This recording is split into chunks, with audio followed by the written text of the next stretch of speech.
What is up? What is good? How you living? How you feeling? How you doing? And welcome to the BR Gridiron Draft Night Special. It is the best place for you to watch the draft. It is the only place that you need to watch the draft. And look at the beautiful people that I have next to me.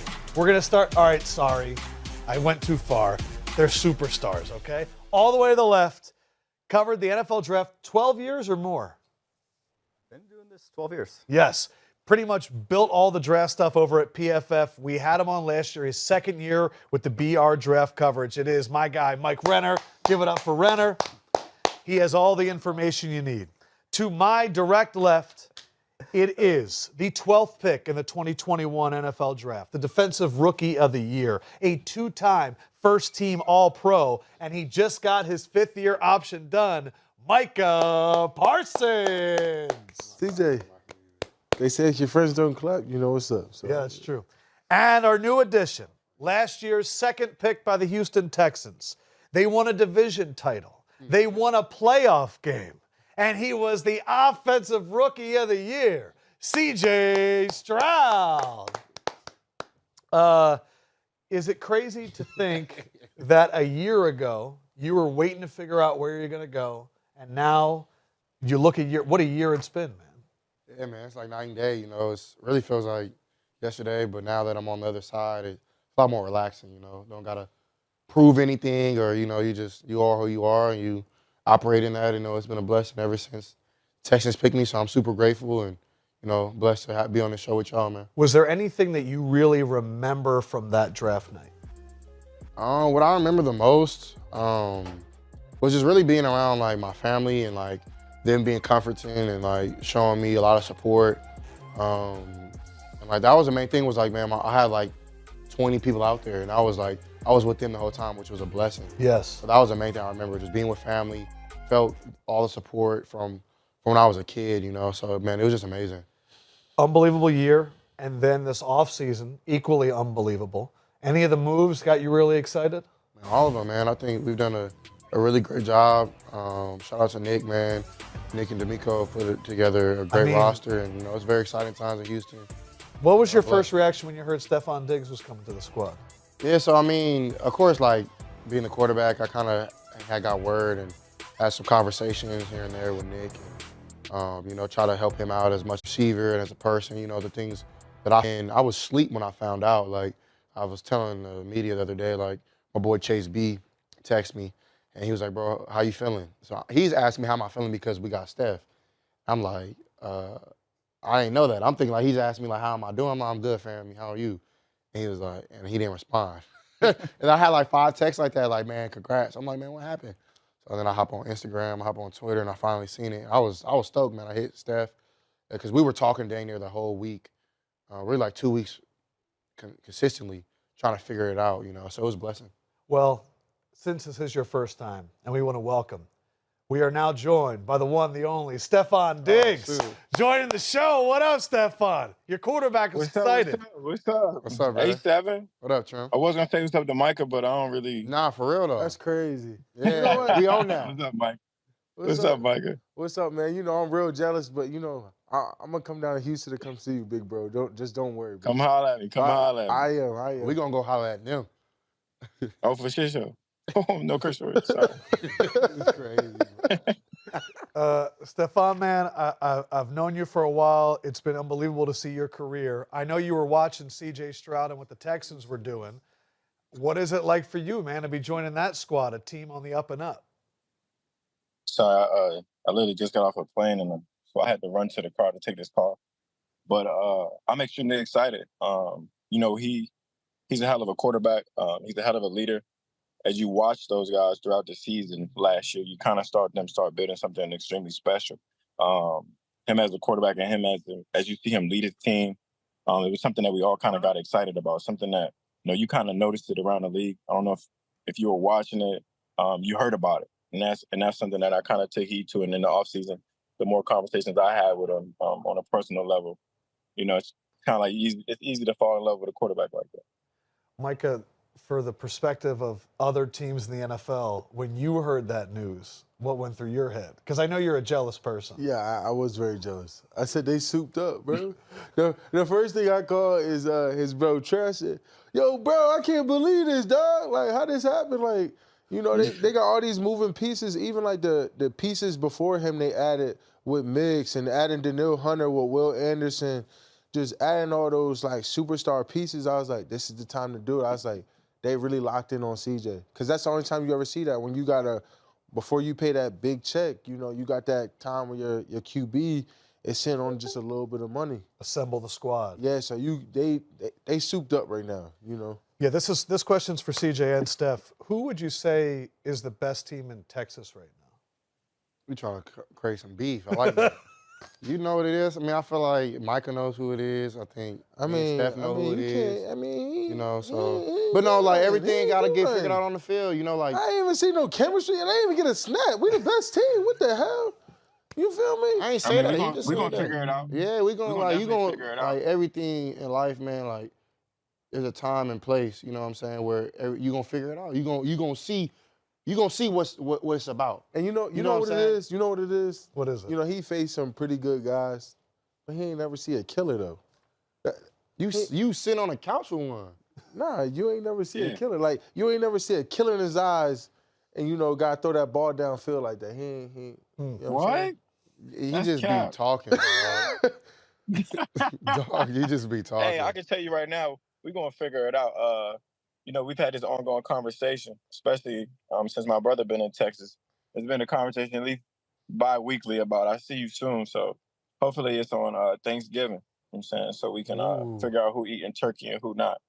I love that. Steph. One of us going to be eating turkey, the other one going to be eating stuffing. You ever watch Norbit? Like, Norbit, one of my favorite movies. Sure. Random. He's gonna be eating. I'm gonna eat the leg. He's gonna be eating turkey ass. I'm gonna make sure I send him a piece to his locker room. I'm gonna send him that turkey butt over to the locker room to let him know how I feel about him. That's crazy work. Mr. Diggs, heck of a wide receiving crew this year. Marvin Harrison Jr., Malik Nabers, Odunze, Brian Thomas. I mean, it's one of the. What do you think of this crop, and have any of them jumped out to you as your favorite wide receivers?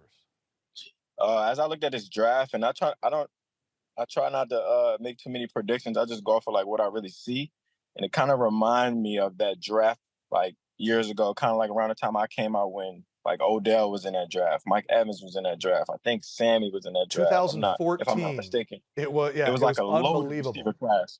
It's kind of given that energy right now that a lot of that big receiver class. Obviously, Marvin Harrison Jr. I don't want to mistakenly say his name because he's a junior. Special. Jump off at the tape at you. He's league ready right now. He does things on tape that you ain't got to teach. You know, it's kind of like passed on. It kind of seems like he's been there before. And then Malik Nabers got that big play ability. I was just super impressed by those guys.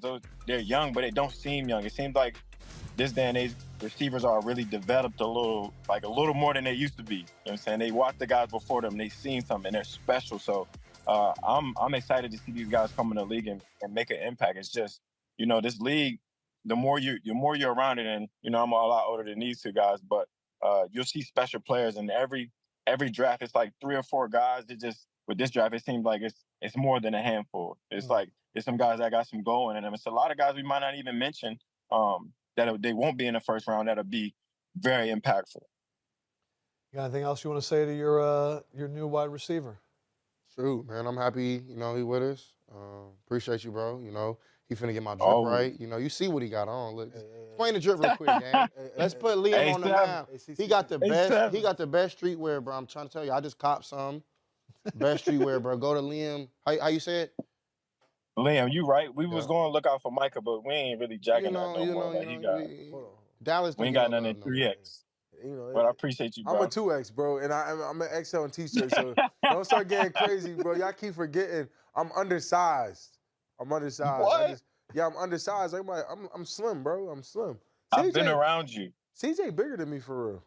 This nigga's crazy, dog. Get out of here. I'm sorry. I appreciate y'all, man. We appreciate you, brother. Thanks for joining us. Thanks for having me. Be safe. I see you soon. All right, Michael, be safe. All right, bro.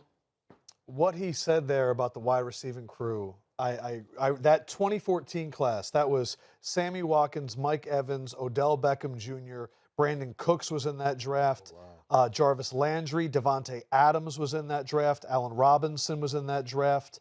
And there was a few other late ones that were unbelievable. Martavis Bryant, who's back in the NFL right now. He's with us right now. He's with you guys right now. Martavius is back? Lefkoe, we got some news that you might be interested in. Oh, crap. About wide receivers, a different one. Eagles just signed A.J. Brown to a 3-year extension. Oh, wow. How much? Our guy. I don't know where they're finding this money million. from, but Is that a year? they're paying it out right now. Why are you shaking your head? Hold on. You're doing math? 32. He just divided 32. 96 by 3. Hey, chill. I'm sorry. Hold on. They're both of those numbers. Because that's easy math. Yeah, so that you're was not bad. supposed to- I'm sorry. You That know was what I'm my saying? fault. Did you crazy? Yeah, he just did me real great. That was my fault. You know, when you just see high numbers real quick. But So they just signed A.J. Brown. They already re-signed Devontae Smith. They locked up Landon All right, AJ. Dickerson. I mean, I want my dog C.D. Lamb to get the most money possible. Yes. But, you know, after the Devontae Smith, I felt like we had a chance. That number kind of scares you a little bit. That, you know, that's $7 million richer. But y'all Price just remember went up. And then Amon just did 30, Yeah. so now that he jumped up to Jay 32. is probably going to be highest paid. He I gotta be mean, highest. with this, I think, you know, and I think Jay Jettis is going to probably do about 34, 35 at this point. Wow. The receiver market is, I think, it's going to It's a blessing. In the It next is a 2 years, it's blessing. going to be around $40 million a year for I these think it's a receivers. beautiful thing that wide receivers are getting the bag. You're getting defensive tackles finally getting the bag. And you're trying to get that quarterback bag. Yeah. What did we see online, you and CJ? I mean, I think CJ I don't think the arm's all the way there, but the footwork, It was clean. the mechanics, everything else like that is going to be there. But I got to work on my armor. Like, can we go back a little bit? It's like, It'll play again. Shout out Yeah. to Quincy Avery, man. yeah, our dog Q. So his rotation was more like, had more velocity. You feel me? Like, Doing it. but we locked in together. But you see how his is quick and mine was like Yours more was like long? a pull. Yeah. You know, I think that might be the Like he's difference throwing between the like a shot put set. and I'm throwing the football. That's But back to the AJ little Brown UDFA thing, man. motion right I there. want to talk about AJ Brown real quick, man. Shout out to AJ. Publicly, you know, he's somebody who reached out to me after we played the Patriots, and I had, you know, through that pick, that first drive, and everybody was on my head saying I was trash, dude. And he texted me a long text through the DMs, and man, I'm just really appreciative of that, man. Like, because he didn't have to do that, you know, him being such a good player, and I didn't even know he knew who I was, you know what I'm saying? So like, it was just super dope to see somebody, you know, just somebody that you respect and that you've been watching for so long do it at a high level, to be so humble to do something in that moment. So like, shout out to AJ, man. Happy for you, bro. You deserve it, man. Like that was dope. That's huge. It is. I mean, the Eagles. I don't know where they get all the money from. Yeah, what? Like I understand. Like it isn't all in 1 year. Like obviously he still has to play another year on his deal. Right. With that, but I believe 2 years ago, my rookie year, they gave Lane a 1 year 30. So Lane is, I mean, I don't know if that's next year. Jason Kelsey's money's off the books. Fletcher Cox's money's off the But books. Fletcher Jalen Cox did a Hurts has been 1 year signed. deal. That Jalen Hurts contract is letting them do a lot. They Yeah, loaded up because some of those. It's loaded in Well, his they restructured backload. it? Yeah. So no, they didn't restructure. No, it's just So you know, if you talk to David Mulligetta or AJ, you know, I learned a lot from Dave, but it's all about cash flow, right? So I think Jalen Hurts for the first 3-4 years, I mean, his cap's around like 30 and 25 a year, like. I could make this entire show about the Eagles. We're not going to do that. Let's get back on track. Renner, you have a big board that is a lot different than other people. So why don't you take us through your top 10 and bigger picture look at the draft too? Well, I think you're going to see a lot of different rankings of this top 10 because all these guys are so good, truthfully. And it's going to be unique in how you want to rank, like the positions, where it's like, I want wide receivers in this draft. I just value that position more than I say, you know, interior offensive line, linebacker. Like that to me is the second most valuable position in the NFL after quarterback in today's NFL, just with where the game is going. So my board goes 2 QBs at the top, Caleb Williams, Drake Maye. I think those guys are special. Like those are guys that not every single class has one. You go back 2 years ago, the 2022 class, they are far and away head and shoulders over guys like that. So those 2 guys at the top, and then 3 wide receivers right after them that I think are day one, number 1 wide receivers in Malik Nabers from LSU, Marvin Harrison Jr. from Ohio State, and Odunze from Washington. Those guys, plug and play, like what we've been seeing, the trend of guys like Justin Jefferson, Jamar Chase, hitting the ground running, 1,000 yards right out the gate. Yes, like Garrett Wilson. that's what those guys are. And then after that, Yeah, I told you that. and then after that, it's going to be these offensive tackles. Joe Alt, I think, is as clean an offensive tackle prospect as you'll see. Maybe he's not Penny Sewell level of dominance, but his dad was an NFL offensive lineman for a decade. He's been learning since he was a kid. His technique is on point, snap after snap. Similarly with Olu Fashanu, very talented mover, the Penn State offensive tackle. The guy reminds me a lot of Laramie Tunsil, in that his feet on the left side are just exactly what you want at that position. And then you have two guys there in Byron Murphy and Brock Bowers that I will go out on a limb and say are special prospects for their respective position. That's why I think this top 10, again, it has a bunch of different wordings because they're all darn good. Byron Murphy reminds me a lot of Geno Atkins, the Georgia DT who played for the Bengals for forever, with just an unbelievable first step as an undersized, shorter, squattier DT. And then Brock Bowers is basically, I mean, he was a freshman at Georgia, leading them in receiving for a national title team.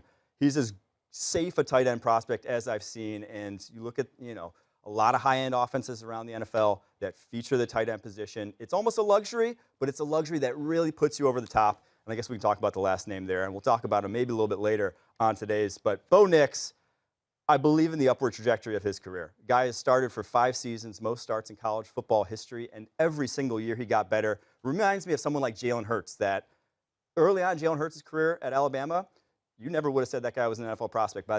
Even by the end, people were upset when the Eagles drafted him in the 2nd round.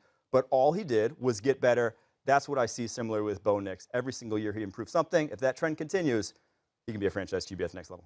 I'm going to go to our quarterback, C.J. Stroud, and I'm going to give you 2 options.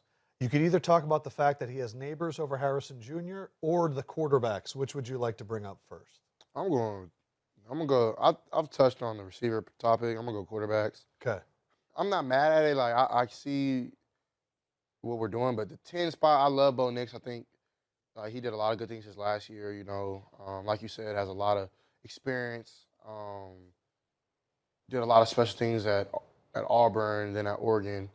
But man, I wouldn't put Bo Nix over Jayden Daniels, in my opinion, in the top of 10. I both think, like you said, I think Bo Nix has an opportunity to be a great quarterback in the league. But personally, I think Jayden Daniels did it just like Bo Nix has at 2 different schools, both Pac-12 and SEC. And I think, honestly, he did incredible things in the SEC, which we all know is one of the best conferences behind the Big Ten. Yeah, Renner, where do you have Jayden Daniels? I got him just behind. If we go a little bit farther, he'd be at 12. So I believe in all 4 of those guys as being franchise type of quarterbacks. Now, obviously, it's easier said than done. We see that a lot every year, and not a lot of guys end up being C.J. Stroud, right? So we had the conversation.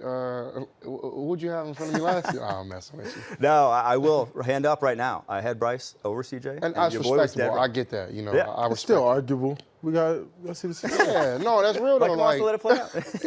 Bro, this is the first 1 year. Like, 1 year doesn't define anything. You know what I mean? So it's all situational. Who is your favorite quarterback in this draft? My favorite quarterback in this draft. I mean, it's hard to just pick one. I'm in a toss. Who's the most NFL ready? I feel like Drake Maye is. You watch his tape.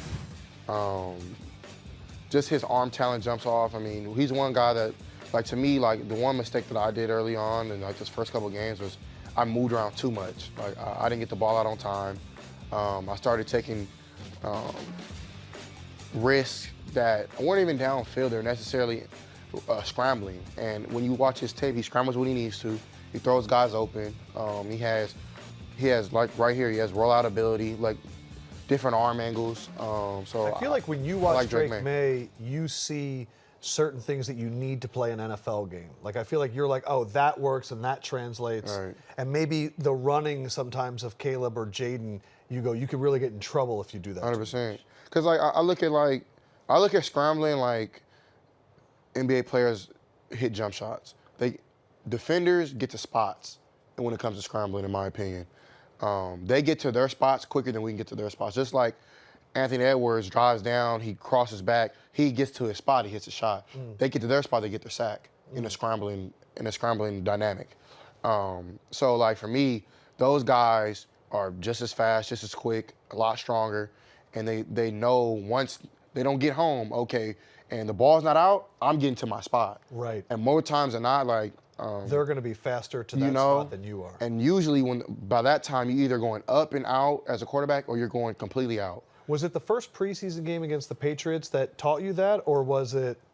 A little bit. The real one was Baltimore and really Indianapolis. I played Baltimore week 1, the Colts week 2, and those were the 2 games that stuck out. And you can tell in week 3, like I came in with a whole new mind. I was banged up. Like I was going through it at practice. Like my neck was hurting, my back, my thigh contusion. Like, and I was like, man, I can't do this every week. And you know, it's funny, man. I actually trained with Justin Herbert in the weight room when I was coming out, and we were in Orange County at Proactive.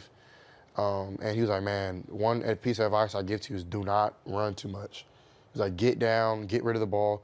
Like, to the world, throwing the ball away or like taking a check down looks like a negative play, but in our eyes, like, man, you saved a hit, you protected the ball, and now you give your team and you give guys like Tank Dell, Nico Collins, Dalton Schultz, Steph, Joe Mixon, you give those guys another chance to be elite. You know what I mean? So. Yeah, I'm sure when Micah, you see a quarterback running, you're like, it's time to feast. Yeah, great. I love. See, except for that, unless they're not outrunning unless you. they're too quick, you know, that'd be Like a Kyler. Kyler's a tough set. Yeah. Kyler is a tough set. I've told everybody since we did the draft last year, I was blown away at how you're able to evaluate prospects and you really care about this stuff. Did you have a favorite prospect, no matter of position? Yeah, I mean, yeah, I would say my favorite prospects are probably the receivers. But, you know, to me... Doesn't have to be a name up there. Yeah. You can say the one we talked about earlier. Yeah. Quinyon Mitchell, that's probably like my... Oh, the cornerback out of Toledo. Yeah. Because to me, it's all about how's a guy building up towards the league, right? He has a great year. Then he goes to Senior Bowl, takes that opportunity serious. He's like, you know, this might be my shot. Flies up the draft board, kills, watch the highlights, killing them, leg for leg, stride for stride with every receiver at the Senior Bowl. Then he goes into pro day, has a great pro day. I mean, you talk about some guys who just put it all together leading up to this opportunity, took advantage of every opportunity he had, coming from a small school too at that. So, you know, that narrative, oh, I need to go to these big schools, I need to do this. I looked it up because I always wonder, like, how do these guys end up with these schools? He committed there early and then was recruited by, like, the Illinois and said, nah, I'm loyal. Yeah. But to your point, like, squatted 555, hit almost 24 miles an hour in practice.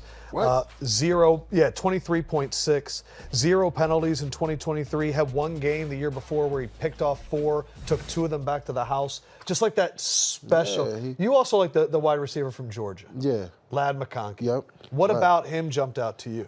Because he's fierce, bro. You know, he played in the SEC. You would say he's more of an undersized guy. But, I mean, he played like, you know, he was 6'3". He played like he was Marvin size. You know, I think he has a lot more game time speed than people think. Great route running. I think he was dynamic outside and inside. Great footwork. I mean, I think he got that true Georgia dog mentality. He's also apparently every quarterback, he was known as the confidence booster because you knew how many yards he was going, when he was going to break off, and he was going to be there every single time. The old reliable, the Julian Edelmans, Cooper Kupp's, like we was talking about earlier. He's always going to be at a spot, always going to be there to make the play. That's crazy. He's going to be great. So Lad, though, an interesting nugget about him, he was 160 pounds in high school. No one recruited him. Kirby Smart went to a basketball game of his, offered him at a basketball game, and that was the only high-end dunking school on people. And that was how Lad McConkey ended up in 3-year starter. Wow. CJ, so there's Marvin Harrison Jr. has been like the #1 wide receiver prospect now for a few years. What was he like to play with, and what is he going to be like as a year 1 rookie in your mind? Marv at first when he came in, man, Marv was a quiet guy, like a type of guy like a fly on the wall type of guy. He just wanted to learn. Definitely from Gary and Chris, taught him a lot in Jackson. And, you know, it was funny because we were practicing in fall camp and Marv was killing, and Marv was probably one of the first guys I've ever seen come to Ohio State. He came in early and he was killing in spring ball. Then he went to fall camp and was killing, and he had like a little injury, he had like an ankle or something like that. And he missed like 2 days, and like you don't camp, bro. Like you're like a zombie. You don't realize who's out, who's in. Especially like I'm with the ones, so like Marvin was with the ones at this time. But when Marvin was out, everybody noticed because he was always making plays with the twos. Like Marvin was always making plays, brother. So like for me, like when I'm picking a receiver, I want playmakers. Who has made plays at the highest levels in the biggest moments when everybody's watching, when everybody knows he's gonna get the ball, is he gonna catch the football? Is he gonna make no excuses on what's going on? And that's who he is, man. Because your when you look at offense the league, was disgusting. man, And still didn't win a national championship? No Big Ten title? what'd you do? Wow. Wow. The wild What'd thing you was do?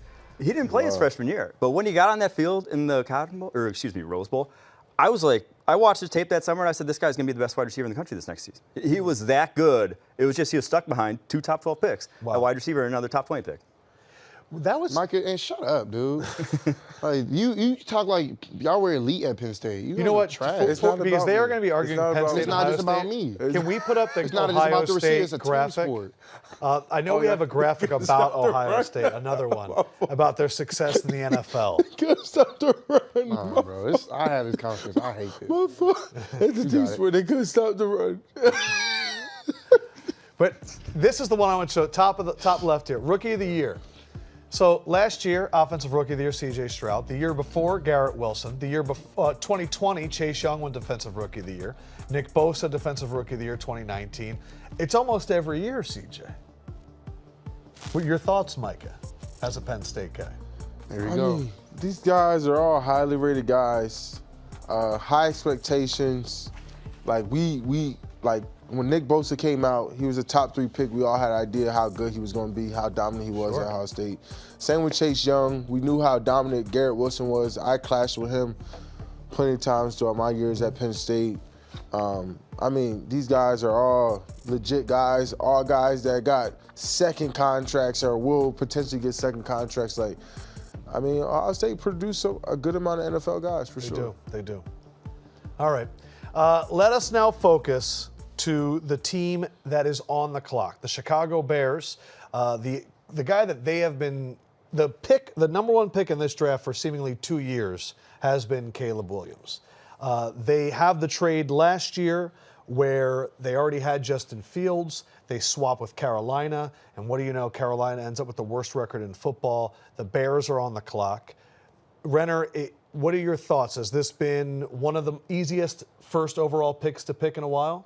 Yeah, I think it's pretty easy. What he could be at the next level is insane. I see some of the most impressive physical tools I think I've ever seen in a quarterback in terms of his arm talent. I saw him against UCLA this year, put a ball 70 yards in the air. That's a lot of quarterbacks can do that against air, on their own. In an actual football game, that's a little difficult. He has the ability to scramble, make plays outside the pocket, and run. He's built like a running back, can break tackles if he needs to. And he doesn't miss a lot of throws. A lot of guys we talk about with these big arms, we're talking about inaccurate guys. Can they figure it out like a Josh Allen? That's not what we're talking about with Caleb Williams. Those things aren't the problem with him, or there's not really a lot of problems with him, but those things aren't what we're worried about. Uber talented, and I think the thing that gets lost a little bit in the conversation was how driven this guy is to succeed. Him and his father set forth the plan when he was 10 years old to make the NFL. He was waking up at 5:30 a.m. to do workouts way back when.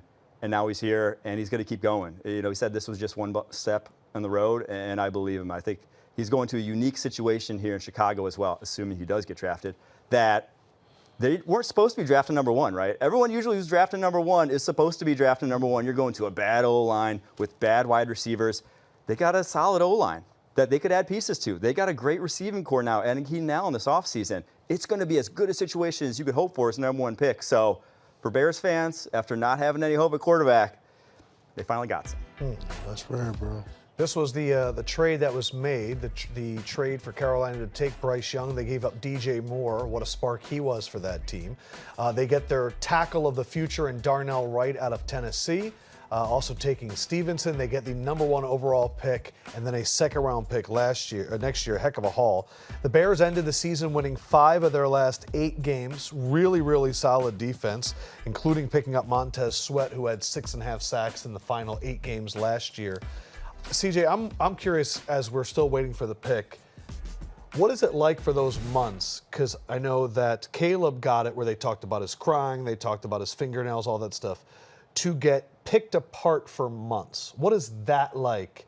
Even though you're going to be one of the top 2 players taken, to still people come at you for months. You know, it's not easy. But at the same time, man, I'm a firm believer you can't accept the good without the bad. And I think, do I think it's fair? No, but I mean, nothing in life is fair. Everybody has something they're going through, you know, and sadly, you know, not sadly, but like our predicament is that it's done publicly. You know, some of the things that come out is just, you know, blatant disrespect and just something that you wouldn't want done to you. So I'm a firm believer in treat somebody how you want to be treated. You know, and some of the stuff is, man, it's laughable, man. Did anything come out about you that was like not even true? Yeah, a lot of stuff. But you know, like my dad used to always tell me, man, like when you try to people please and make everybody feel right about you, and like you have no rest because everybody always has something to say. You know, so man, I actually respect Caleb on that aspect. Of course, like Mike was saying, man, he's a great player, has a lot of potential, and you know, I'm excited to see what he does in the league.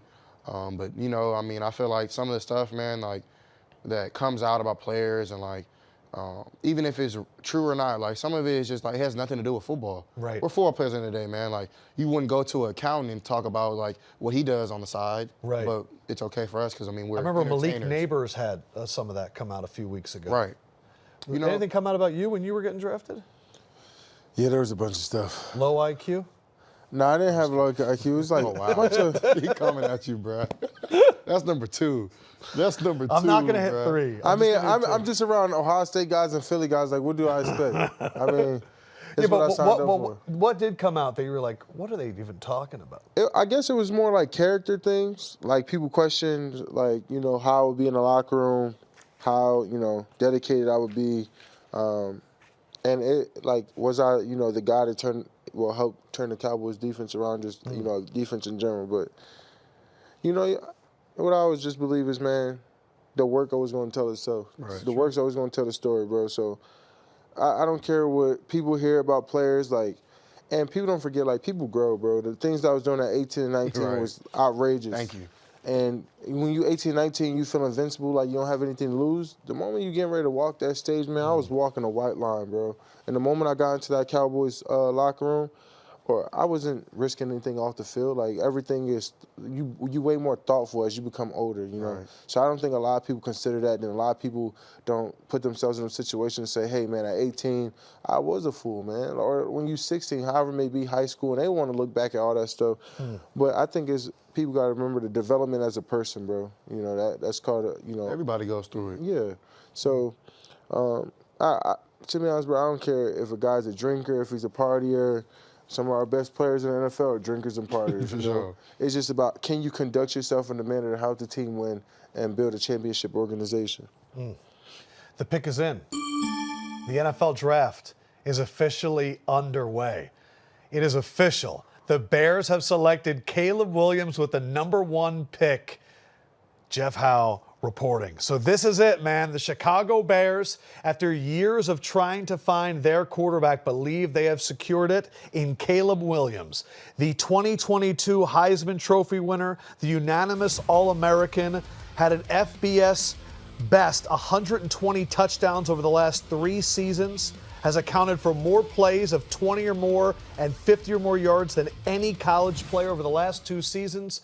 Mike Renner, he's been the #1 player on many people's boards. Your thought of Caleb Williams to the Bears at 1? He's just uber talented, man. I mean, this guy is physically gifted in just a way that it's hard to describe unless you watch him. It just has a special way to spin the football. He can throw it from any arm angle. You know, that's the wave in today's NFL, is being able to put the arm angle that you need to get to the throw that you want, and he can do it anywhere, outside the pocket, inside the pocket. I go back to that sophomore year when he had like talent around him at USC, 4,539 yards, 42 touchdowns, only 5 picks. He really doesn't put the ball in harm's way as a passer, much if ever, and again, very accurate with the football. Now, there are some aspects that I'm worried about. You know, we're talking about NFL readiness. I'm not sure he hits the ground running like the guy sitting next to me did this past year. You watch him on tape, getting past his first read, he gets skittish sometimes, he wants to be a hero sometimes, and he won't play with timing in the offense the way he needs to at the next level. Plays a little more hero ball than you can get away with at the next level. But again, in that USC offense, with the talent they had this year and kind of how it was schemed up, a lot of times that was his only option. So I do worry about that. I worry about the fumbles. He had 16 this past year. Going to have to clean that up. Doesn't have small hands, though, so hopefully can clean it up at the next level. But for the Bears, this is a high-end wild card. And again, you got to give it a flat-out A. They're in the great position. The A is for the trade they made last year, though. Ryan Poles is going to go down with the trade they made with the Carolina Panthers a year ago to move out from 1 to 9 and get a guy in Caleb Williams. It's obviously going to depend on how Williams does, but the haul they got set them up for a potential Super Bowl run on his rookie contract because they're going to have a lot of cap space to play with now. The hero mode, possibly because USC's defense was allowing 43 points per game last year. When he does scramble, his teammates call it baller mode. CJ, as someone that competed with him for Heisman's, your thoughts of Caleb Williams as being the quarterback of the future for the Bears? Oh yeah, man, I'm excited. I think like you said, Mike, earlier, he's not coming into a typical #1 pick situation. I mean, he has Keenan Allen, DJ Moore, Mooney. Mooney's with the Falcons. Excuse me. But I mean, he has a good tight offensive end, line, good offensive line, good backs, defense that's getting better. So he has a lot of pieces around him. I don't think he needs to necessarily play hero ball anymore. He has a lot of opportunities, to lean on his teammates. And at the league, man, at the quarterback position, especially when you're young, I can tell you, man, you need your teammates. And so I'm excited to see him do that, and I think he will. I'm excited to watch. If he called you up or someone set it up and he asked for advice, what would you tell him? Man, there's a ton of things that you can tell somebody. But the one thing that I called Jayden last night and told him this was just, accept the coach and accept the criticism, accept, the system, because a lot of teams, when you come in a situation, the coaches have a mindset of like how they want things to be ran, and yeah, that's amazing. You should want to follow that, because coaches don't get to their positions by accident. Everybody works hard to get, just like we worked hard as kids to get to be a great NFL quarterback one day, they did the same thing. So you have to trust coaching. But on top of that, you have to be yourself. You have to mold things the way that you want them, in a sense. Conversation with receivers, how the locker room bonds, that's all up to you. And that's one thing that I feel like it took me a little while to get going. And I was trusting my coaches and listening to the front office, and somebody else is telling me this and that. And then, it's all great advice, but it can be overwhelming. And at the same time, you want to listen to great feedback, and, you want to be accepting of it. At the same time, you want to be yourself. So, the main thing I'm saying, man, be you, man. That's what got you here, and that's what will take care of it, What do you think, Caleb Williams? I think it's a great pick. I feel like they should have held on to Justin and drafted Caleb, just because it is a rough transition, and it allows that kind of, at this point, Justin is a veteran. He's in the league. He can help mold them, keeps the competition alive. Kent may be a little bit stronger. You always want that good competition in the room. Whatever position you play, you want to come and be able to compete. But I think this is a great pick. Caleb's going to be a good player. He just like they said, they got to learn some things that's going to allow him to be an NFL QB. And I think Justin would have been a great guy to learn from his mistakes instead of not having. Did they get a vet quarterback yet? What is like a backup? Yeah, because I know Raiders, They have another young guy, too, that played last year. The Badger. They just have Badger. Badger. Badger. Yeah. He's pretty good. I like Badger. But, I think it's a good pick. He's going to help turn them around. And like I said, the situation is great. They say if you get drafted anywhere between 10 and, 20, that's the best place. Most money, best situation. You know what I'm saying? And this is like one of those 10 to 20 teams. Yeah. They're the 9th pick. Yeah, for 100%. And your advice to him would be, just don't run to my side. Not only that, bro, but, Anthony Richardson had to learn the hard way. Don't be a superhero, bro. Learn how to take the sack. Learn how to throw it away. Because you look a lot on his film, and it's just teams that they played. You know, and it's not his fault. They play a lot of 3 system where it's a lot of blitzes and stuff like that. You're going to get some of the best rushers in the NFL. Just learn how to take the sack, get rid of the ball, and, don't be afraid to take what the defense gives you. I thought it was pretty incredible, just to wrap this up. Did not throw an interception on 3rd or 4th down in his entire career at USC, which is pretty insane. Now we have the Washington Commanders on the clock. They went This is where it gets interesting. Yes, they went 4-13 last year, 4th in the NFC East. They have a brand new ownership group. They have a brand new GM. They have a brand new head coach, Dan Quinn. Mm-hmm. Who do you think Dan Quinn wants here? I think, honestly, bro, The pick is in. Just off of Coach Quinn. I'll let you guess. And everyone he knows, I think they're definitely going quarterback. I want to say Jayden Daniels just because how high he is on mobile quarterbacks. He always talks about how much they're a pain to deal with. And the pick is in. And the Commanders are taking Jayden Daniels Go, bro. with the 2nd pick, getting a clap out of C.J. Stroud. How about that? Jayden Daniels, the winner of the 2023 Heisman Trophy winner. And what a season it was. Man, 3,800 passing yards, over 1,100 rushing yards, a 40-4 touchdown to interception ratio. He grew up idolizing Donovan McNabb, and now he is the 2nd pick in the draft. Renner, your thoughts of Daniels at 2? A true dual threat, man. We talk about Caleb Williams, he can run, he can kind of move. Jayden Daniels can run. He didn't run a pre-draft 40, but I think it would have been in the 4.3s because when he's out in the open field, guys do not catch him. And that's a big part of his game. You mentioned over 1,100 yards, but then you pair that with the best deep ball in this entire draft class. He does not miss verticals on the outside or over the middle of the football field. I go back to the Ole Miss game this year, which they unfortunately lost. He didn't miss a throw in that game. I mean, he is accurate as can be. The leap he made from 2022 to this past fall was massive. This Florida game goes for over 200 yards on the ground. It's just, that is a path to success, and especially for Cliff Kingsbury. He wants the runner at that position to run what he wants, and this has his fingerprints all over it. He was the guy who had Jayden Daniels, apparently rumored to have him over even Caleb Williams in this draft class as QB1. So the other thing to note with Daniels, transferring from Arizona State, the chip he had on his shoulder after that to get better can't be understated because there's that viral clip of his teammates throwing his stuff out of his locker, saying this guy's trash. He ain't trash, man. This guy is uber talented. Very excited to see what he does there, but also praying for his health because the man is skinny, and he's going to one of the worst offensive lines in the NFL right now. Commanders need left tackle, left guard, and right tackle. They got a lot of picks to do it, but if you're relying on rookies to be your pass protection, hey, don't say none too much. Yeah. So I'll give that a B+, because I would have gone elsewhere. I would have gone elsewhere, but that's still a guy that fits that system. CJ, you're like over the moon. Why? And I know we talked about this before the show, but like I know Jayden personally. We grew up 20 minutes from each other. I know what he's been through. I know where he comes from, and it's not easy to make it out what he's been through, where he comes from, and really for both of us, you know. So like, for us to both come out the IE, man, like as quarterbacks and to be black quarterbacks at that, like man, it's special, man. Like it's hard, bro. You have so many people doubting you. You have many avenues, things pulling you each and which way. I don't want to make this personal because it's not about that tonight. It's about him and all his accomplishments and how special he's going to be. But, man, it's just you have to pay homage to the people in his life.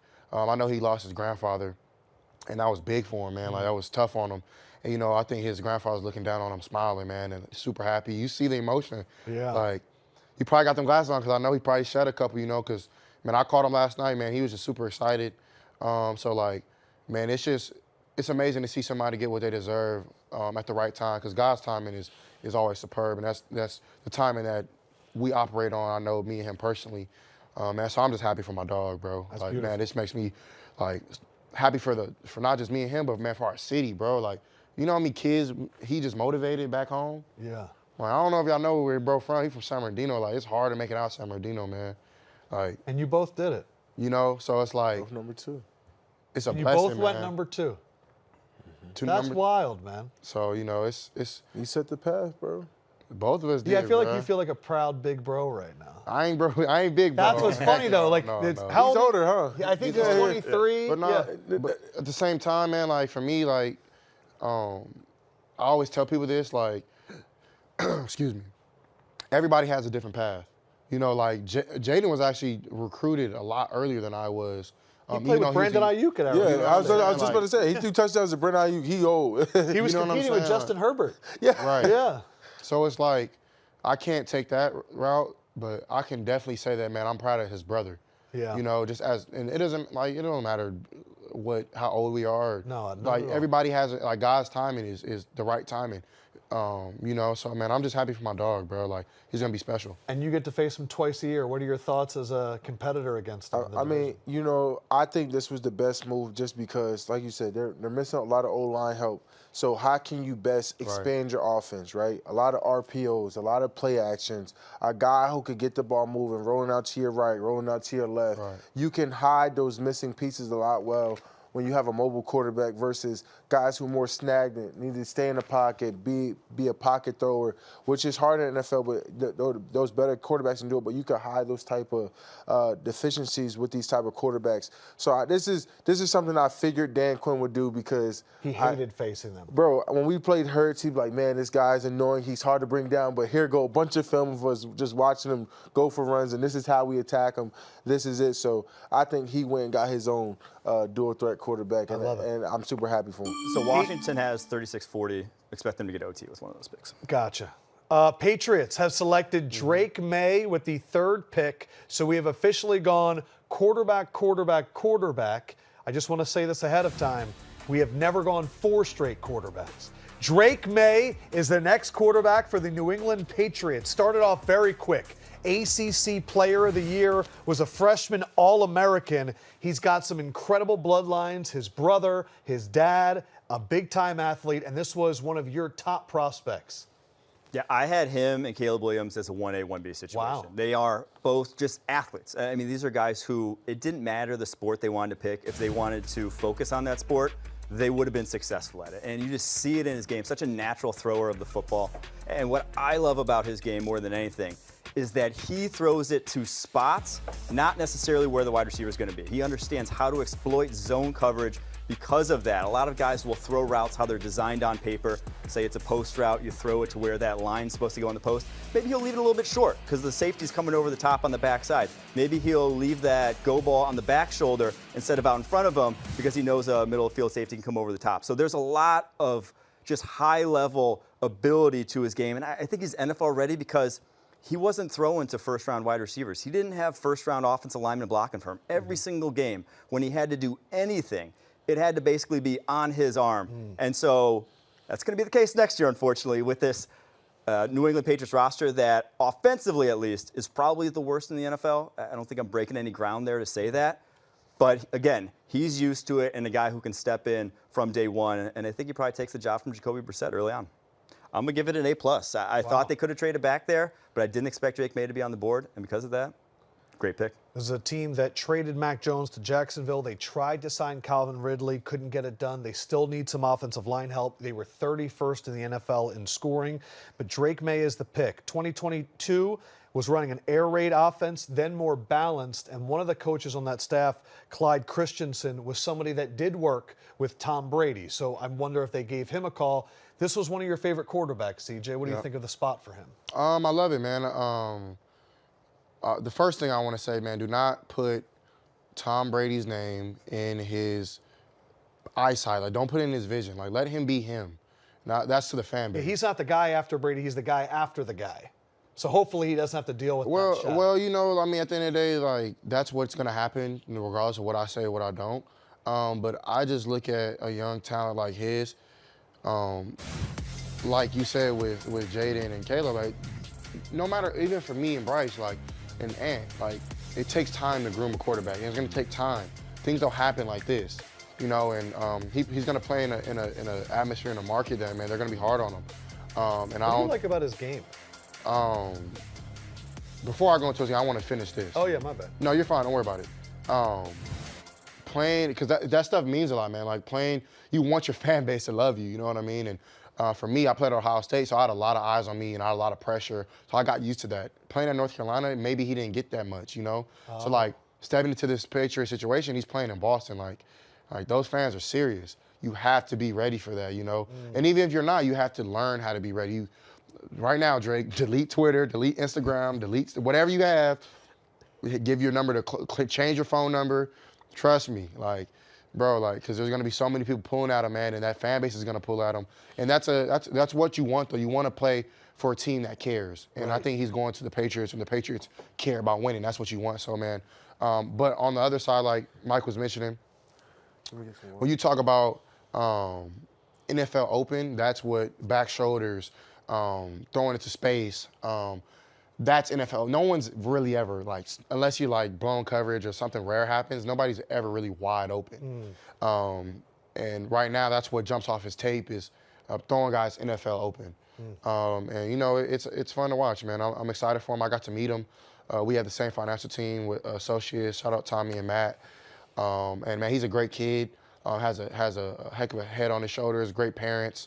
And, man, I'm just excited for him, man. I think he's going to a situation where, you know, he's going to need some help around him and they need to add some pieces. Yeah. But I think Kendrick Bourne, great receiver, is going to help. Signed KJ Osborne. Right, Osborne, great, you know, great, another great player. So, man, I'm excited, man. And hopefully, you know, he's a great quarterback in the AFC. So, you know, it keeps the competitive nature going. Micah, new era in New England. Yeah, I think Drake May's a great pick for New England. I figured once they got rid of Mac Jones, it's going to be good. But also, what Drake May has is he has a great QB room.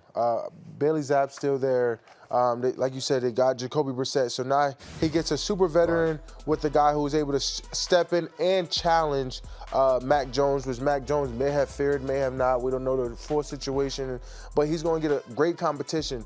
It might be a role where he doesn't have to initially come in and be the starter. He could grow into becoming the starter. Let Jacoby take the snap. Exactly.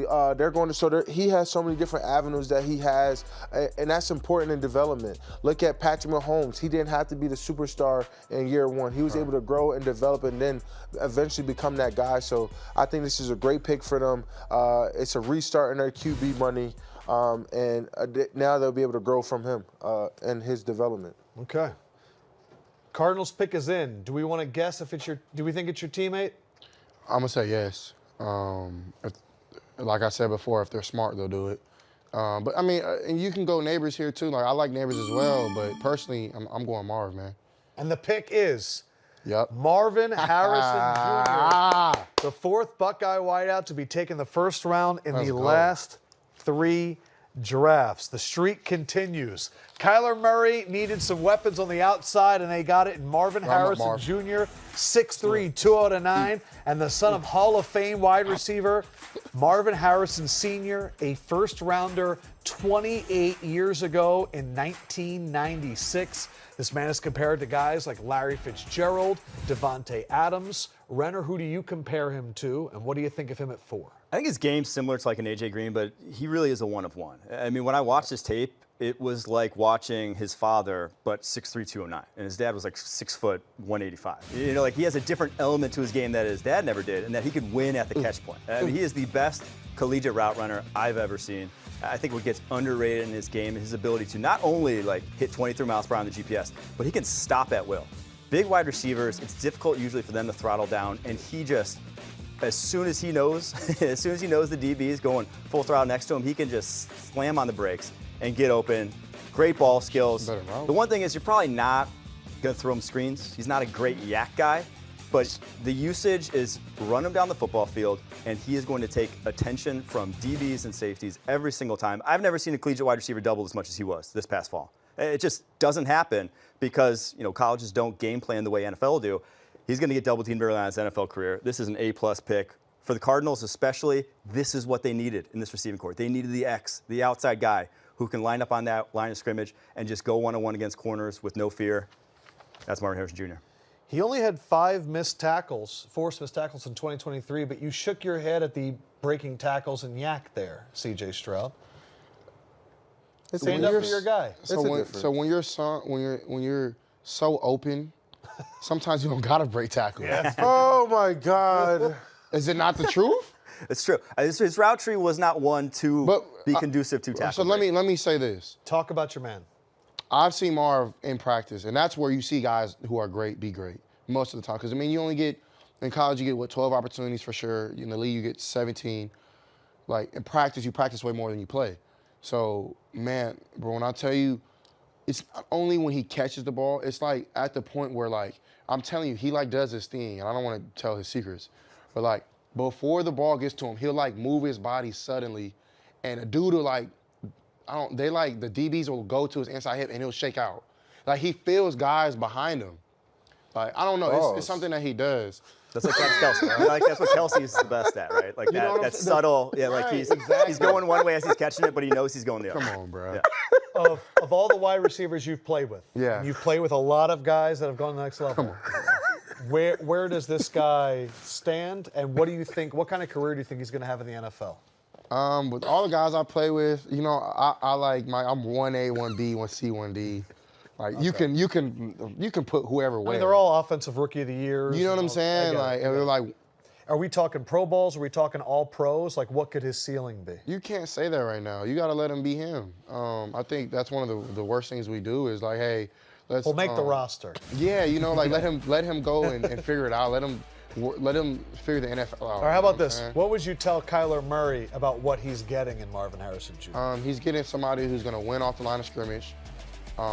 Somebody who, as you can see, can open up and stride, deep ball. Usually is a body catcher, which I don't think is a bad thing in NFL, but can hands catch. But really, man, just give him a chance. Like, he's a guy, like, you give him a chance, he's going to do special things. But my big challenge is in Kyler. I think Kyler's going to be great with them. It's the offensive coordinator. I don't know who they have. But, man, just find ways to get him one-on-one. Drew Petzing.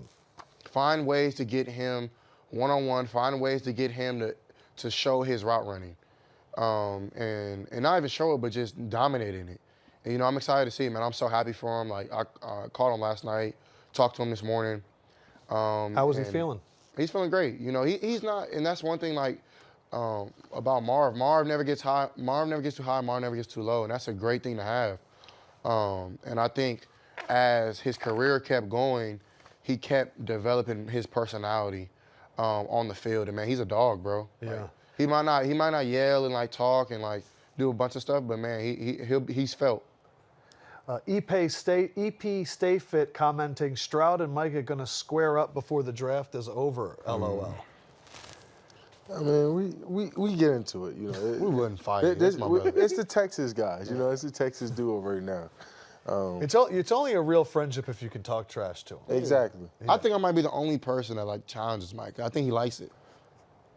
I just know who the best is, so you know. See how I give credit where I'm honest, and this dude is you challenge me because you trying to beat the best. It's respectful. Okay, you challenge me because you trying to beat the best. So I do want to. This will be the first time where I really want to spend time on the next team because I feel like what just happened, those first 4 picks, we've been hearing that now for months.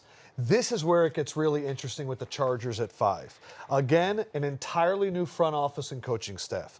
Jim Harbaugh wins the national championship with Michigan. He is your head coach. He brings in Greg Roman coming over from Baltimore as the OC, Jesse Minter as the DC. The new GM, Joe Hortiz, the Baltimore Director of Player Personnel. This has been the spot, Mike Renner, where we've been hearing maybe Minnesota trades up to get a quarterback here. What do you think of the Chargers and the 5th pick? Yeah, so everyone, their needs are obvious, right? It's wide receiver, obviously after losing Keenan Allen, and it's right tackle. So, and with Jim Harbaugh, you know, he's been on record multiple times this draft season saying offensive line is where he wants to build his team. It's the only position that's not relying on any other position. If they do their work, everyone else's job is easier. So I expect him to try to build in the image of what he had at Michigan, what he had at San Francisco, which were dominant offensive lines. Now everyone expects that, but also, there are a lot of teams that want quarterback. And there's a guy in JJ McCarthy, there's a guy in Bo Nix now, there's a guy in Michael Penix. Those are your 3 guys on the board that someone could go up and make a move for because the Giants may be in this quarterback class as well, sitting at number 6 overall. So they got options, but they also have a lot of holes. So one guy, you know, if they draft one offensive tackle, one Joe Alt, say from Notre Dame, or one JC Latham, you still got a lot of stuff to do to fix this roster. So it may make a lot of sense for them to trade back if they can get Hall because, again, deep OT class, deep wide receiver class. If that's what they want to go, and I'm guessing they want one of each, you're going to have a lot of chances later on this draft if they want to do so. GM Micah Parsons, if you're running this roster, what are you doing right now? I'm probably going to take Nabers.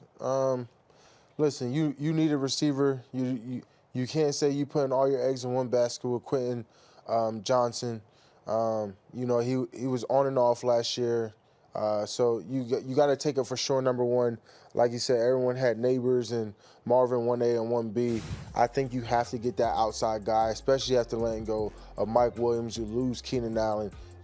I feel like you have to take a receiver. It's not at the rate the receivers are about to make a run. It's not worth trading back there's out of the the top 3 10. top ones, right? And so we just saw one. Why would you take Nabers over Odunze? Just because I think he's more vertical, he's more of speed, and what Herbert likes, he likes to go vertical. I think Odunze is more of, And Quentin Johnson could be more of your bigger possession guy. Yeah, but Nabers, he got that legit 4.3 speed like we've seen. Odunze don't have that. Herbert likes that deep threat. He likes to go downfield. And I think Nabers has a better catch radius, right? Nabers, he has one of the highest percentages in one-on-one contested catches. So you talking about you're feeding a guy you just paid $250+ million. You have to feed. You have to give him weapons. Well, what they are doing is interesting. The Chargers are taking Notre Dame offensive tackle Joe Alt.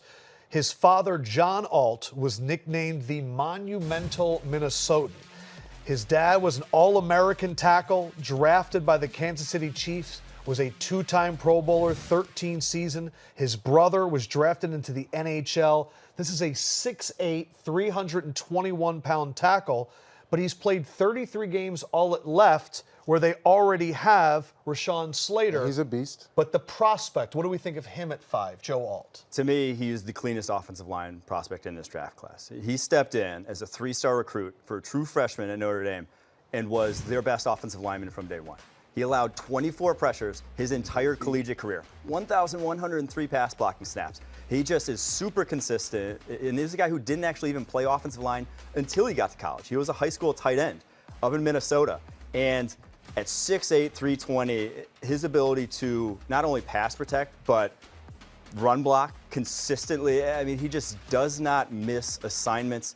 He's a guy that plug and play, and for Jim Harbaugh, again, he wants to build through the trenches. They can get wide receivers later on this draft class. You can't get a Joe Alt later on this draft class. And now, for Justin Herbert's entire career, he will have 2 high-end quality starting tackles. That's something that can't really be quantified because, O-line are always, or more often than, say, wide receivers, are likely to re-sign with their clubs. It's just a fact of life. That's just how it works. So I would love the pick. And not only because I went to Notre Dame, but also because Joe Alt's the man. So a pick there for me. I'm going to go to Micah first here because you're going to have to maybe rush against him. The thought of facing Rashawn Slater and Joe Alt. Yeah, that's a nasty duo. I'll be very interested who switches who, especially because Slater played over there the last couple of years. I'd just be more interested who switches. But Joe Alt, man, 6'8", 6'9" frame. You can't recreate that, man. He's definitely a beast, and it's going to be very interesting. Slater's actually harder to rush because he's short to the ground. He's compact. Yeah, what's it like going up against the 6'8" guy?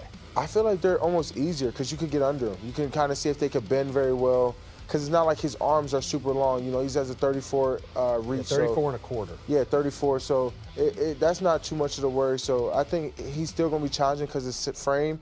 If he has that great anchor, I mean, it's more dangerous. Like if he has a Lane Johnson anchor, who could just sit in there and be able to absorb the bull rushes, that's dangerous. But, we're going to have to see how those feet move on speed.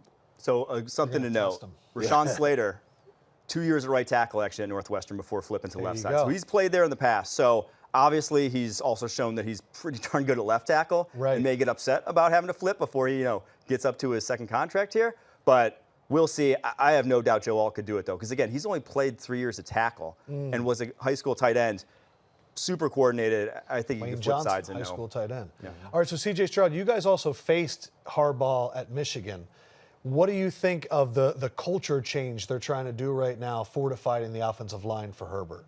Yeah, I was recruited by them as well, so I got to spend a lot of time with Harbaugh and his staff and the stuff that he was building. Of course, not my favorite people after I went to Ohio State, but a lot of respect for Harbaugh. I think that, you know, he's a hard-nosed football coach. He loves to run the football, and he loves to stop the run. And those are two things that he prides himself on. So this pick doesn't surprise me. I think Coach Harbaugh is his mindset is, man, you can't throw the ball deep without protection. You know, so you can have all the receivers in the world, but if you can't protect, and then you have no shot for the forefront. And in this league, man, you win games and lose games from the O-line and D-line. You know, those are the best players in the world. I bet you Laramie Tunsil's like your favorite person in the world. That's my dog, bro. That's my brother. Yeah. And without him, man, I know C.J. Stroud last year for sure. And he missed a lot of games, but it wasn't even the fact of like him playing. It was his confidence. He's my locker roommate or locker buddy, whatever you want to call it. And man, just the confidence he's instilled in me. And then when we were out on the field together, to know that my left side was straight, no matter if we were playing Myles Garrett, freaking Trey Hendrickson, like anybody, you know, I know LT's gonna have my back. Yeah. And, you know, that's a great feeling to have. And now we got Taliese coming back, going to right tackle, and just like Mike said, you want to have 2 tackles for a strong amount of your career where your tackles are really good, because that's the best D-line is the edge guys. Right. And as a quarterback, when you have guys like Titus and Laramie, and now have Joe Alden and the left tackle from the Chargers, man, as a quarterback, you can't ask for much else. Like, of course, you want great receivers as well. But yes. Like you said, man, there's 15+ great receivers. But I think Nabers is great too. And speaking of great receivers, with the 6th pick in the NFL draft, the New York Giants select Malik Nabers is the pick. They have not really had a #1 wide receiver since Odell Beckham Jr., so they're going back to the LSU well. Malik Nabers, guy can fly. 4.3, 840, a 1.56, 10-yard split. Over 3,000 yards receiving with nearly 190 catches. His favorite play in the playbook is a jet sweep. He can do a little bit of everything. This was your #1 wide receiver. I just think he is my #1 wide receiver because this is where the NFL game is going. Guys who can hit home runs off of, you know, a slant, a screen, a jet sweep. Like, that is what he has to his game. He reminds me, I mean, caliber of athlete that we're talking about, you can count them on one hand the amount of guys that have his level of juice in the NFL right now. It's like Tyreek Hill, Jalen Waddle, not a lot of other dudes. Like, he is flat out uncatchable from behind. 51 broken tackles over the past 2 seasons. Now, something of note, he was primarily a slot wide receiver in LSU's offense. He is not the polished route runner of Marvin Harrison Jr. In this Giants offense, they kind of got a lot of slot receivers already. But he brings a different element to the table in just the pure dynamism. If you leave a 4-6 corner on him on the outside, I don't know what your answer is, because he's so strong. 199 pounds, running in the mid-4.3s, jumping over 40 inches. And you just see it on tape consistently. The amount of wide open throws he gave to his quarterback, more than anyone I saw in college football. Just a true specimen at the position that, you know, doesn't come around every year, man. Those top 2 wide receivers, I think, are different cats. And Giants, lucky to get one, man. A+. A+, the most prolific wide receiver in LSU history, which is kind of crazy to say. What do you think about him when you watched him? Oh, man, I just thought, like I said before, I think he's super dynamic, great contested catch radius, always able to get open, great route running, legit 4.3 speed. Daniel Jones, and then you pair him with the Jalen Hyatt next year, so they got legit 4.2, 4.3 receivers. Yeah. Hopefully Evan Neal turns it around, but you got a lockdown with Big Andrew on the left side. So, you know, the Giants have a lot of upside. It's really up to Daniel Jones at this point. It is. Had at least 1 catch of 20 or more yards in every game last year. And we have someone tweeting at you. The Giants believe they can still build around Daniel Jones. They have confidence in him. It was May or bust. But we do have a tweet. So what is that the tweet that we want? What do you think about this? You know, it's important because Daniel Jones, obviously a very rough start. But for a long time, they weren't building around him. They had the weapons, but then they end up, you know, they let Saquon walk. You know, the O-line struggled greatly, as we've seen. So this gives them a true chance. I mean, they had one other guy they would think about taking after where they were at. They didn't get him. But, you know, they got some guys. They got some dudes, bro. Motor, I played with him last year, man. Motor is amazing. Not only can, you know, he catch the ball, he blocks very well. but he does not get tackled by one person. You're talking about Devin Singletary? Yes. What do you call him? Motor. Why do you call him Motor? He's been called Motor since he's been a baby. Really? Darius Slayton, great receiver. Wandale Robinson, very underrated. I love Wandale. Yeah, Wandale's nice. He is really nice. Darren Waller still has a lot of juice in him. I will say Waller, though, contemplating retirement. He's not showing up to Giants offseason stuff. So He's that a he may not, but also like he's going through personal stuff. stuff this offseason. He may not be actually with. Yeah. There's sometimes rumors that he's not. I think sometimes football is the way to get away from that stuff, you know. But hey, I don't know. That's his personal life, man. Yep. Darren, we're praying for you, bro. Hope everything's good. Hope his mental health is good. I mean, everything like that. But man, I like Nabers, man. I think he's great. He's tough. Like you said, he's very. When you turn on his tape, you turn on explosive, just straight explosiveness. And you know what's kind of funny? He reminds me a lot of Odell when Odell was coming out. That's what's wild to me is there have been 3 pairs of LSU wide receivers that have caught 1,000 yards in a season. There was Jamar Chase and Justin Jefferson. There was Odell and Landry, and then there's Malik Nabers and someone we're going to hear from later on, Brian Thomas Jr., who is also another athletic marvel. But man, they got some athletes down there at LSU, and now we get to find out with some weapons and a better offensive line, we finally get to find out about Daniel Jones. Yeah, this is Daniel's prove year. He signed that major deal. They believed in him. They chose Daniel Jones over Saquon. It's time for Daniel to put, the money where the mouth is, where a lot of GMs, a lot of players say, this is your opportunity. You get a true number one. You got a couple free agents, but when you cutting a big corner of the check, man, you gotta feed everybody. And this draft is actually going how all the mocks were saying it was going to go. Yeah, it's going to be offensive. Tennessee Titans go with the 7th pick of the first round with offensive lineman out of Alabama, JC Latham, another towering man. You talk about long arms, 35 and an 1/8 arm with an 11-inch hand. Yeah, that's insane. That's some transformer stuff. JC Latham, a people mover. People call him the strongest player in the draft class. He was the #1 tackle recruit back in 2021. Did not miss a game in 3 seasons, over 1,700 starts, and has 41 games at right tackle. And he calls himself the Trench King, Mike. He is. The man is the Trench King. I would not want to go one-on-one against this guy. I would. He is he is the strongest offensive lineman in the draft. He's the strongest player in the draft, full stop. He benched over 500 pounds for reps in the Alabama weight room. Wear gloves? His hands are Does enormous. not wear gloves. Not only large, but also like just thick. I mean, this guy was 342 pounds and probably couldn't get under 300 if he wanted to.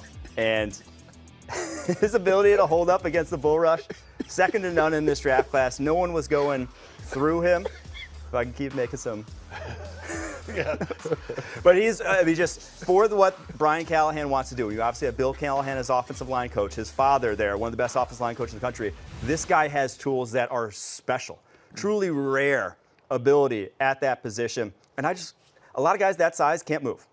A lot of guys that size flat out can't mirror NFL edge talent. He can move. And the sky really is the limit with JC Latham. For the Tennessee Titans, Will Levis, they had to do it. A lot of people might think this is a reach. I don't think it was. I'll give it a A-. You mentioned Bill Callahan, one of the best offensive line coaches that has ever been in the NFL. This is a team that tried to go with Andre Dillard. It didn't work out.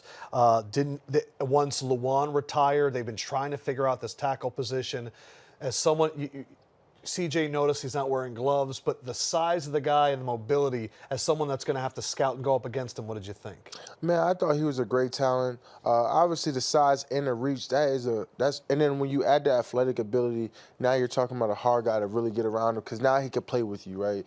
He can act like he's boxing you, getting ready to exert the power, and then you could try to hurry up and hit the edge. But when you got that reach to be able just to run a guy by, letting your quarterback be able to step up, that's the dynamic of being a great, mobility offensive lineman, and he has that, and he's dual. He reminds me of comparison of our guy Tyler Smith, a guy who can play inside and outside. Tyler's one of the strongest people I know.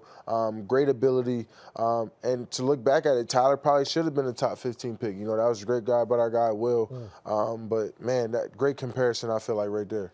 Titans allowed 64 sacks last year. That was 28th in the NFL. This will be good for a quarterback. CJ, are you okay if we bring in a friend to preview the next pick? Let's do it. Okay. The 8th pick in the draft is owned by the Atlanta Falcons, and joining us now is a member of the Atlanta Falcons, former first-round pick, tight end, Kyle Pitts is in the building. Kyle, how we feeling, my man? Hi, fellas, what's going on? What's up, brother? KP? Micah, CJ, how y'all doing? Good. How you doing, Brother brother? Adam, how you doing, brother? I'm good, man. Good to see you. 8th pick.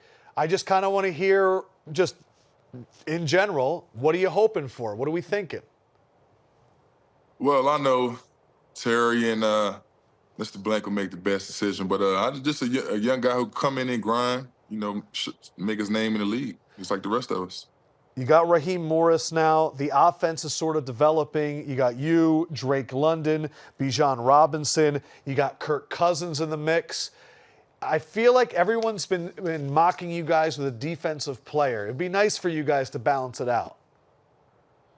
Yeah, I wouldn't be opposed to it, but I'm just here, watching it like everybody else. Draft day is always a big bag of mystery, so, each pick is we hoping to see whoever we pick. Hey, KP, I know you're excited about Kirk and, going way back, Kirk feeds his tight ends, bro. I'm excited to see the year you about to have, bro. I know you was battling the injuries last year, but I'm super excited to watch you break out this year and you finally having a quarterback you needed since you've been there. So I'm really excited to watch you this year, bro, because we all know the journey been long, but, man, we know you a baller, bro. What number you I wearing, appreciate it, fam? my brother.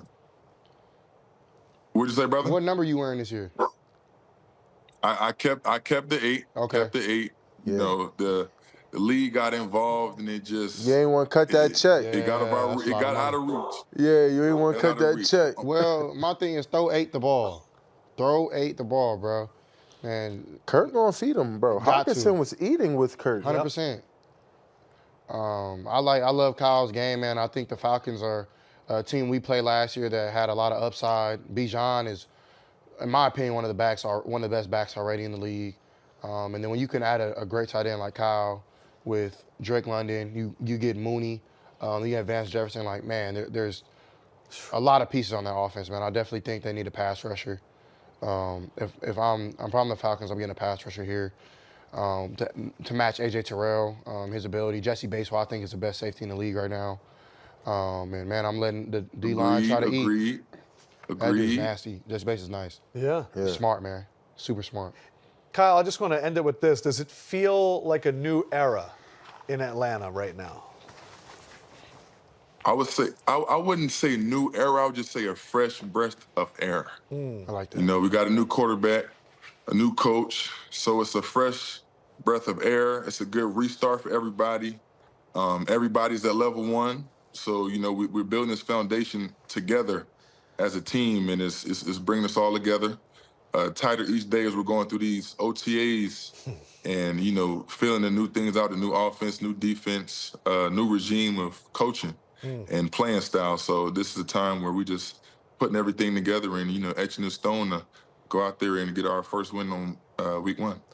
Renner, I've been seeing Dallas Turner mock to them. I have also been seeing the big guy from Texas, Mr. Murphy, and I've also seen maybe some cornerback rumors. Where do you think they're looking right now? I think D-line. You're not going to be in a position to draft top 10 next year, and usually D-line talent that goes high, man. So I think Byron Murphy, Dallas Turner, 2 freak athletes, 1 at DT, 1 at edge. Pretty easy pick, in my opinion. Well, Guys, Kyle, I have something for you, my man. The pick is in. And with the 8th pick in the draft, the Atlanta Falcons are taking quarterback Michael Penix out of Washington. Wow. That's surprising. Wow. That's a slinger right there, man. That dude's nice. They just signed Kirk Cousins. This is completely out of left field. What do you think about this, Kyle Pitts? Wow. Shout out Penix, man. That's big. Now, as a younger guy who, loves to hang around older people, I would think, I think this is great for him to learn from such a professional like Kirk and to see how he operates in the building on and off the field. He's a great young player. I've been watching him. I know a couple of his friends actually. He's from the Tampa area, so I have friends who I went to school with who is friends with him. So we've been watching him since Illinois and then Washington. So it's great to see him, and I can't wait to get him in the building. This is a good one. I like this one. Yeah. Are you shocked? Are you as shocked as I am? I'm very shocked. I'm not gonna lie. Like you said, I did think we were going defense. I'm not gonna lie, but that definitely kind of just changed up the dynamic. Training camp's going to be interesting. Very interesting. I mean, that's the best part of ball. That's the best part about it. I'm messed up right now. What? I did not see this coming. I thought Penix was going to fall to Minnesota. I can agree with you, Mike. I thought so too. But I was thinking he was going to stick in the purple. Yeah, but this right here was. Wow. Let's look at some highlights. Let's break this down. Michael Penix Jr., quarterback out of Washington, 37-8 record as a college starter, 25-3 at Washington, and he goes at 8 here. Renner, your reaction? I'm floored. I think he is incredibly talented, man, but I thought he would slip because of the injury history. He's torn both ACLs. He has had surgery on both his shoulders at certain points during his college career, and when you look at him, he's kind of a slim dude. You worry about those injuries continuing at the next level. But the thing is, he doesn't take sacks, man. He took fewer sacks his entire collegiate career than Caleb Williams took all last year. 31 sacks. The guy plays a winning brand of football in that he doesn't take negative plays. He gives his playmakers chances to win down the football field. He is going to do that consistently. It's a reach for me, but quarterbacks, if you fall in love with one, you take them, so I'll go B. He is the first FBS player to pass for 4,500-plus yards in back-to-back seasons since Patrick Mahomes. Quarterback C.J. Stroud, what did you think about this quarterback? I love Penix, man. I said this on the Pat McAfee show during the season, before we played the national championship. When you talk about NFL-style quarterback, that's Penix, man. He sticks in the pocket.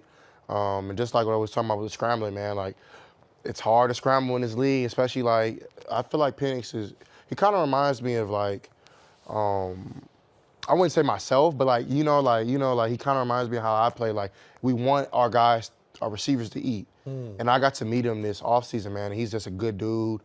He stays with his do-rag on. So for me, like, that shows me that he's going to be able to be relatable in the locker room, which is huge. Like that, I think that's stuff that we don't talk about is like, how relatable can guys be, or how? And Kirk is coming off this Achilles injury too. Right. So we don't know how recovered he is, but like you're saying, 330 yards per game. You love the arm talent. It sounds like you love the guy as well. Yeah, I love and that's huge as a quarterback, man. Like Kyle knows, like you want somebody that as a quarterback, you want your teammates to want to go out there and put their head on a chopping block for you because they know that you would do the same. And like Penix. We played him against when he was at Indiana. I feel like we were the game that put him on the map. He had like 450 against us for like 5 touchdowns. Again, when I was my freshman year, COVID year, and like I talked to him after the game, and man, he just had like a good hand on his shoulder. All his teammates were like coming up to him, like telling him great job, and like you can just tell he has a locker room. Then at Washington, knowing some guys up there, like they same conversations. So I think like Kyle said, learning from Kirk is going to be huge, man. Like Kirk is a real vet who is very underrated at the quarterback position, who's going to do great things. But like you said, man, he's coming off of Achilles. But man, and I know Kirk's a believer too, man. But like with all the injury stuff, like man, only God knows how long you're going to play this game. And I think like right now, man, he has a lot of upside. So shout out to Penix, man. Proud of you, bro. Happy for you. That's another. Black quarterbacks in the league, man, that got picked in the first round. So, man, I think that's huge. Apparently, Raheem Morris loved him. What do you think of this? You're still stunned. Bro, I think Penix is a dog. I played against Penix multiple times throughout my collegiate career. He's always caused trouble. He's faster than what you think. He's able to throw it in different arm angles. Yeah, he had a 1.58 in the 10-yard split and a 4.58 in the 40. He's legit. He beat Penn State. He ruined our year, the first game of the season. During COVID year, actually, when he was really starting to break out. I'm really not surprised at where he's going. I knew he was a first-round talent. I saw the way he dog-walked Texas in the semi-championship game. Did whatever he wanted. So Penix, great talent. I think he's going to be a really good player in the league. Atlanta just got a good one. And this allows Kirk to, we don't know the extent of his injury, when he's going to come back. We don't know what's going on in the locker room. But same thing with Maye. He gets a chance to be around veteran leadership, and based off what I've seen, and I talked to Kurt personally, he's a great dude. He's always wanting to help others, so he's going to get one of the best in the game to mentor him, develop him, whether it's this year, next year, or whenever that deal is done. And Kurt decides to step away, but man, Penix, I think he's going to be a really good player. Kyle Pitts, you've heard these three break it down. How do you feel after listening to them talk about your new quarterback? Yeah, similar to what Micah is saying, just Kirk is such a, he's a vet. He's a veteran, so he's willing to teach. He's willing to mentor and show you how to do it. Matt was another guy like that my rookie year. He took me under his wing, and he showed me that in this league, it's not about, how quick, it's about durability. And, the mental side is 90% mental. 100%. A lot of consternation comes from knowing your plays. So, with him being the quarterback, he'll have to learn a lot. And he's the general of the offense. So for him to learn from somebody like Kirk and Taylor in the room as well, guys who've been in the league 10+ years, he'll be able to learn a lot. And, I'm pretty sure he'll be able to come in the locker room and find his way, because he's a pretty cool guy from what I'm hearing. KP, thank you. And we can't wait to watch you get after it next year, man. Enjoy. Thank you. Appreciate y'all having me. All right, sir. And with the 9th pick, we go back-to-back Washington Huskies. They drafted Mr. Caleb Williams with the first pick, and now they are drafting Rome Odunze, wide receiver out of Washington at 9. Good size, 6'3", 212, ran a 4.45 40. Started 30 games at Washington, over 3,200 yards, broke Washington's record for single-season yards.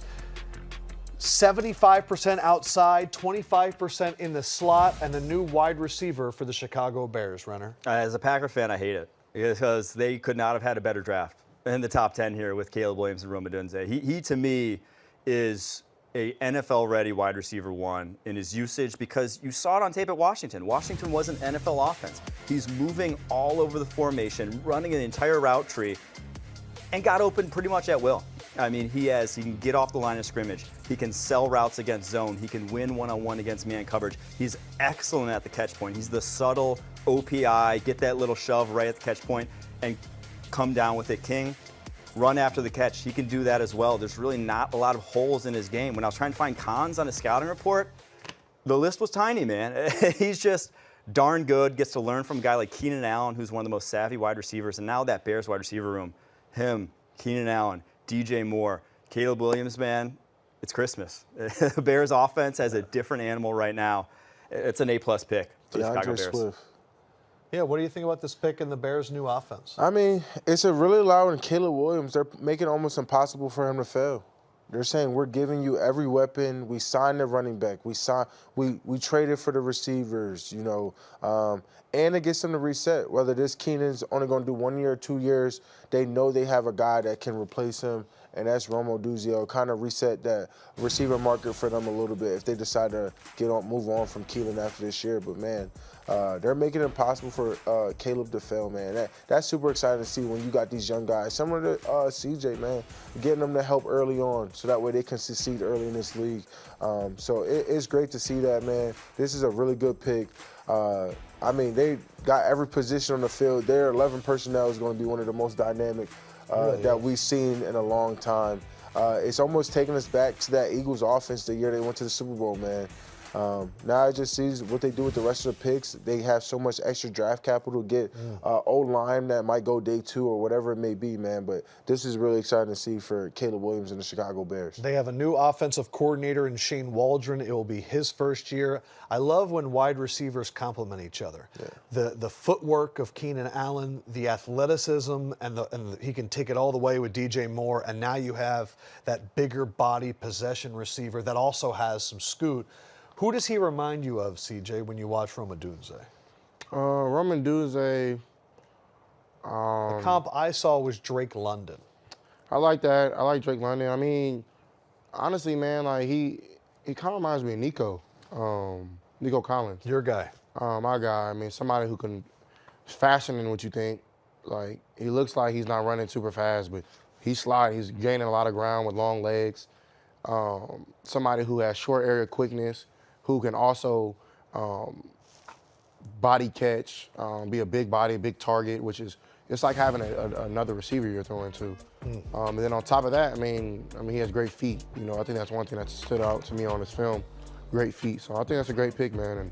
And like Micah said, man, they're making it hard for Caleb Williams to not do good, man. I think that's good for Caleb. And, you know, I think the Bears organization is finally doing something right, you know, with the trajectory that they're going on. Justin Fields has to be crying. Justin Fields had none of this. That's one thing that it's doesn't almost make sense to me. But it's almost going to make it so challenging on Caleb because he'll reach so much negativity if he doesn't have the year that he's projected. He should be an offensive rookie of the year. Delete your social media. Stop listening to everybody. He's going to have to because, you know, if this team's not winning and the way their defense played at the end of the year, you know what they're capable of. So it's going to be very interesting. The Vikings have moved up one spot from 11 to 10 with the New York Jets.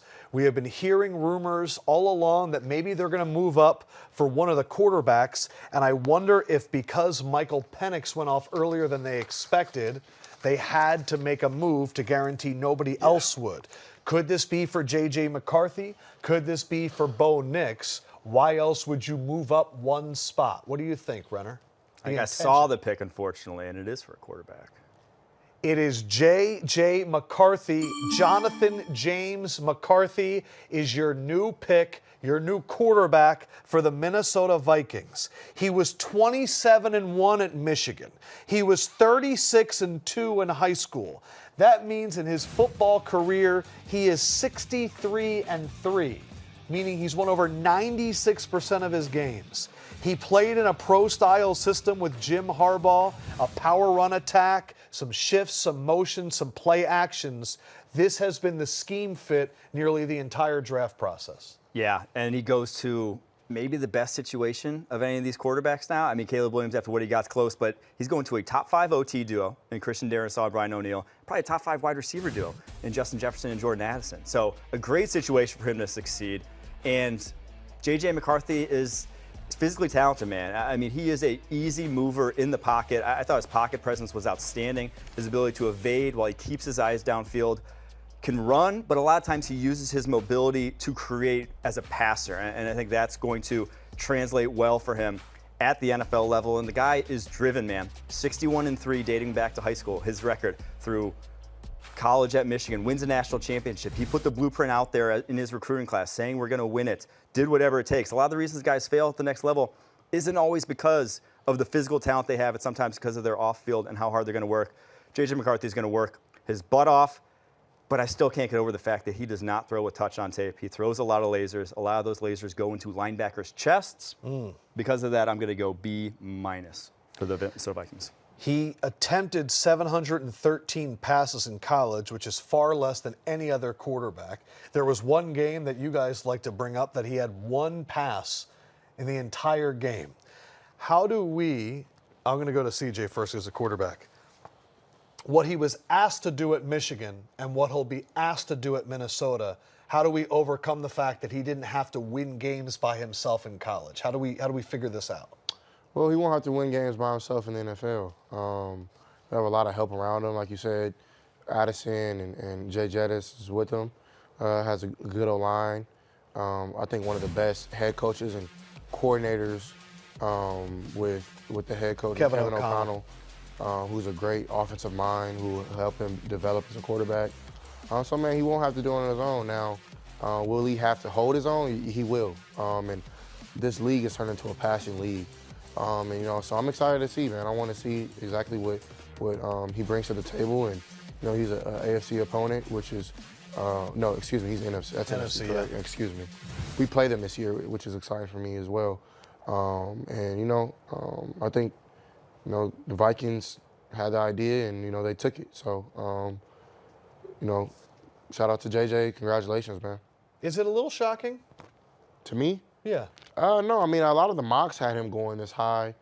You know. It was just interesting because during the season, it didn't seem like a possibility. And then when draft season started, it became a reality. Well, I think that happens every year. There's always one guy that kind of moves up after the season.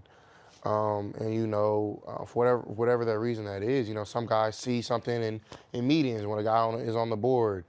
And it could be another. It can be a whole bunch of different ways. Apparently, he was incredible in those meetings. Right. You know, so like that could be one thing, and like, you know, so Defensive Player of the Year? What do we think? Yeah, I just think, it's a good pick because obviously they needed someone to fill that void. And if you're going to take a guy at quarterback, it almost has to be McCarthy since Penix is gone. And then, they had a chance with Bo Nix, but I think McCarthy, his winning standard, what he's accomplished in his college career, overdid it. But I just don't believe in taking a guy what I haven't seen. Justin Jefferson alone deserves 150 targets. So 150 targets to the 700 he's threw, that's almost a quarter of that.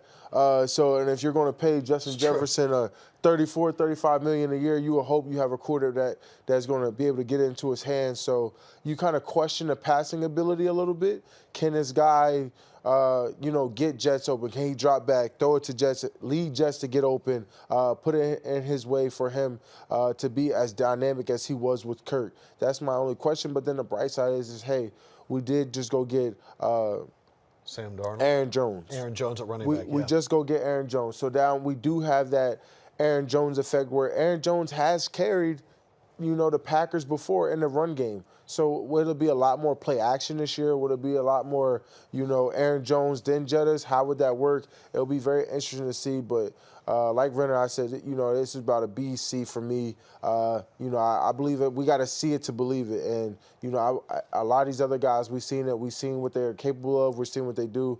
But, it's hard for me to draft a quarterback in the top 10 without throwing for over 3,500 or 4,000 yards like these other guys. So it's very interesting to see, but he is a winner. Yeah. There's nothing wrong with going with a winner. He kind of gives me Kirk vibes. He meditates before games. Harbaugh calls him the Iceman because he never crumbles under pressure. I also think what's interesting, 5 quarterbacks go in the first 10 picks. Yeah. And so we might see all 6 quarterbacks because there have been rumors that Denver loves Bo Nix. Well, Denver's picking in 2 picks. Here's the details of the trade. Jets get 11, 129, and 157. So they pick up some 4th, 5th round picks there to give them some more picks to only go back 1. And they were definitely not interested in a quarterback, even though Aaron Rodgers is reaching the age of 40. Renner, just big picture, 5 quarterbacks in the top 10. And no defenders. I mean, it's the most defensive player come off the board. Offensive. It's true. The defense this year isn't as strong as it has been previous years, and that's the reality. This year, it's offense. The league is an offensive league. They love, we were talking about it earlier, whether a team loses or wins, it's all dictated by the quarterback nowadays. It's an offensive league. You got to protect your quarterback. A lot of quarterbacks went downhill last year because of sacks and the implemented roughing the passers and all these different things to protect these guys. So I'm not shocked that they're going quarterbacks and they're going offensive linemen. Yeah. These are must-haves. These must-haves in the NFL to succeed. And it goes back to what I kind of said at the start. This is a uniquely good quarterback, wide receiver, and OT class. That's all we've seen come off the board, right? Those are all we've seen. So, while I may not have had some of these quarterbacks this high, they all have something that is easy to fall in love with. Yeah. And because of that, you got 5 teams falling in love with them. The Jets are probably going to go Olu right here. I can almost guarantee it. You're talking about, they got Tyron Smith there, a great person for Olu to learn from, or whether Olu goes to right tackle. I mean, Tyron, he went O-tackle and he played right tackle when Terrence Steele was down and Tyler Smith was playing left tackle. So Tyron has the ability to go left and right. But, what was the biggest question for the Jets last year? Can they pass protect? And I don't see them missing on the offensive lineman right here. I see them taking Olu or a different offensive lineman right here. What do you see them taking, Renner? Yeah, I think that makes the most sense at this point. Him or Brock Bowers, if you want to give Aaron Rodgers another weapon. But how do you lose this season? How does this season go south? Aaron Rodgers gets hurt again. Tyron Smith, what do we know about him over the course of his career? He's going to miss a few games. The guy plays banged up a lot. He's got back, arm injuries routinely. Makes a lot of sense for long term. I told you that this Micah Parsons guy knows how to cover the draft. And the Jets, with the 11th pick after trading back 1 spot, go Olu Fashanu, is the correct way to say it. We are Penn State. 34-inch arms, consensus All-American, the first consensus All-American for Penn State since 1995. Big Ten Offensive Lineman of the Year. He was the team captain, the team MVP. He's a competitor, and he's a heck of a prospect, Renner. He's got some of the best feet I've ever seen from an offensive tackle prospect. It's just such an easy mover. the comp I said earlier is Laramie Tunsil, and Laramie Tunsil is one of the best pass protecting left tackles in the NFL. That's what I expect Fashanu to be at the NFL level because he was that in college. Over the course of his career, only 17 pressures allowed in 2 seasons as a starter. Fortunately, 6 of those did come against Ohio State, but the rest of the game, lights out. I mean, flat out, the best hand usage I saw in this draft class in terms of pass protection. James Franklin told him to go to the draft last year. His mom said no, he's getting his degree. He's coming back to school. Very smart guy. Picks up, passes off stunts at a really high level. The one weird thing to know, and if you're watching the highlights, maybe focus in on it. He's got the smallest hands ever measured for an offensive lineman. 8.5 inches. That, I think, impacts his ability to sustain blocks in the run game, but it never really impacts his ability to pass protect. Because of that, I had him higher than this. I had him pick on number 8 on my draft board. I thought he was a blue chip type of player. I'll give it an A+. I think that's a good quality left tackle for the next 10 years for the Jets. He went to Penn State, so Micah gets to go first. Yeah, I mean, Olu, I was able to see how he transformed. I actually tried to convince him to leave last year because how high I knew he would go. You know why he stayed? Yeah, to get that degree, and I don't. Because of his mom. Yeah, you know Nigerians. That Nigerian mom ain't they letting you don't leave play, out bro. that They degree. don't play, bro. None of them play, bro. Every Nigerian friend I had was always on their academics, and they was graduating a year early. Yeah, Yes. they was on it. So, you know, it's very exciting, bro. I'm super happy for Olu. I think this was a great pick. Like, I predicted this pick. They had to protect Aaron Rodgers. They had the most O-line trouble. Even, like, Zach Wilson struggled. Aaron Rodgers got hurt. I mean, they had so many people that got injured or just wasn't playing well at that position. This pick just made the most sense. So I think this works out for both parties.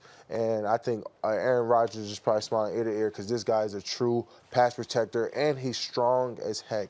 And I think he's bigger in person. I went up to Penn State recently. I saw him. I said, oh, this guy will be the real deal. And I agree with Mike. He is a blue chip guy. I don't see this guy failing. He's homegrown, Nigerian blood, and he's just a dog, man. They went out this offseason, got Morgan Moses to play right tackle, got your guy Tyron Smith to play left tackle. Both of them have had injury concerns over the last few years. This guy can learn from both of them, play. And then with guys like Elijah Vera Tucker there is some mobility. CJ, you had a chance to watch this guy? Yeah, we played him. And he was actually, That's a Nigerian household out of right there. Very much. That couch. Yeah. And, you know, it was, he was really impressive on film. Great feet, you know. And one thing, like, that I always watch in linemen is what type of center of gravity do they have? Are they a wide clamp guy, or are they like Laramie Tunsil, where they have a small center of gravity where D linemen don't have targets to hit? And he mixes it up. And I think one thing that I like about him, he uses his hands really well. And, you know, I think he's very impressive. I think for the Jets case, playing them last season, they're an offensive way from being a playoff Super Bowl contending team with that defense. The defense is really good. C.J. Mosley's great. Sauce is good. DJ Reed is nice. You know, so like, and then they have Quentin Williams, who I think is probably top 3 D tackle in the league. You know, so they're offense away from being a great team. So I like this pick. We got 4 plays from Aaron Rodgers last year, so hopefully we get a little bit more. 11 picks. We've had 1 Penn State, 1 Ohio State. 2 of the last 3 picks were Nigerian. Shout out, Rome Odunze, Nigerian. You saw that tweet there from Connor Hughes. Apparently the Brock Bowers interest was all of a smokescreen. And likely Denver's pick here at 12 will also be an offensive player. If all the rumors are true, this will be Bo Nix. And that would be 6 quarterbacks in the first 12 picks, which is undoubtedly a record, but we're still waiting for that to come through. Renner, your big board is a lot of defensive players now. Now we're starting to see maybe it's a run on offensive linemen. What do we expect in these next few picks? Yeah, like I said, I do think Bo Nix would be the pick here for Denver. I've been mocking that one since January. Perfect fit for Sean Payton's offense. But now you have some teams with Raiders up next. After the quarterbacks are dry, they're not going to be able to get one. So you're probably going to go defense there. And Tony Pierce, obviously their head coach, going to beef up his side of the ball. New Orleans could go valuable positions in corner or defensive end. They need both. Indy probably in a similar boat. So I think we could start to see some of those corners start to come off the board. There are some good O-lines. This is my favorite part. The other networks are in commercial. We get to break the pick. And with the 12th pick in the NFL draft, the Denver Broncos are indeed choosing the 6th quarterback already. It is going to be Bo Nix. Just a day or two after they traded for Zach Wilson, Sean Payton says, give me another one, and they're going with Bo Nix out of Oregon. This is a coach's son. His dad was a baller for quarterback for Auburn, was an offensive coordinator of Miami. This guy, Bo Nix, the #1 2019 recruit, ahead of Jayden Daniels, ahead of Sam Howell. He beat out Malik Willis at Auburn. Coach Dan Lanning said he sat in team meetings and he pretty much was a coach. He had a great offensive line to play behind, but this is a guy that was very divisive in the process, Renner. Why were you a Bo Nix guy when so many people weren't? I just watched his tape, and he didn't make mistakes this past year. You know, a lot of people remember the Bo Nix from Auburn who was kind of slinging it around the yard. This past year, he had only 3 picks, 45 touchdowns. And unlike some of the quarterbacks that we've said, he wasn't throwing to first-round wide receivers. He didn't have first-round offensive tackles. He had an all-time statistical season this past year, actually broke the completion percentage record. Now, some of that was screen-aided. He threw a ton of screens in this offense. But I think he improved every single year of his career. And one thing I loved about him that I saw on tape more so than anyone else, he would look off defenders and he would throw some no-look passes. He had a pass against Arizona State where he set up to a middle field safety. He aligned his feet dead center of the football field, threw across his body to a corner route. That's stuff that is high level, that there's probably, count on one hand the amount of guys in the NFL doing that sort of thing. And Bo Nix was already there, and especially for Sean Payton's offense. Everyone talks about Bo Nix never attacked down the football field. He didn't have to because he could methodically dink and dunk, add that Oregon offense. What did Drew Brees do for a decade with Sean Payton? Dinked and dunked you down the football field.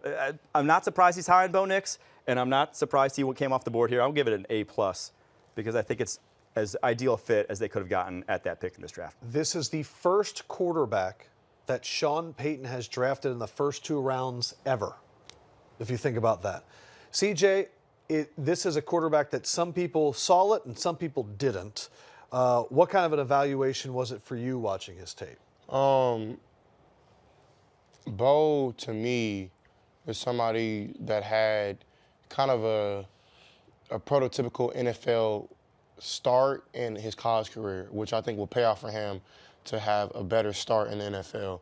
Struggled a little bit at the beginning, figured it out, went to Oregon, and then balled from there. And I think that's kind of like the NFL with a lot of guys. They come in, they have a rocky start, then they end up figuring it out and they play better and better and better.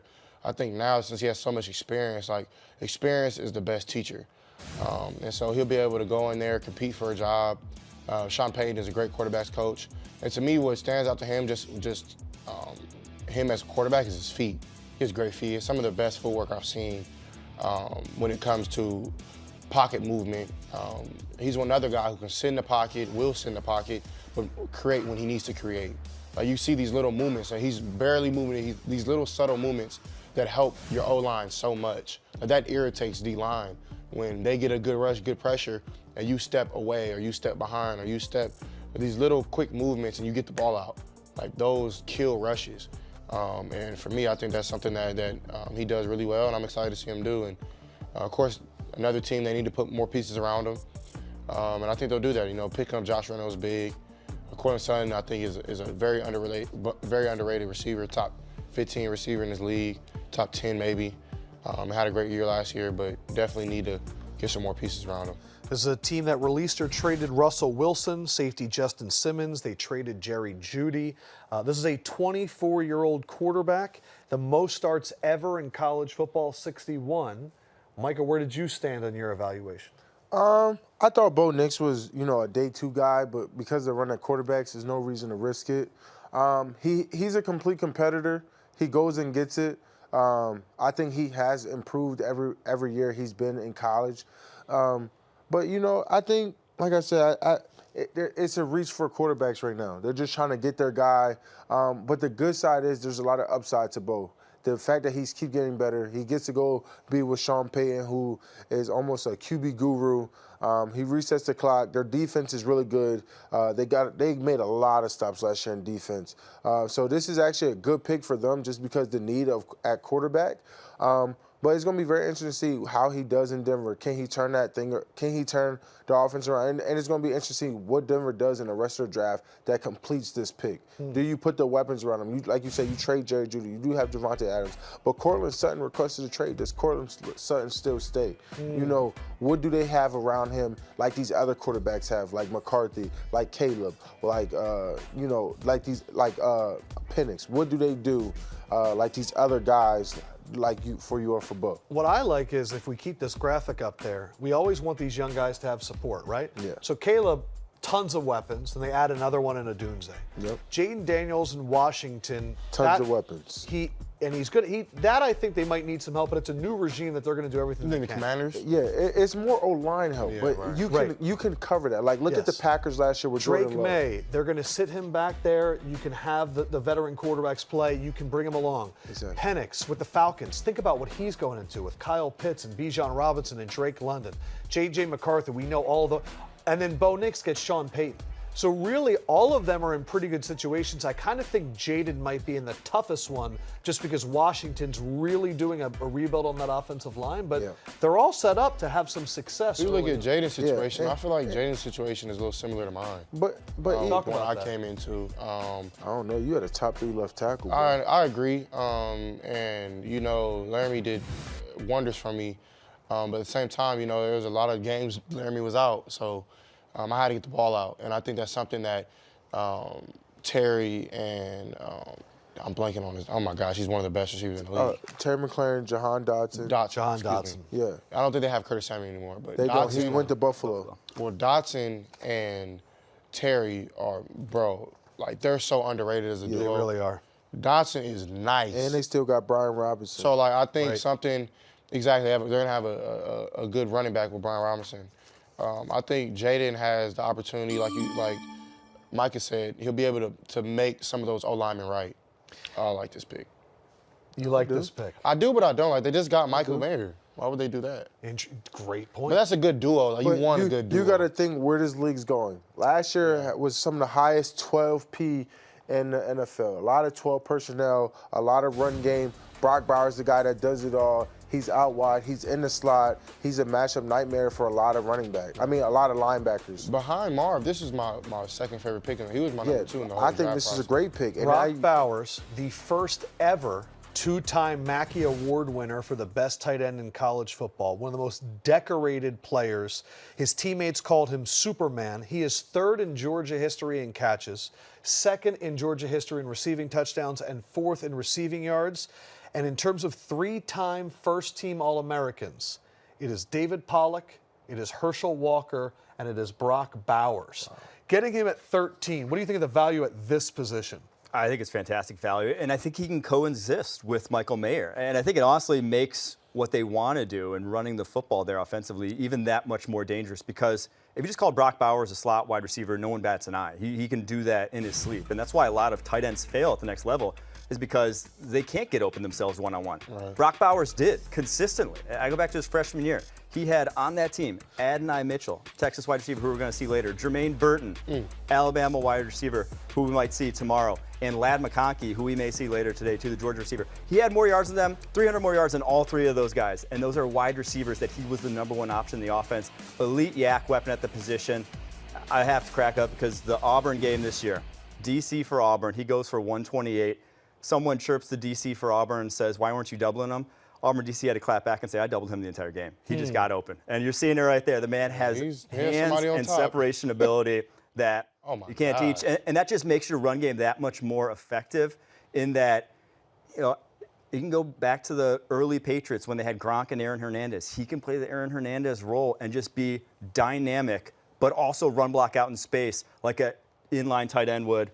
I'll give it an A+, man. I think that's a fantastic value pick of where they got him. I think he's going to be special. So this was your second favorite guy behind Marvin Harrison Jr. Yes, sir.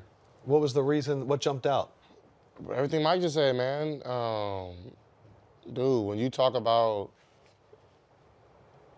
the closest thing, maybe, I wouldn't say he's Travis Kelce, but he's up there. You put on the tape, dude, he's elite, quick, but plays big at the same time, like, doesn't lose one-on-one reps. And you can tell he's a dog. Like every game he has his freaking shoulder pad up, and he's showing a shoulder pad. Like to me, like he don't care about his swag. Like he want to hit some. But nah, man, I think that's a great pick. I think Brock Bowers definitely was my second favorite player in this whole draft. Just to talk about him being tough, he had an ankle procedure that was supposed to keep you out 6 weeks, and he was only out 2 weeks. Like the team is just like he's a dog. Yeah. Sometimes that's not.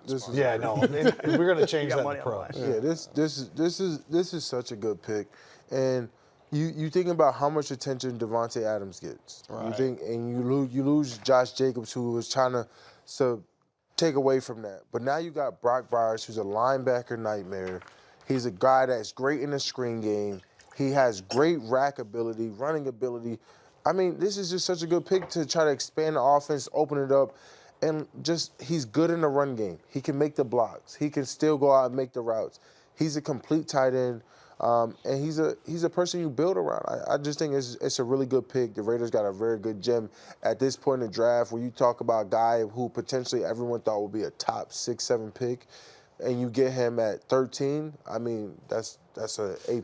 In our comment section, Drop It just said, I can't believe Bowers dropped all the way to 13. It is kind of shocking. It's even more shocking. We're 13 picks in, still not a defensive player. The New Orleans Saints are up, and everything that I've seen is offensive tackle. Yeah, maybe it may be a D lineman, maybe a Byron Murphy here. I see that. I see a corner going because I heard things with Marshawn Lattimore. But it still even might be, they're listening to it still might be an offensive player. But, at this need, there's just, this is very hard to go right now. Like, the draft is very hard. All right, so let's play the guessing game since it looks like the Saints are trying to listen. I'm going to go first. I'm going to say that they take I'm going to go Fautanu out of Washington. I'm going to say they take Fautanu, Troy Fautanu out of Washington, the guard tackle. That's what I think they're going to take. What do you think, Renner? I'll say Dallas Turner. I mean, he's a freak athlete. They were 28th in sacks last year. And Cam Jordan ain't getting any younger. What do you think, Micah? It's hard because you went and got Chase Young. You signed for 1 year on a prove-it deal. Right. But for how the Saints like to play, Dallas Turner isn't their guy. Dallas Turner's undersized. Saints love those big ends. Think about they had Devon, what's his name, for a while. It's slipping in my head. He re-signed somewhere else. He was a big, 3-tech end. Yes. It's slipping in my head, but obviously Chase Young, Cam Jordan, you think about in their prime years, they were that big front. I don't know necessarily if he fits that role. You think they might go, maybe left tackle because they haven't fit since Terrence Armstead left. Ryan Ramczak's still really good. So I could see them doing that too. Left tackle, because I know that they're not too high on Trevor Penning right now. Or I could see them, going receiver. So pick one.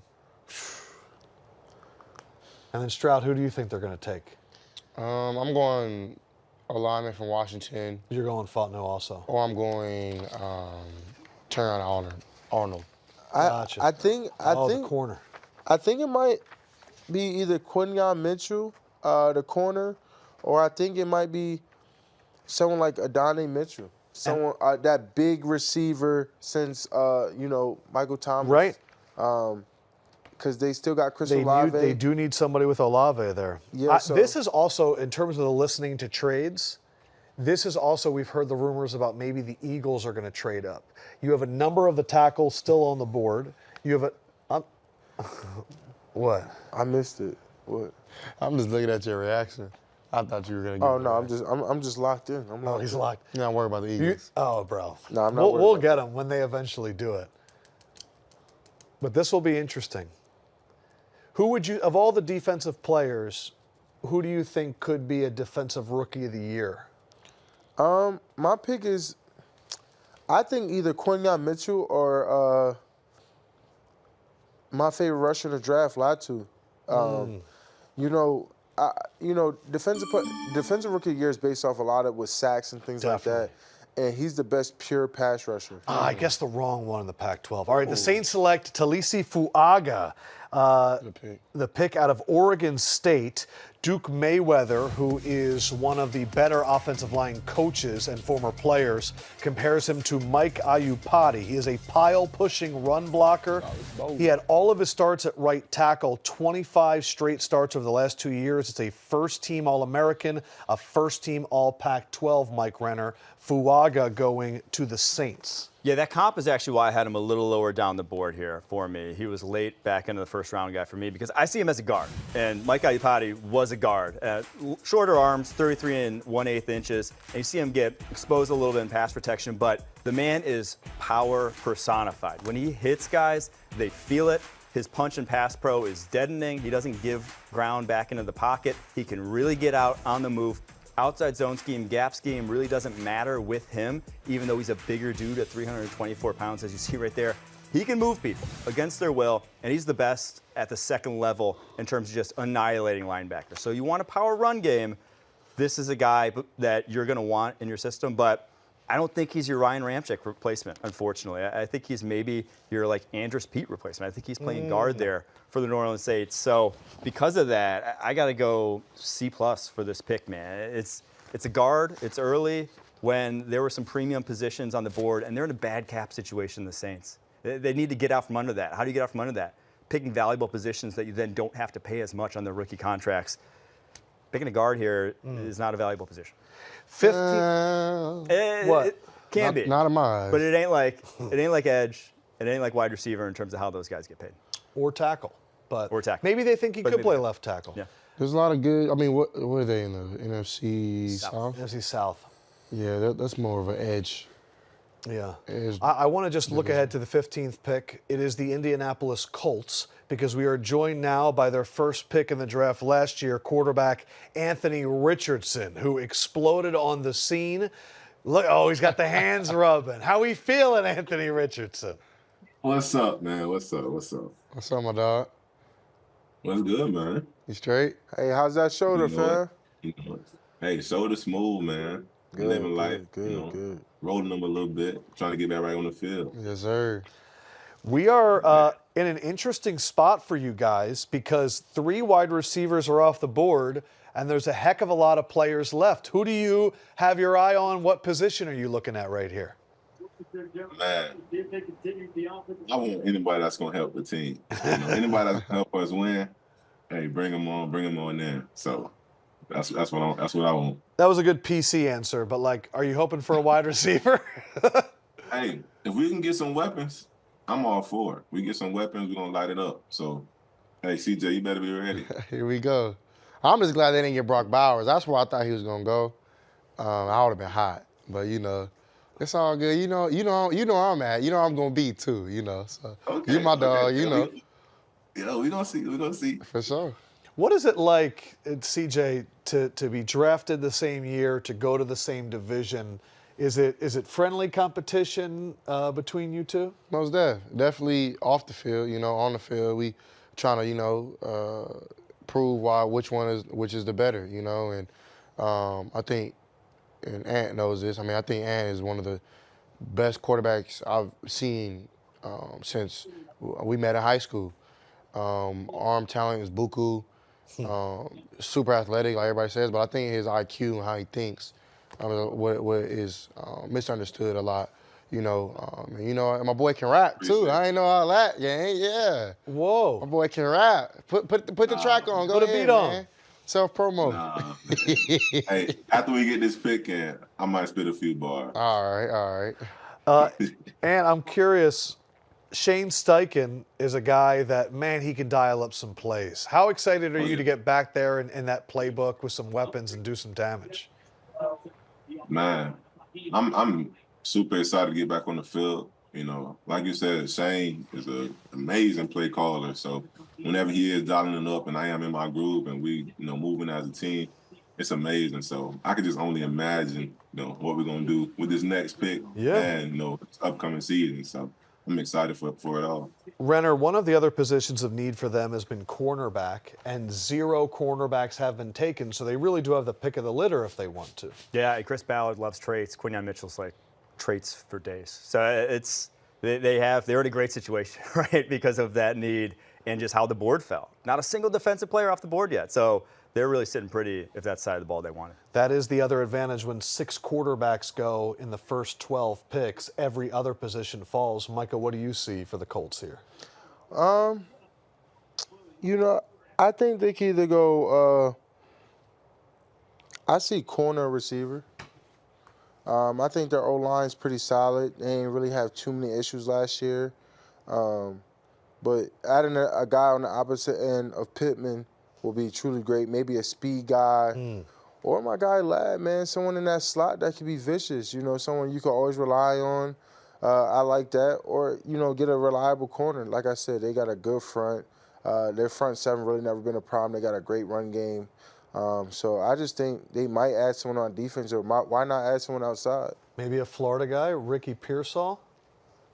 Bring a Gator to the mix? It might be a little early for him.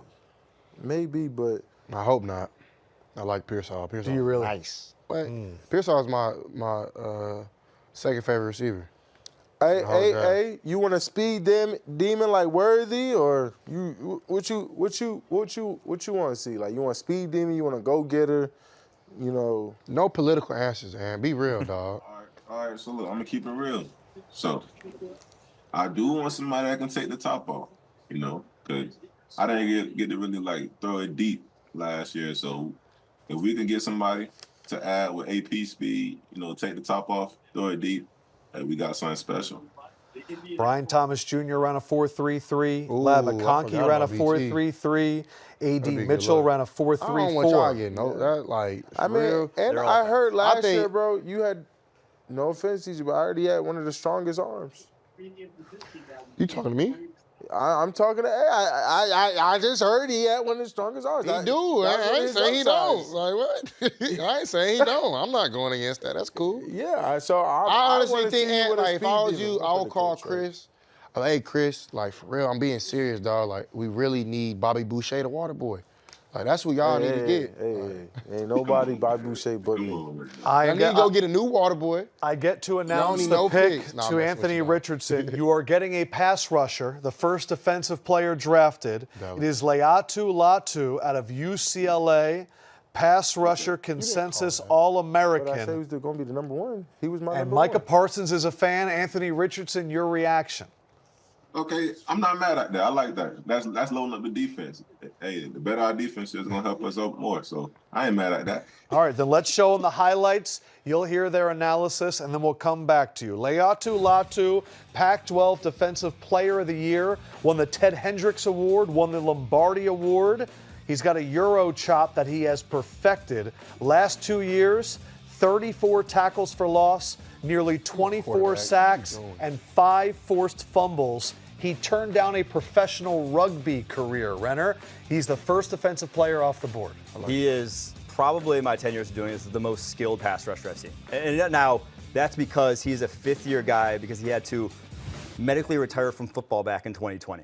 So in 2019, starts his career at Washington, neck injury, misses a whole year, comes back these past 2 years, and the guy looked like an NFL defensive end already. Shorter arms, but he knows how to use them. Guys just can't get their hands on him. His body control is off the charts. Not a high-end athlete, but good enough that he can win at the next level and win right away. Like I said, he has more pass rushing moves than I've seen from a collegiate pass rusher. But again, it's because he's been in college 5 years when the high-end guys usually go earlier. But I'm going to give it an A+, man. I had him as the top edge rusher in this draft class. So did Micah. I think he's going to be at least an impact dude at the next level. Yeah, man, I think he's going to make an immediate impact. Like I said, he was a pure pass rusher, sack guy, great bend, great cross chop. He just knows how to pass rush, and it's rare that you see that from guys in college. You know, there's guys still struggling with finding your angles, finding your lane in the NFL. So a guy that's in college that kind of know his placement, knows where he wants to make an inside move, outside move, and knows direction. I mean, I think he's a complete guy. He was my number one guy. If I said I was going to take a person early, it was going to be him. So I'm not mad at the pick. And, you know, that makes it even better because, you know, Buckner is probably getting lonely over there. It's probably going to create some openings for him. Buckner's a dog.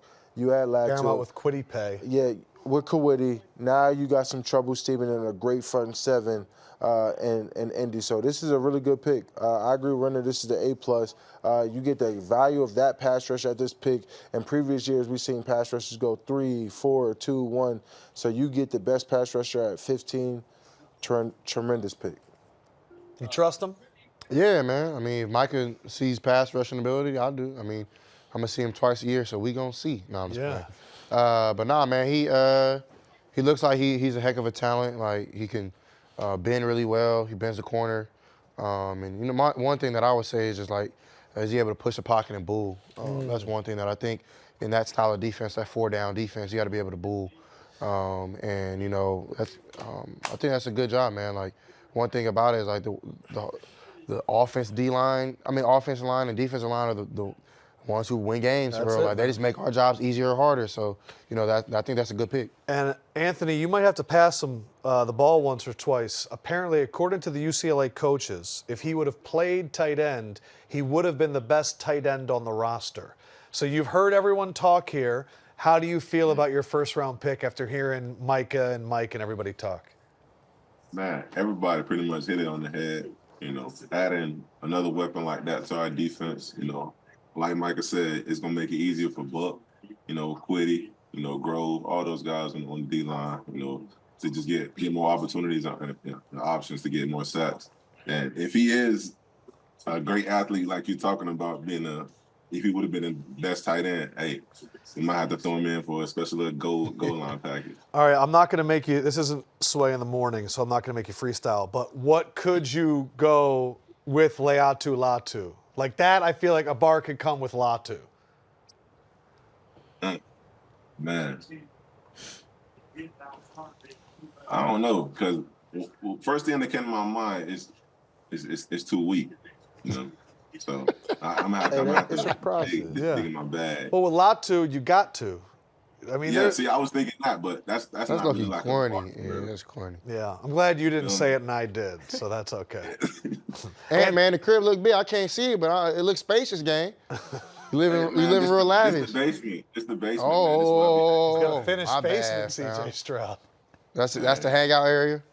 Yeah, that's why I can't come to the spot, bro. Hey, what's up? I'm allowed. Slide through. I'm not allowed in that town, bro. Bro, slide through. Just don't show your face too much. Why not? They gonna get me? I don't think they gonna like that.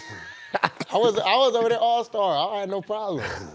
Anthony Richardson, man, we appreciate you, brother. Good luck next year, man. That was the only one he had in Indy, so you good, bro. That's not true. That's the only one he had in Indy. Not true. Drop it, agreeing with us. I didn't know he could rap. We need to hear some bars. So was it good? Yeah. Did y'all know CJ a rapper? Nah, not for real. Nah, not for real. Really? Me and CJ had rap battles. Oh, I kill him. He can rap too? Yes. Yeah, aight. Who does CJ sound like? Who does he? He gonna say some typical LA rapper. Nah, CJ got a nice flow. Like he flow. He like skips over it. Yeah, like he's like a talker. Like it's an LA thing. Like so it's smooth. It's smooth. He flow. And what are you like? I'm more like an artist. Get the fuck out. What does that even mean? Like great. I'm like a singer rapper. Like I'm an artist. Oh, you're like Prince. Yeah, like Michael Jackson on steroids. Bro, this is you heard it here that first. I argue with on a regular, bro, because y'all let him get away with this stuff, bro. Yeah. Like, he just said he's Michael Jackson, on man. steroids. Come on, man. Like, what are we talking about? I'm 250. I haven't Michael let him Jackson get was away like with 165. Get out of here, dog. You make no sense, bro. I'm like 250. All right. Walk on Buck saying this show better than the actual draft. Appreciate you. They are now interviewing Latu. I'm happy for him. He is the first defensive player drafted, but to go through that neck injury, to come back, to get cleared by the same doctors that repaired Peyton Manning's neck. So there is an Indianapolis Colts connection there. He got cleared, and he is back. And we are on pick 16, which is the Seattle Seahawks, which, not to make it all about my team again, every mock I saw, this is where the Eagles traded up, was with the Seattle Seahawks. But if it is Seattle, what are we thinking here, Renner? Let's check out your big board. Yeah, I'm thinking defense. I mean, you just look at the big board, and it's a lot of defense. And if you look at Seattle's roster, there ain't a lot of holes on offense. You know, they got their trio of wide receivers. They got a bookend of tackles that they just drafted a couple of years ago that they like. So the holes, if there are any, defensive line could probably use an outside cornerback as well. Obviously, he's drafted one in the first round last year, but Devin Witherspoon was so darn good in the slot. I don't know if you move him. So there's some real deal outside corners. Quinyon Mitchell, Teron Arnold, maybe more of a slot himself. Cooper DeJean, Nate Wiggins from Clemson, just a little bit off that board if we were there. But we had enough offense. I think it's about time for some defensive guys to come off the board. Maybe some interior line help if they want to stay in the Pacific Northwest. Maybe a Jackson Powers Johnson, Jared Verse still on the board there. There's a lot of big defensive linemen. Murphy and Newton from Texas and Illinois, respectively, if they want to add some size up front with Jaron Reed. Interesting Seahawks team went 9-8 last year, third in the NFC West, and a brand new head coach after all those years with Pete Carroll. Mike McDonald comes over from Baltimore, and you're curious when a new coach comes in, kind of like your guy Dan Quinn's going to Washington. They want to put their stamp on it. And this is the pick. I think it's interior. I think it's interior edge. With Dallas Turner still there. Dallas Turner, Byron Murphy. Told you. There it is. I figured, you got Leonard Williams. Who thinks he's like a prophet or something, dog? No, I think about, because you guys forget, our defensive line coach is now their new DC. Oh. So AD, I'm very familiar with her. I know his play style. Yes, the head coach is calling the defense, but AD, what they like dogs up front. Byron Murphy's a dog. He plays that that 3-down Texas defense. He's able to take on double teams. And what would they ask him a lot? You think about Baltimore, you think about Seattle, Dallas. We had great defensive lines. They want dogs up front, guys who create pressure, openings for other guys. And Byron Murphy's a great guy. They just extended Leonard Williams. They paid their other outside linebacker rusher last year. So, they're just completing the front. I think they got a great trio of DBs, and man, you just add into the front. I think they're trying to create a simulated, Baltimore defense. And you add also in the thought, like, they're playing against the 49ers. They're playing against the Rams, guys who like to run the ball. So why not go get your run stopper and a guy who could convert on play action? He's that 6 foot, 300-pound guy. And so the comps are, of course, and these are big names with incredible careers, the Aaron Donalds, the Geno Atkins, the Grady Jarretts, the smaller but stockier guys. To get him at this point, 16. I think it's an absolute steal. Probably the best value pick of the draft in terms of where I had him pre-draft eval versus where he comes off the board. The number 7 player on my board.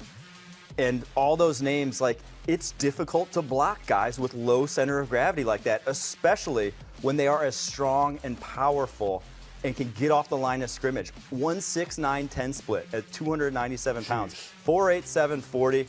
He kind of figured out second half of the season that if he just wanted to fire up into the backfield off the snap, no one could handle his power. And he just went on a tear down the stretch through the playoffs in that Washington game as well. I think if he just does that at the NFL level, it's going to be a similar thing. And what did Mike McDonald have at Baltimore? Like 8 defensive linemen that he trusted to just rotate, keep them fresh there. Now in Seattle, starts rebuilding through the trenches to try to replicate that alongside a guy in Leonard Williams, who's a pretty quality interior defensive lineman as well. So, man, I love this pick. I'm giving it an A+. This is great value and exactly what the Seahawks wanted. I never thought he would have been on the board. Neither did I. A 455-pound front squat, a 375-pound power clean. He was the #1 player in college football in terms of interior defensive line pass rush win percentage, nearly 20%. He ran for a touchdown. He caught a touchdown at Texas. CJ, when you have a stocky dude right over your center and he's hitting that gap every time, sometimes I feel like that might even be more distracting than a guy coming around the edge. Yeah, it's hard not to pay attention to that. It's something that you have to know is an issue if your center can't match up with that guy, just because they get to the rusher a little faster if they can win cleaner. And I know Byron Murphy's a bigger guy, and I think he's a good talent. He kind of reminds me of 90 from the Colts, who was another great defender. So I think that's a good pick, man. Not Buckner, the other guy. Buckner's always is all world. Grover Stewart, yep. He's Can good. I also get your play-by-play on something? His shoe? Yeah, what's going on right now? That's Micah, man. Like, that don't surprise me, Like, it's nothing wrong with that, though. He He's is just chilling. comfortable. We're in the living room. We're on the couch. We're watching the draft. It is weird that he has a cashmere, like, jumpsuit on. Like, he's probably itching as we speak. Why is he worried about what I'm dressing like? That was my fault. I brought up. It just looks itchy. How do you He looks pronounce like the his DC? grandmother's How do you puppy. pronounce the DC's name? Aiden Look how you try to get him off. Durde. So he was your D-line coach? Yeah. So what did he bring to your D-line coach that now he's going to bring as a DC to Seattle? He's going to bring the mindset of being a dog. I mean, he's been around D-Law. He's been around me, Osa. I mean, plenty of other guys, Sam Williams, Chauncey. He's been around all these guys, and he's basically saying he knows what he wants. I'm telling you, like, this guy's a great family got on DC, great Gucci. motivator. Huh? Gucci family. Knew this guy. Like, this guy is, he's the one. He's going to bring that energy, and that's what he's bringing to Seattle. Congrats. And that's why it's no surprise to me he drafted a guy who can do it all, rush the passer, stop the run, and that's what you should look for. We have a trade. So Minnesota had 2 first-round picks. One of them came from Houston in a trade, and they are moving up with Jacksonville, according to our Jordan Schultz, to 17. So Jacksonville is moving down. Minnesota is moving back up. You see the trade details there. Jacksonville picking up a 4th, 5th round pick in exchange for 17. Who do you think they're going to be going up for? Dallas Turner. You think maybe Minnesota's going up for Dallas Turner? Yeah. I don't know if they're going to go for a wide receiver. I say Dallas That would Turner. be shocking. I'll say Dallas Turner, or the guy I said earlier, the other edge, or they might take Jared Verse. I say that because obviously we know Daniil Hunter is now with the Houston Texans. They just picked up Jonathan Grenard, so I can see them going corner here. They're missing. Is there any chance maybe could they're go adding corner. to the offensive line here? That's 2 I pretty don't good know. tackles. I say corner because they are missing a lot at corner, but I say edge or corner. I say DeJean or Dallas Turner. Stick with your initial gut. Dallas The Turner. Minnesota Vikings select Dallas Turner out of Alabama. He continues to be right. Micah Stradamus. The run continues. Dallas Turner, who many people believed was going to be the #1 defensive player taken, goes all the way at 17. The Vikings trading up for the Alabama consensus All-American. His high school coaches, Patrick Surtain and Jason Taylor. He was invited to the USA Basketball Junior National Team minicamp. He could do a little bit of everything. He can't hoop. You hear that, Dallas? CJ. We already had our conversation. He trained where I trained this offseason. I would love to see that. To get him there at this point, though, the value I feel like for all the defensive players is great. Dallas Turner as well. Yeah, I mean, he has the traits that the elite guys in the NFL look like. 4'4", 640. Wow. 40.5-inch vertical, 10.7 broad jump, and 34.5-inch arms. And I thought his progression from 2022 to 2023 is why I got sold on him. You saw him really add the long arm bull rush to his game that was kind of lacking early on. As I say that, it's happening right on the screen right there for you. That one long arm is what he can live off of at the next level. When you have that kind of explosiveness and that length behind you, and you really can sink into that bull rush the way he does, you don't need too many other moves. A lot of guys in the NFL are just doing that consistently. And for this Minnesota Vikings team, Grenard is not that kind of rusher. He's a guy that can win to the top of the pocket. You get Dallas Turner pushing the pocket on one side, Grenard off the other side, cleaning up those sacks. That's a great duo to replace one Daniil Hunter. I think their pass rush could take a step forward. Maybe not this year, but in the coming years because of that. And a guy with the athleticism that Brian Flores can take advantage of because they do a ton of blitzing and they'll drop their defensive linemen. When you got a guy that runs a 4.46, he can run the seam with the slot wide receiver if you want him to. Not saying I would want him to, but Dallas Turner at this point in the draft, I had him 15th on my draft board. So to get him here, like I said, I had him 16th on my draft board. I got to give that one. Got to give him an A because Minnesota Vikings, they weren't getting an edge rusher if they stuck at 23. All right, pass rusher. What do we think? I think this is a good pick for them. You got a guy that you could come in. They got one of the greatest defensive minds in the NFL, great DC, Brian Flores. And you take this young guy who's going to reset your edge clock, save you some money, knowing you got to pay some of these offensive guys. I think this is a terrific pick for them at this point. I think Brian Flores is going to help him turn up his ability. When you got a great coach like him with great belief, great system, he's going to create him some sacks off of scheme alone. And then you add in his ability to actually rush the passer. He's not all the way there, but when you look at his tape, his effort, what he brings to the game, his energy, that's what you're looking for at this level. Things that you can't coach. So here they had the uncoachable things. Look at the way he comes from the backside. I mean, this guy will be legit at the next level. So this is a guy that was the apprentice under your now teammate, Will Anderson. They're best friends, and now he gets to go and go to a team in Minnesota that they go and they get JJ, and now they go down. Well, you know what's interesting about that? So Will always has great things to say about Dallas. They were, like you said, best friends when they were in school together. And Jonathan Grenard, who was with us last year, who the Vikings picked up this year, who groomed Will a little bit, who helped Will. So now he gets to help Dallas, and I think that's huge for Dallas to learn from a vet like JG. And JG is a hell of a leader. He's gonna turn that defense around. I think JG is really gonna help Dallas become a better overall rusher. Like you said, that long arm bull rush. JG has a spin. He one of the best rushers I've ever played against in practice and seen live. So I'm excited for that, man. And not gonna lie, DT, I love Dallas, man. Top 5 worst suits I've ever seen in my life. You did not like the lime green. Top 5 worst suits. I don't know if it's for a special cause, but so respect. So if it's for charity, we apologize. Yeah, but But if it was for style, burn top it. 5.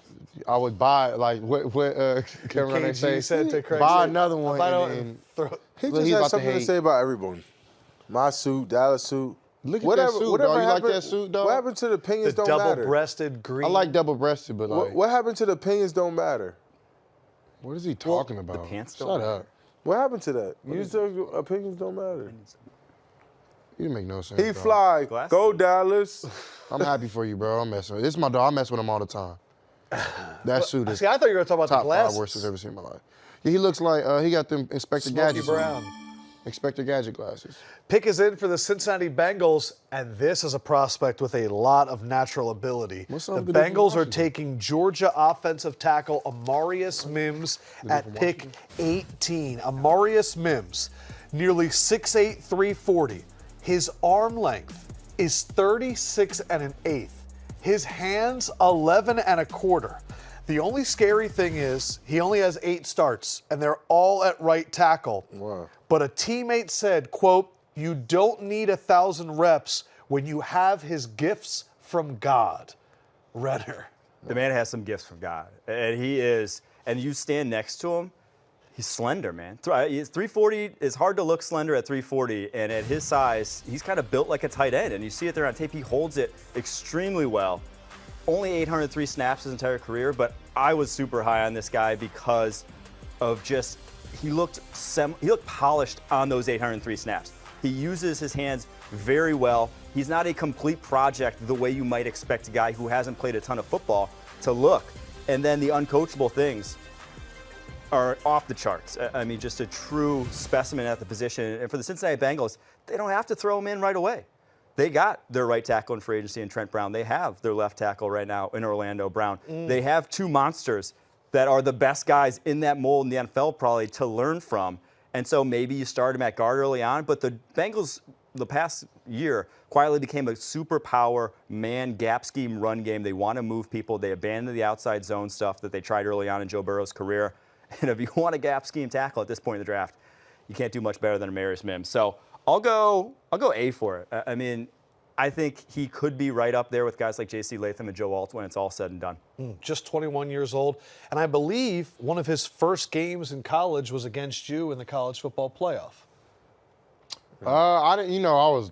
Yeah, you're on the other side. Yeah, so I really didn't get to watch, but it's funny because I tried to get him. He hit the portal for a little bit, and going back to Georgia. Before he did that, I was trying to get him at Ohio State. And he pump faked, but nah, it's all good. Congrats, bro. Yeah, it's big time, man. Joe Burrow's gonna, be great with him. Burrow is a great pocket mover and will help him. And like you said, they have the Browns on each side to help him develop his game, man. But very exciting times for the Bengals they're always competitive in the AFC, and you know, shout out to Mims, man. Congratulations. Yeah, I mean, it look like I got to face a three-headed dragon. You know, Trent, like Orlando, is going to be interesting to see because Trent and Orlando both play left side, so it's kind of interesting to see how that's going to work out, who's going to move. And then you got this, if they move them inside or they play the patient game with not a lot of experience, how they develop them, how they use them is going to be very interesting. But they're trying to beef up this O-line for Burrow. They're trying to protect their guy. He's battled a lot of injuries through his first couple of years, and as you can see, they can't win without him. You know, they need him to go on them long runs to take them back to the Super Bowl. And this might be their last year that you have T. Higgins and Jamar Chase to play. If T. Higgins don't get traded, if he plays on a franchise tag, it might be their last run together. So Burrow will never have this tandem or duo again if Higgins decide to stay. So this is a must year. So they're beefing up this O-line. They're saying we're going to protect our guy, and this is how we're going to do it. So I like the pick. I think it is a good pick. You can never go wrong securing your O-line. They've been trying to do this O-line for a while. Jonah Williams, they lose him in free agency. Trent Brown, by the way, 1-year contract. So maybe this is a stopgap before that ends up happening. But they've been trying to figure this out with Joe Burrow's offensive line now since he got drafted. And 2 out of 4 years have ended with Joe Burrow on the sideline, right? If Joe Burrow's on the sideline, you ain't winning games, unfortunately. You ain't winning the games you want to win. And so this basically just ensures that when in doubt, he'll have the pass protection there. Yep. You know, he'll be upright no matter what. We knew this was going to be a big quarterback and tackle drafts. The top 6 quarterbacks are gone. The top 5 offensive tackles are gone. So 11 of the first 18 picks have been quarterbacks and tackles. We have not had a wide receiver go since the first 3, so that's 14 of the first 18. And the rest of the way, we had a tight end, an edge rusher, another defensive end in Latu, and a defensive lineman in Byron Murphy. So it's been quiet for wide receivers since. We have no cornerbacks off the board. Let's put up Renner's big board as we get to the Rams at 19, who a lot of people thought they might trade up. So it's actually been a quiet trade night, even though we just had one. But Renner, what sticks out on your big board? The corners. You know, we haven't seen a corner off the board yet, and I do think the scarcity of some other positions is driving that. There weren't a ton of great DTs. There weren't a ton of great pass rushers on day 2 that you could find, whereas you can maybe find some corners on day 2. But I would expect, you know, with the teams coming up the board, the Rams need one, the Eagles need one, that we might see these guys start to come off the board there soon. But also, Troy Fautanu, you know, the guys drafted above him are more traits-based guys. They are powerful guys. Fautanu is a pure pass protector, an older guy, a little more polished. So he could be the pick here at 19 for the Los Angeles Rams, because first-round pick since Jared Goff way back in 2016. They haven't had one since then. And might want to give him, not him anymore, but Matt Stafford there, some help on the offensive side of the ball to get them back to that Super Bowl form. What are you taking away from this draft so far, Mr. Mike Estradamus? Man, this is a very tough draft, but when you go off the needs and why it makes sense. We're thinking these are reaches, but at the end of the day, these guys are resetting the clock. Why did Denver say, all right, we're going to take this cap hit this year, and next year we're going to restart? That's why you take Bo Nix, and they kind of restart from ground base. You pay guys like Pat Surtain next year or this year. You don't know what they're looking at. You got this young defense with Baron Browning, things that are going this way. They're resetting the clock. You mentioned a point with Trent Brown. Let's not take this guy. We're not going to pay him next year, but we could get this guy experience early on, and we could reset the clock here. These guys are trying to find ways to save money, not for this year, but next year, because why? These guys are paying these QB bills. A lot of teams reset their QB bill. Minnesota chose not to pay Kirk Cousins because they want to reset that QB deal. They didn't want a guy long term when they could get a guy for cheaper into the draft. It makes sense. These QBs are potentially making less than, quarterbacks are making $50 million a year now. So that's total value of these contracts are between 30 to 40 million. Roster. You can change. You're adding 2 to 3 more valuable pieces, role players that can make significant impact to these teams. And I think that's what we're seeing right now in this draft. We're seeing guys, offensive tackles on our way out. Let's reset our O-line. We need that. Them pieces. And that's why we're not seeing that much defense. Like I told you, this league is about how can we get the receiver into their hands and how can we get a guy to get it to our weapons. And that's what we're seeing in this draft right now. So it's not a surprise, especially after what we seen last year. Rams are on the clock. Speaking of receivers, Puka Nacua jumped out of nowhere last year, 5th-round pick for them. Finished 10-7, second in the NFC West. I think a surprise to many that they made it to the playoffs, lost in the wild card game to their former quarterback, Jared Goff, and Detroit. Sean McVay and Les Snead, as you mentioned, Renner, have not taken a first-round pick since 2016, so it's been 8 years. Remember, famously, Les Snead said, well, in a different word than screw, but screw those picks. Right. And what they have done, though, is they've reached a point where it's time to make those picks. They have 11 draft picks. They have some need on the D-line. Aaron Donald retires. That moves on. Cornerback has been an issue for a few years. They've been needing to restock the offensive line for a few years. And there is even some talk that behind Cooper Kupp and Puka Nacua, maybe they could use a wide receiver as well. What do we think, Renner? They could use some speed. You know, Brian Thomas Jr., the LSU wide receiver, maybe the best top speed in this receiving class. That could be the pick. They could use an upgrade at left tackle as well. They tried to upgrade corner in free agency. Darius Williams, Tre'Davious White, both now Los Angeles Rams, but obviously probably not long-term guys, either of those. So yeah, one-year deal for Tre'Davious White. And the board kind of shook out to them to have good options here. I kind of like what they got with the pick of the litter at corner. A guy in Troy Fautanu, I think, fits them schematically and is a day-one pass protector. They couldn't have asked for too much better of a situation here. D-line, though, there's no replacing Aaron Donald, right? Like, there ain't Jerzon Newton, my top DT. He ain't Aaron Donald. Jared Verse ain't replacing what he brought to the table. You're going to have to piece it together there on that side of the line. Are they putting a football field on the beach? The pick is in. The Los Angeles Rams, with their first-round pick in 8 years, select Jared Verse with the 19th overall selection, pass rusher out of Florida State. Ran a 4.58 40 with a 1.59 split, a first-team All-American. 27.5 sacks in his last 3 years. This is a kid that had only one scholarship offer out of high school. FCS school Albany. The pandemic hits. He goes into his garage and he adds 40 pounds of muscle during the pandemic. I added 40 pounds of fat.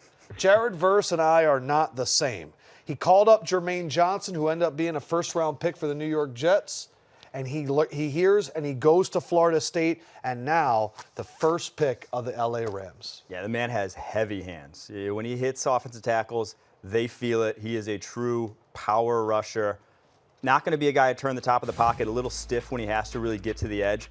But he doesn't have to be. When you run a 4.58 and when you have 31 bench press reps at the combine, a true power player. Long enough arms to get the job done at the next level.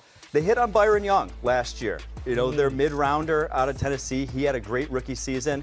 They're looking to do the same with Jared Verse. A little on the older side. He'll turn 24 at the end of his rookie season, but definitely a guy that can collapse the pocket for you. And again, I said, Aaron Donald, he ain't walking through that door. They had so much to backfill when you lose a guy like Aaron Donald that this is only one piece of the puzzle.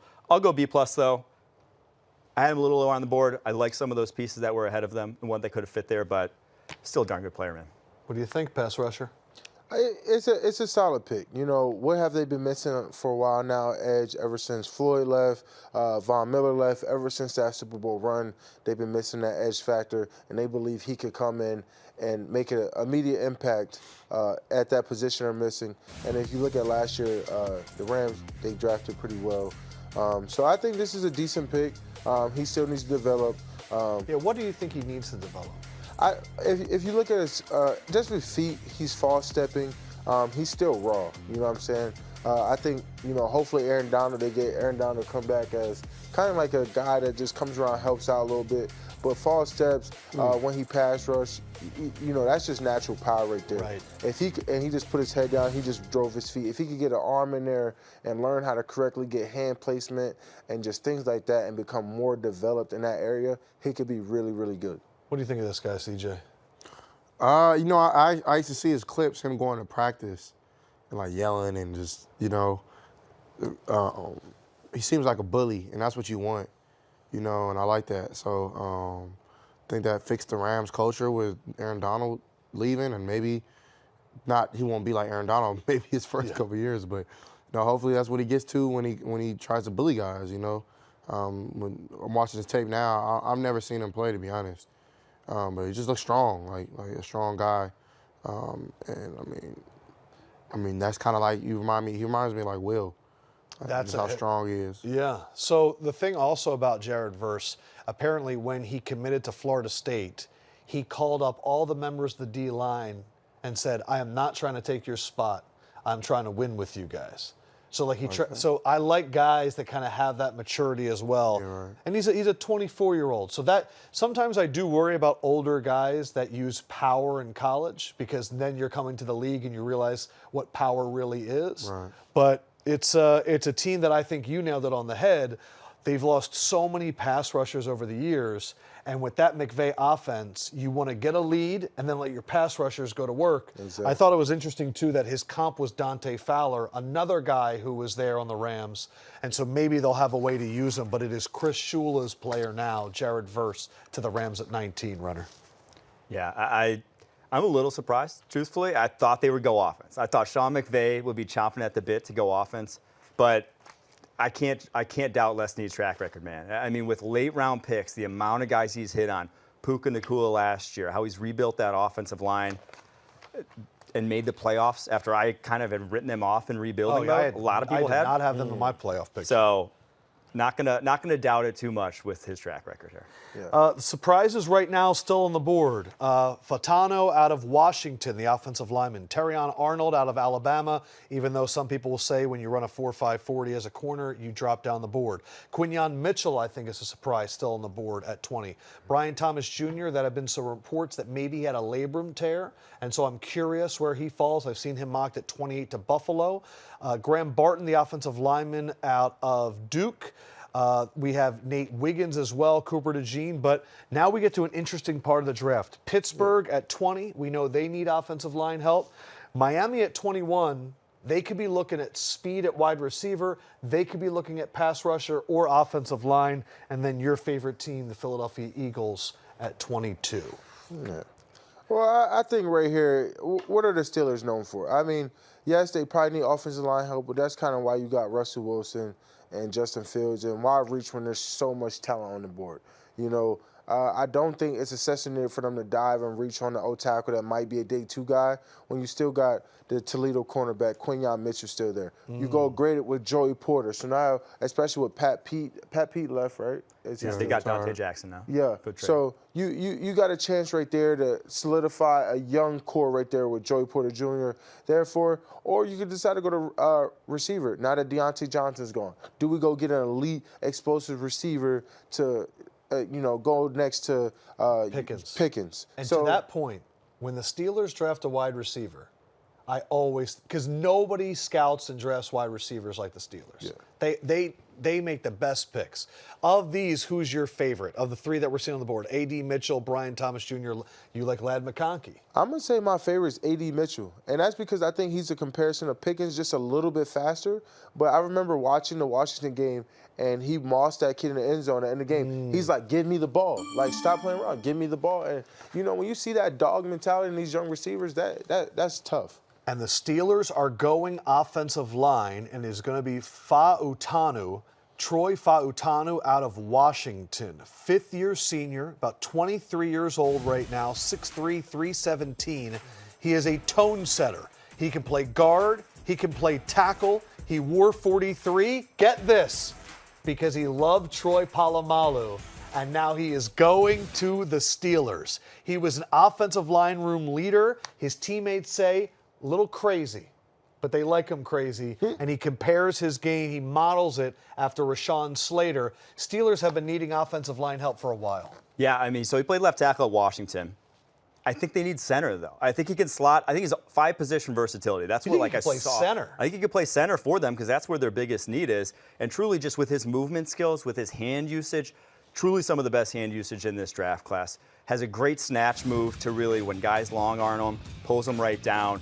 And in pass protection, really a sure thing no matter where you want to play him at. And if you're the Pittsburgh Steelers right now with Russell Wilson, Justin Fields, a couple guys that hold on to the ball a little bit longer, that's at a premium. So big fan of his game. I think he'd be a better run blocker on the interior than he is out in space. Really struggled with longer guys out in space when they got their hands on him.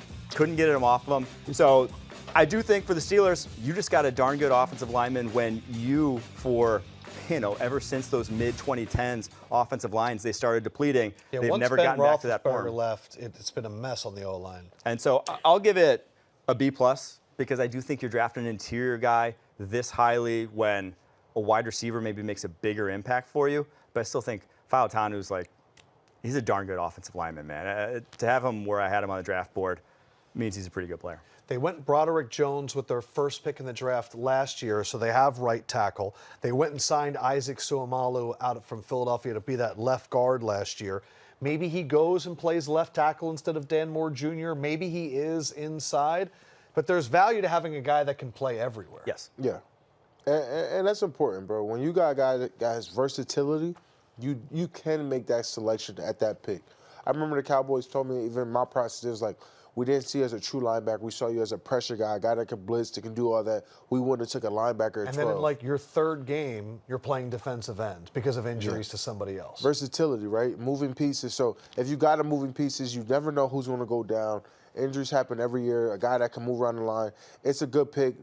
They saw O-line help, that they needed that more. I saw that they could have possibly used a tandem with Joey Porter, or they could have used someone to go with Pickens, but this is still a really good pick. Arthur Smith is their OC now, formerly of Tennessee, then the head coach of Atlanta. You have Russell Wilson, you have Justin Fields. What do you think the flow of this offense is going to be, CJ? How do you see them with Mike Tomlin, this offense? I mean, it depends on what quarterback you want to use. I mean, Russell Wilson and Justin have a similar type of game. They both can create. They're both very athletic. But on top of that, man, you got George Pickens out there. He got to get the ball. Yeah. They had a good running back core last year, I feel. With Najee coming in and then number 30. But personally, I mean, honestly, I feel like playing against them, they need corners. I think Joey was solid last year, but, Pat Pete was just, on the back end of his career and was more so backing up and not really guarding guys man-to-man, which is kind of, Steeler way. Steeler way is get in your face and show you what's up. But I like this pick, man. I think Troy has great feet, and that's something that you can't really teach. He has natural feet. And if he can learn how to use his body weight and lean on guys and lock in and be really good with his hands, his feet will take him home. So I love that. I love that pick. I think that's a great pick to protect Justin. I think, I'm not mad at that at all. I'm always amazed, you grow up a fan of the NFL and a fan of a team. And this guy grew up wearing Steelers jerseys. To not have to go, hey, guys, we have a new favorite team now, but to be a Steeler, that's got to be some wild stuff. Yeah. That's got to be special. That's amazing, bro. You see Who'd those you grow up wearing? I mean, I was just a fan. My dad was a huge Cowboys fan. All my aunts and uncles, like brothers to me, are Eagles fans. So, I just became a fan of players. I get it. I think we're a fan of this guy as well. He went with the 17th pick in the draft to Minnesota from Alabama. Dallas Turner is now joining us on the BR Draft Show. You look great, Dallas. How do you feel, man? Congrats. Man, I feel blessed and thankful, man. Ready to be a Minnesota Vikings.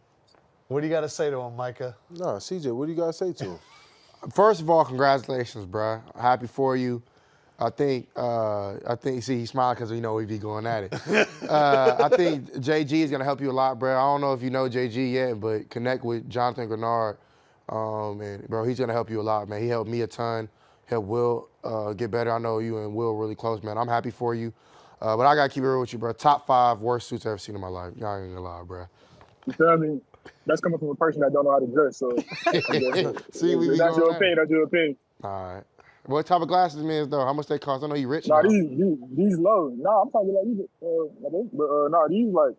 Ooh, go like that again. Hold on. Let me see that ice on the wrist. Ooh, AP. I gotta get this back tomorrow, too. All right, that's right. I know that's right.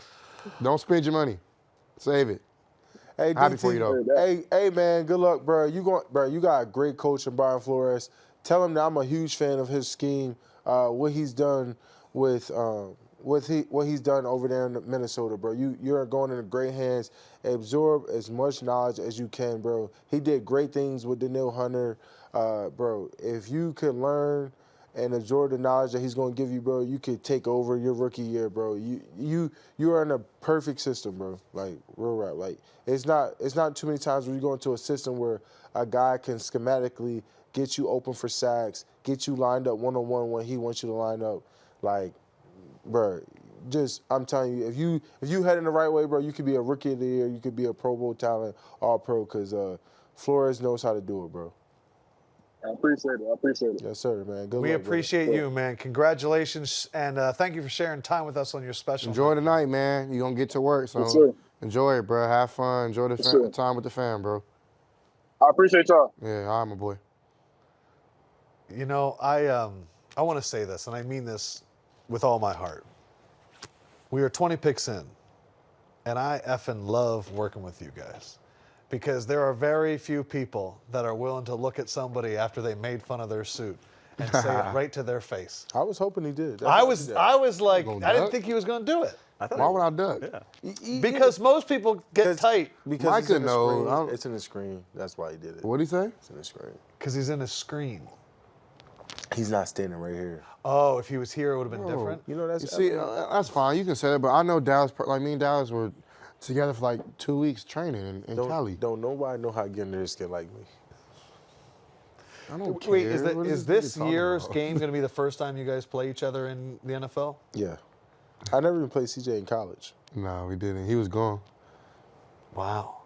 So that week before the game is going to be just electric. I'm not even going to talk to him the week before the game.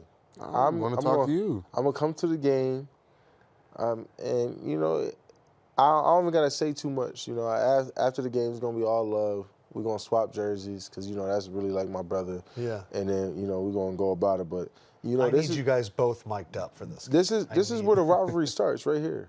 This is where it starts. I don't really talk much, but, like, I'll talk with Micah. I have no problem doing that. I'm excited for it, though. But, I mean, at the end of the day, man, I wish Micah the best against everybody else. He don't want to see Laramie. 21st pick in the draft, the Miami Dolphins continue this run on defensive linemen, and they are going with Chop Robinson out of Penn State. I said it before he did. Read it.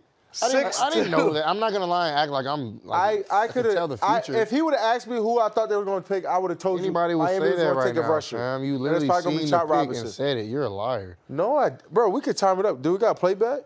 We could. I think you were like a second before me. But I did say pass rusher, and he's really the last big pass rusher. But I mean, there's another. But I'll give you the credit. I won't pull CJ. If you would have asked me who they're going, I mean, bro, if you would have told me, you know. Do you know why his nickname is Chop? No. Because he was 14 pounds at birth. What? And they called him Pork Chop. And then as he got bigger and he slimmed out, they just dropped the pork and they just kept it Chop. Wow. 14 pounds shout out to mom's game. Yeah, shout out to Mrs. Robinson. Yeah, that's insane. That is insane. He is an extraordinary athlete. So let's take a look at some Chop Robinson. A 4.48 40, a 1.53 10-yard split, and he's doing this at the perfect height and weight of 6'3", 254. Last 2 seasons, over 40% of his tackles came in the backfield, Renner. And the Dolphins, they needed pass rush and D-line help. Get him at 21. Yeah. True speed rusher. Yeah, and you got Jalen Phillips coming off an Achilles injury. You got Bradley Chubb coming off an ACL injury. So you got a guy that, you know, these guys can probably take their time, creates a great rotation. This is much needed. You got both your starters coming off of big-time injuries. You don't know how they're going to come back. You know, you add a dynamic pass rusher to complete it, and then when those guys get back, a great rotational piece or if he becomes a starter. And they kind of reset the market. They kind of know if you pay one end, you can't pay the other. So whether it's Bradley Chubb that walks away or Jalen Phillips, you know, but they've resetting their clock somewhere down the line for, you know, pass rushers. You like it? I love the pick. It makes the most sense. What do you think, Renner? Dude's wound up, man. I mean, not only can he get off the line of scrimmage, but he also has the quickness to, like, duck inside to really set up tackles and then just make a miss entirely. I need to see a little more power out of his game. He only played 30 snaps a game this past year because They didn't trust him against the run. I think that's the biggest issue to his game right now. But in terms of developmental pass rushing traits, this guy could be a true speed to power rusher at the next level, a true edge bender consistently. But just, you didn't see enough speed to power in his game. You didn't see enough long arms. You didn't see that. He really wanted to just walk around guys consistently. That ain't gonna fly at the NFL level, so it may have a rocky transition, but in time, man, it could be special. I'll give it an A-, man. That's right where I had him. And for the Miami Dolphins, they lost so much along their defensive line through a free agency. They needed to replenish. Similarly, what we're talking about with the Rams. Philadelphia Eagles are on the clock. Here it is. Philadelphia Eagles are on the clock, and every single cornerback is available. Yeah, the Philadelphia Eagles have not selected a cornerback since the year 2002. Micah was 1 year old. Which one do you want? In that draft, they took Lito Shepherd with the first pick. They took Sheldon Brown with the second pick. They took Michael Lewis, safety, with the third-round pick, and then they also took Brian Westbrook. So the last time they drafted a corner, they reset the franchise. I would love to continue a tradition here at the BR Draft Show where the Eagles take Micah Parsons' favorite player, and that would be Quinyon Mitchell. You're lying. He said it hours ago. Just like last year, he said he wanted Jalen Carter. If the Eagles can take the Toledo cornerback, who is truly sensational, it's crazy. I will have an incredible night. They're going to take him too. You feel it? Yeah, I do. I know they are. I don't know what it is about Howie and what the Eagles do. I think he's just listening to you. To deserve these picks and these players and what he has done, but they're going to get him. They have every corner option. If they want to go third wide receiver, you have A.D. Mitchell, who with Devontae Smith and A.J. Brown, that would be pretty gnarly. No, they're not going to take They him. could do a Cooper DeJean if they want to get like a safety corner hybrid. If they want to be in like the Malcolm, what are you thinking, CJ? If they're gonna go receiver, I say they go BT. They're not going receiver. Ryan Thomas Jr. would be You're nuts. not paying $50 million a year. I don't. Yeah, they just signed A.J. Brown and Devontae 32, Smith. I said Devontae, if, 25. brother, Like, dang. Jordan Morgan out of Arizona. I can't even talk, bro. because it's Crazy. frustrating. I don't know what the Eagles do I'll every let year. you go then. I'm losing the bathroom. Hold on, don't leave. Don't leave. No, you can't. And you go to the bathroom after this pick. All right. Because then we could all laugh at Micah if they take that guy. I mean, they are. It makes the most sense. Slay signed a 2-year deal. James Bradbury signed a 2-year deal. They need a lockdown. And obviously, we don't know how long Slay's going to keep playing. We don't know how far James is going to keep going or who they decide to let go. It makes the most sense for them to take a corner right here. CJ, I haven't heard you talk about the corners. What do you think of this corners and who? So if I could talk for once, because he talks all day, I actually played against Mitchell in college, and he guarded Marv, and he's somebody who didn't duck. Of course, I don't think he did an amazing job, but I mean, he was solid. You know what I'm saying? Like, he had good feet, and you felt his presence. He was definitely the better corner in the game, one of the best I played in college. So I can see them going there. I like Terrion Arnold. 40 time is like, okay. Yeah. I really don't believe in 40s. Like, are you football fast? Nate Wiggins is football fast. He's fast. Yeah, but I don't really see them going there. I'm saying that if they're going to go corner, they're going Mitchell or Arnold. Yeah, I think Sirianni and their GM likes SEC guys, so I can see that, Living in Georgia. Right. The other wild cards here, is the pick in? No? Okay, good.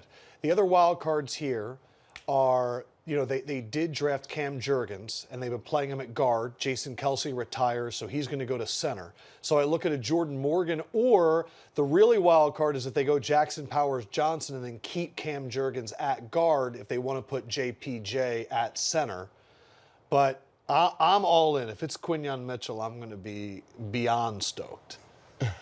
That would be special. I don't know who I wouldn't like. I mean, they kind of have every position filled, other than like exactly. maybe O-line. Like, it would be wild if they went wide receiver. They're There you definitely go. not doing Jerzon Newton because they've put Jordan Davis and Jalen Carter there. The pick is in. So I'll say this. Terrion Arnold played slot some this last year. That's obviously where if they drafted someone, he would probably go right away. Yep. Quinyon Mitchell never played slot at Toledo. So, but for off zone coverage. You have Vic Fangio now as DC. Quinyon probably the better in that. CJ, am I freaking you out? Nah, I'm used to the Philly crazy fans. Who's the Philly craziness that you know? Michael Rubin. Oh. And Kevin Hart. I'm glad I could be the third part of that. How you feeling, Micah? I'm a little nervous, bro. I'm a little nervous. You know, and our pick's coming up pretty soon, too. Yeah, you're coming up as well. Yeah. I didn't hear that. Are they saying? Are they just talking to you? Do you know the pick? Come on. And with the pick, the 22nd pick, the Eagles, yes! Selecting Micah Parsons' favorite player for the second straight year. Quarterback out of Toledo, Quinyon Mitchell. Oh, man. Hold on. Let me pull up my stats and all my notes. We'll do the video, and then we'll check in on him. Quinyon Mitchell out of Toledo, a 4.33 40. Holy moly, is this guy fast. He had 6 interceptions. 2 of them he took back for touchdowns. Quote, an elite cover man that dominated the Senior Bowl and blazed the combine. Wow, he squatted 555 pounds and in practice ran 23.6 miles an hour. You know what? Before we get to the video, Micah, how you feeling? I mean, I'm honestly utterly disgusted on how lucky the Eagles are. It's just like Chris, I do not know how he fell that far with this run of offensive tackles and quarterbacks. That's the only thing that makes sense. I thought he was a top 15, top 12 talent, and he just fell right into their laps. And he was your favorite player? He was definitely one of my more favorite players in this draft. Like I said, he rose in every bar. He hit he checked every box. And like I said, we don't know what Darius, and the mentors, he has one of the best quarterbacks to play the game, Darius Slade, to mentor him. They still got Elias Ricks, who stepped over big time last year. Yes, he did. They got James Bradbury, a guy who may not have the big year he wanted, like the year he had before, his All-Pro year, but he's still a good quality player, and you just add him and he can play inside or out. I think this is a great pick. I mean, I think this is a terrific pick, man. I don't know how Howie and them get so lucky. That's how I'm gonna put it. Oh, Renner, talk me through Quinyon Mitchell. He is probably pound for pound one of the strongest cornerbacks I've ever scouted. It just, when wide receivers run into him, they crumple, man. He had a rep against Ricky Pearsall, the Florida wide receiver, in the one-on-ones at the Senior Bowl. 5 yards on the football field, Pearsall just falls on his face. Just because he's so solidly built, led the FBS over the past 2 seasons with 27 pass breakups at the catch point, an absolute dog. Like, guys had their hands on footballs. He hits your arms. You ain't catching that football. And he was great in off coverage. He barely played press throughout his Toledo career, less than 2% of it, 10% of his snaps over the course of his career. And so when he has eyes on the receiver to the quarterback, he could attack right at the right point. And then the freak athleticism, 4.33, and he goes to a Vic Fangio scheme where it's a lot of off zone. That's what he's going to be doing. That's exactly what he did at Toledo. So a guy that could probably step in right away. Don't know how the Eagles continue to do it, but this is an A-plus pick, man. Exactly what the doctor ordered. There were rumors all week that Howie was going to trade up to take a corner. He didn't have to trade up, and he gets his favorite corner. Darius Slade tweeting, yes, sir, we working. Speaking of tweets and comments, let me read some comments here from our app. Swaggy W says, Micah can't believe the setup, LOL. Brave Champs, Micah ready to go to bed now. D. Glizzy, Micah triggered, all caps. Pocket Sand, Eagles took a dump in Micah's Cheerios. 215 Swaggy, Micah is sick. He looks motivated. Yeah, I mean, he just fell to 22. And I think he's better than, and that happens. He could have gone 8. Literally. You know, when you fall and you know you're so much better than a lot of players that's going before you, I mean, there was guys that was taken that played 8 games. There's guys that were reaching their products. You don't really know where they're going to fit, but these teams are trying to reset the money, reset the clock. And I just can't believe he fell to 22. Would you like a formal investigation into how Howie keeps doing this? Do you think the draft is rigged? I don't think it's rigged. I just think he's done a great job over the past couple of years, thinking of future, thinking of how he wants to build his team, and he capitalizes on them. He's not afraid to let people walk. He's not afraid to let them, pay him. He knows who he wants. He knows who he believes in, and that's always a direct motive. CJ, I do think your perspective, the fact that you played him and you did see Marvin Harrison, getting ready for him and watching the film and then seeing him in person, what do you learn about a corner through that process? Well, it was kind of unique because it was week 2, I believe, it was week 3, and it wasn't a ton of tape on him yet. But what did pop out was just his ability to kind of read routes, and he plays everything kind of honest. Like he's not a guy who like jumps everything. He's someone who plays it honest like that, and that's what, as a quarterback, for me, I like that more than a guy. I don't mind a guy jumping stuff every once in a while or like super aggressive to get a pick. Like you can use ball placement and body position and double moves to keep him honest. Guys who play things honest, it's hard because there's not a lot of separation. So I mean, if he can be a sticky cover guy like with that pass rush, man, that's gonna be hard to stop. So then he'll have Darius Slay to learn from, which I think is huge. So I like this pick. It's a great pick. Can I get my ISO really quick? Just briefly. We have been waiting, the Philadelphia Eagles fan base, for a moment like this for 22 years. We have been getting smoked by wide receivers these last 2 seasons, and we knew it wasn't necessary.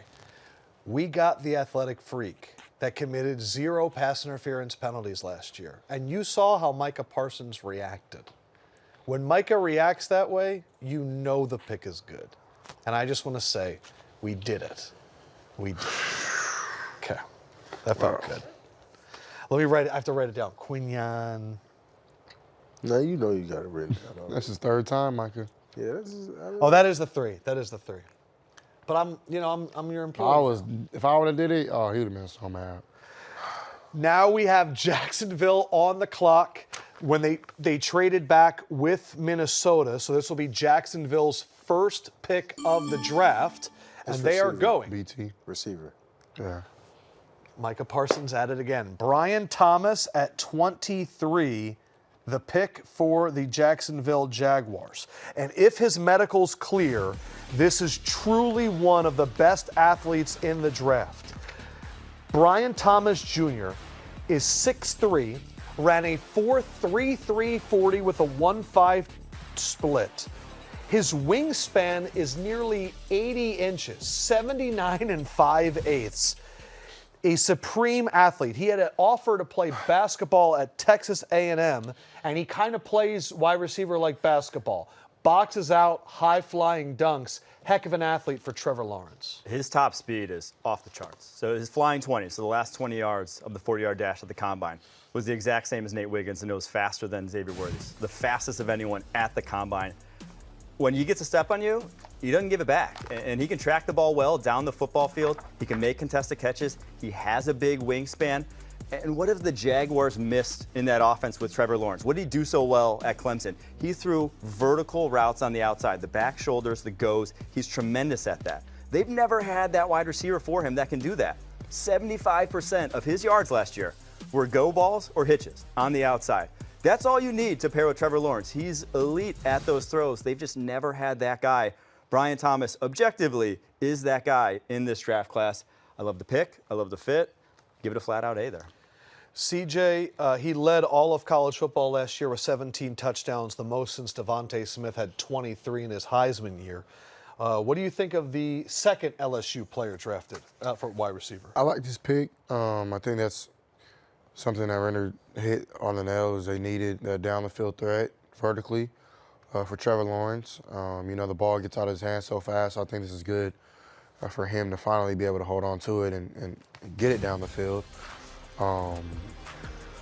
I threw a BT this offseason. Oh, you did? And what stood out to me was just how smooth he was. Everything looks like a go. Everything looks vertical, which is great. And he, I won't say he's exactly Chris Olave, but he has similar games. I don't think his release game is there yet. Like, he needs a lot better releases. But when he talks about speed, like, off the charts, like, that's what he reminds me of Chris. Catches with his hands. I think it's a great pick, man. I like this pick. They've done a lot to this wide receiver room, Micah. They added Gabe Davis from Buffalo. They added Devin Duvernay, so they did try and get some speed from him in Baltimore, pairing them up with Zay Jones and Christian Kirk. But this guy seems to have a ceiling that maybe the other ones don't. Yeah, I think he's definitely one of the more explosive ones. And I mean, that size is I think that's the difference when you talk about big receivers and that can move that fast. The comparisons are very slim. If he can develop decent route running, you're talking about Julio ability. You're talking about up there with that possibility of potential. I mean, he's definitely raw. I mean, he's got some great guys around him. But this made the most sense, especially because they let Ridley walk, to create that weapons, to go with Zay Jones. I mean, this just made the most sense. So when you work out with a guy like that, CJ, how much do you learn about him through that? A ton. Quiet guy, doesn't talk much. Really, it seems like he's to himself. Very introverted. Very attentive and likes to learn. I was explaining basically play calls, what I believed in running routes in the league was, and TJ Huzazada, who is one of the best receiver trainers that I've been with, who brings guys to my workouts. And, amazing. Brian actually waited on me. I was running a little late, driving like an hour to go work out in Orange County, and BT trained in the morning. He waited on me for like an hour or two, and that to me that spoke volumes to how much he's dedicated. And we actually had the 23rd pick, so yeah, you never know. And at this time we didn't have Steph, right. So I didn't know what was going to happen. So I wanted to throw with that guy, and give our GM a heads up on what I thought about him. So I think it's cool, man. I think BT is nice. Now you face him twice a year. Yeah, it's cool. I think AFC South. I think we're going up there with AFC North on the best division in football. The best conference. So, and maybe some would argue that's the NFC East. Is that y'all? I mean, it's only y'all and the Eagles. No, I wouldn't say. I mean, on paper last year we were argued the best division of football. No, sir. Yeah. Let us get to your Dallas Cowboys. Everyone was a playoff team. The Giants were a playoff team. What? I'm not the Giants. That was 2 years ago. The Giants That was were 2 years ago. 2 years ago. 2 years ago. What is he talking about? He doesn't know. We were arguing going into last year. It was AFC argued North that we was the a playoff. best Everyone division in was a football. AFC North is the best. Washington was argued that he's talking, bro. Yeah, that's top Washington two, wasn't man. nothing, bro. What are you talking about? I meant the Giants. The Giants either. What are you talking What do about? you mean? They lost to the Eagles. In a game? That was 2 years ago. Yeah, but I'm saying going into it. Fam, you don't know what you're talking about. Going into last year, the NFC No one North in was the argued. planet, except for Micah Parsons, thought the NFC East was better than the AFC North. No one in the planet. You can't argue that. I can, bro, unless you're delusional. How am I delusional? I don't know Going a lot into of last people. year, The North was talking about? nasty. going into last year, So We the year, have better the year teams than before, y'all right maybe. now. 2 years ago. Going into last year. going the into NFC last year. Yeah. So you're saying You 2 thought years ago, Washington was into going to be last good. year.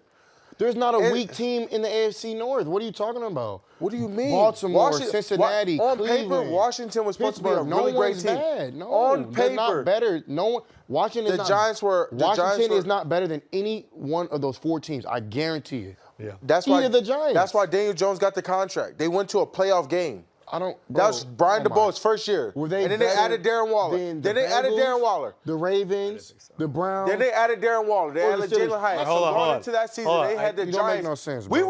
were ranked 3rd or 4th best team in the NFC. You guys So always everyone, are. so the Eagles, Cowboys, everyone knew. But like the Giants, everyone thought they overachieved the year before. Everyone's like, you. they're going to take a step back. Thank you. I thought. We were ranked 3rd going into preseason. But You Eagles, guys. Cowboys, yeah. Eagles, That's Cowboys. not the hold on, hold on. conversation. You're trying to make Nah. it. So You're all trying to this single is it out great, for y'all. No. and I love you guys.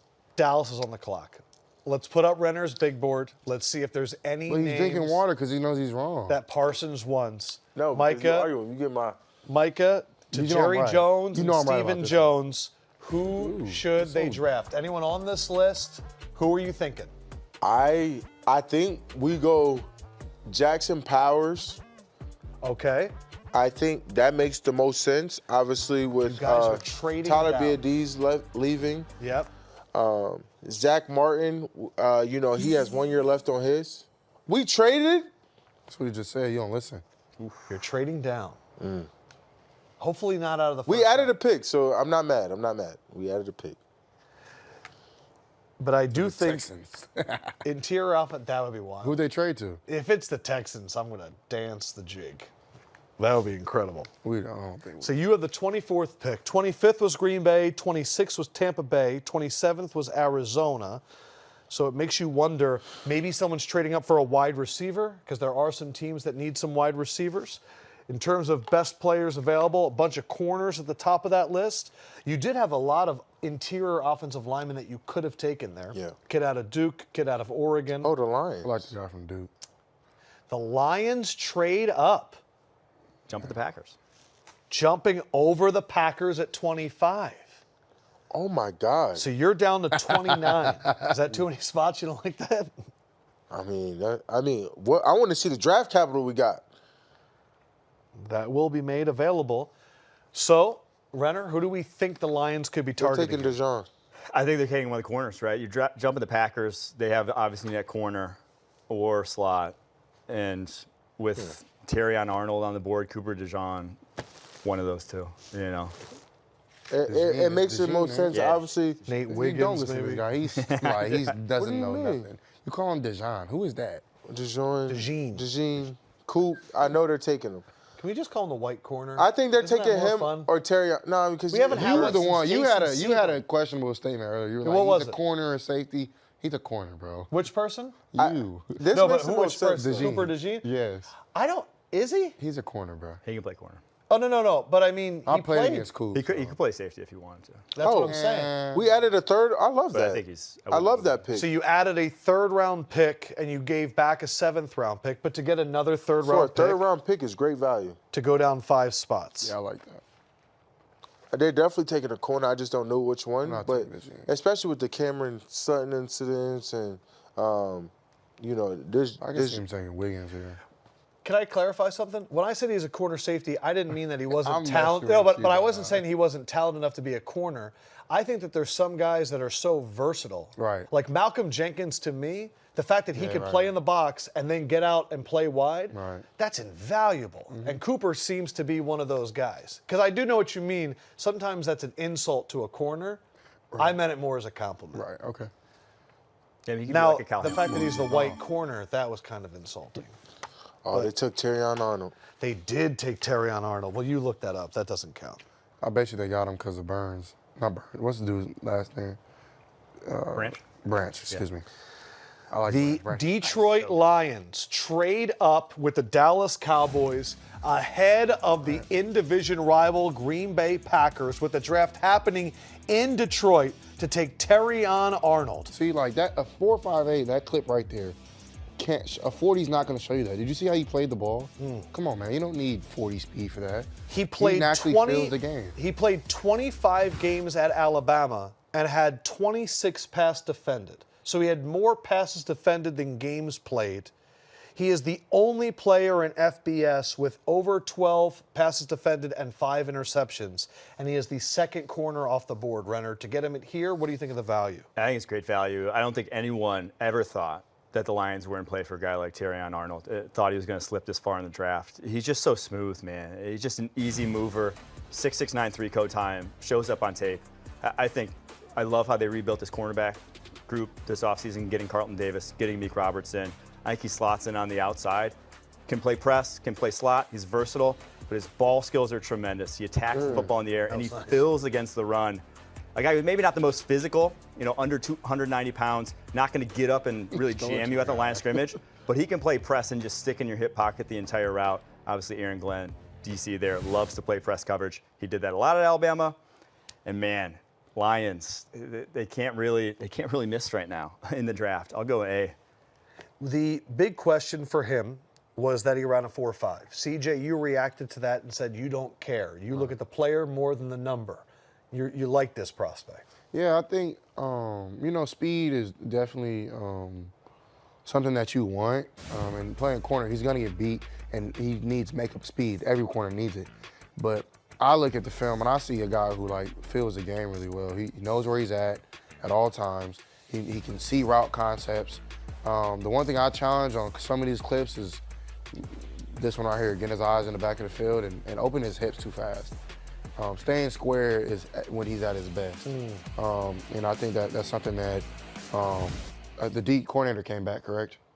Yeah, Aaron Glenn. Aaron Glenn, I love Aaron Glenn. Great coordinator. And I think, that's really somebody who is going to help him a lot, especially with B Branch. That defense, man, they're looking good. I like that.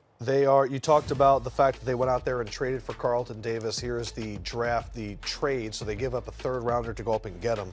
This is a Detroit defense that was 27th against the pass last year, 23rd in scoring. Every game was a shootout, and even their playoff game against the Niners where they were up big, all those passes got the Niners back into the game and eventually lost it. But I feel like this is a defensive prospect that you like as well. Yeah, I really like this pick for the Lions and the fact that they added another corner before him. I feel like that was their biggest deficit. They was ranked top 3 in the run stopping division. Yep, number 2. They were amazing against the run. So how do you make it more balanced? Right? They got Jack Campbell. They also have the other guy at the linebacker. I think this completes what they were trying to do. I think this was a great pick for them. I think this solidified their outside where they had the most trouble. And now you're talking about a team who's retained almost everyone. They re-signed their tackles. They re-signed the receiver. And they still have Gibbs. I think this is a team that still makes a deep run into the playoffs. We play the Lions again, and you could say that a lot of teams are in trouble, especially if they play up to the potential that they both have. Second year in a row where Detroit takes a first-rounder from Alabama. That could be some identity shift there. Jahmyr Gibbs last year. But the Lions are one of the more exciting teams in the NFL, and we saw the impact from Aiden Hutchinson as well, the other first-round pick. But Detroit Lions address a need, and now their division rival, the Green Bay Packers, who needed a cornerback, they're on the clock. Renner, you are a Green Bay Packers guy. I am. My family lives up in Green Bay, actually, still. I think Cooper DeJean's like everyone and their mother has been mocking that to them because of the versatility, because they don't only need corner. They could use a safety, too. They could use, if they want Eric Stokes, their first rounder from a couple years ago, to get his time to develop because he's been so banged up. DeJean could slot in the interior. Or what if I told you, do not put up the pick? Do not put up the pick. What if I told you it wasn't DeJean? I would guess one of the offensive linemen there, because they're the two guys on the board, Graham Barton, Jordan Morgan, versatile. They can play tackle. They can play interior. Both Who would fit. make you more happy? It's the guy who's sitting at number 20, Jordan Morgan. Well, guess what? Congratulations. With the 25th pick in the draft, the Green Bay Packers select not just Jordan Morgan, but when I looked at Renner's board, I went, wow, he has Jordan Morgan higher than any other draft board that I have seen.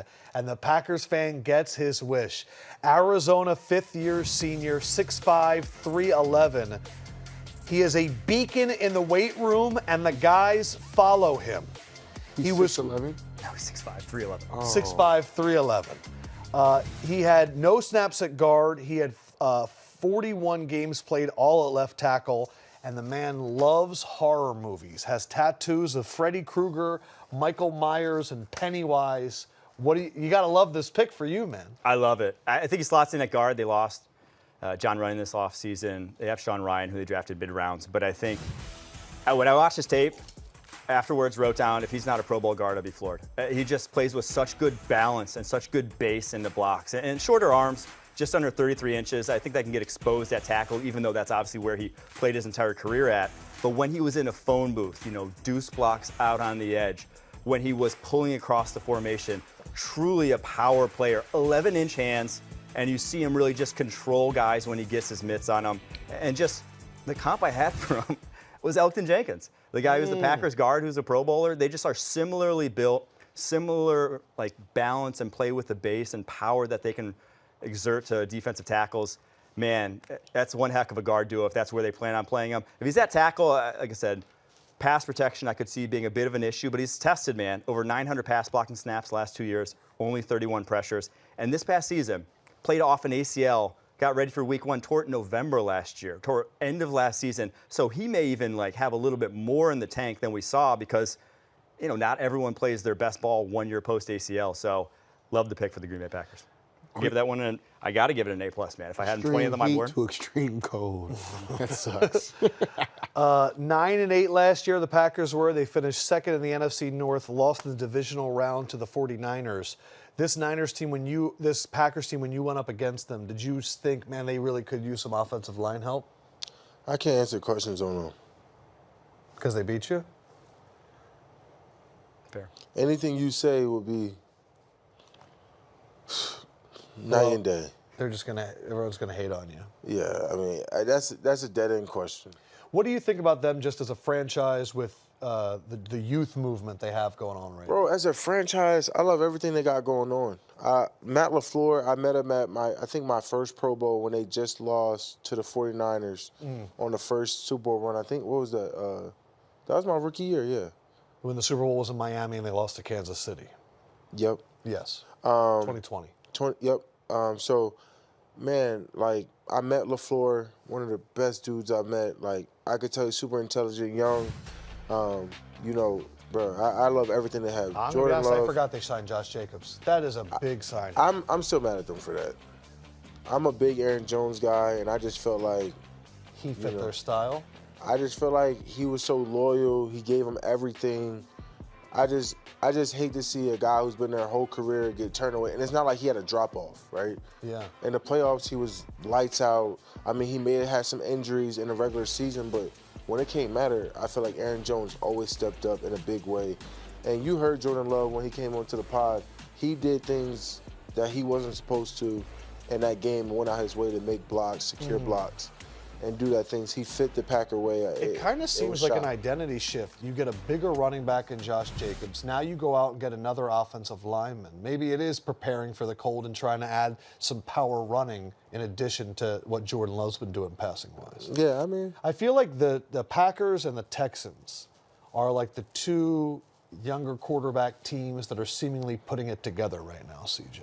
I don't know. The Texans doing a little bit more. You like the Texans' moves more? I would too. I mean, I like the quarterback. I like Jordan a lot, but Jordan's nice. I just feel like nice. the Packers are always going to be in the Packer way. They've never really paid guys. Like, they believe in their development process, their way of living.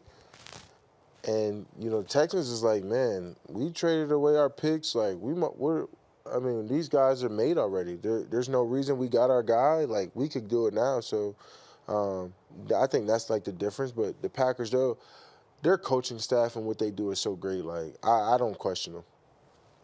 It is very different when you don't have an owner that can cut a check. And you have it's got to be tough. Their way is, guy gets over 30, back end of his career, they'll set a price. If they don't want to take that price, they're willing to walk away. And it's sad, as a Packers fan, you see a lot of guys, Devontae Adams, Aaron Jones in recent years that, the fan base loves. But, for every, Devontae Adams who goes on and has success elsewhere, there's been guys like TJ Lang, Josh Sitton, offensive linemen who really, have gotten banged up then at that point in their career. So they will, when in doubt, go younger. Yeah, I think that was Aaron Rodgers' problem with the organization. They let go of so many people, and it was devastating to them. Another offensive lineman goes, this time to the Tampa Bay Bucks. It is interior offensive lineman out of Duke, Graham Barton, fourth-year senior, 6'5", 311. An aggressive finisher, a good puller.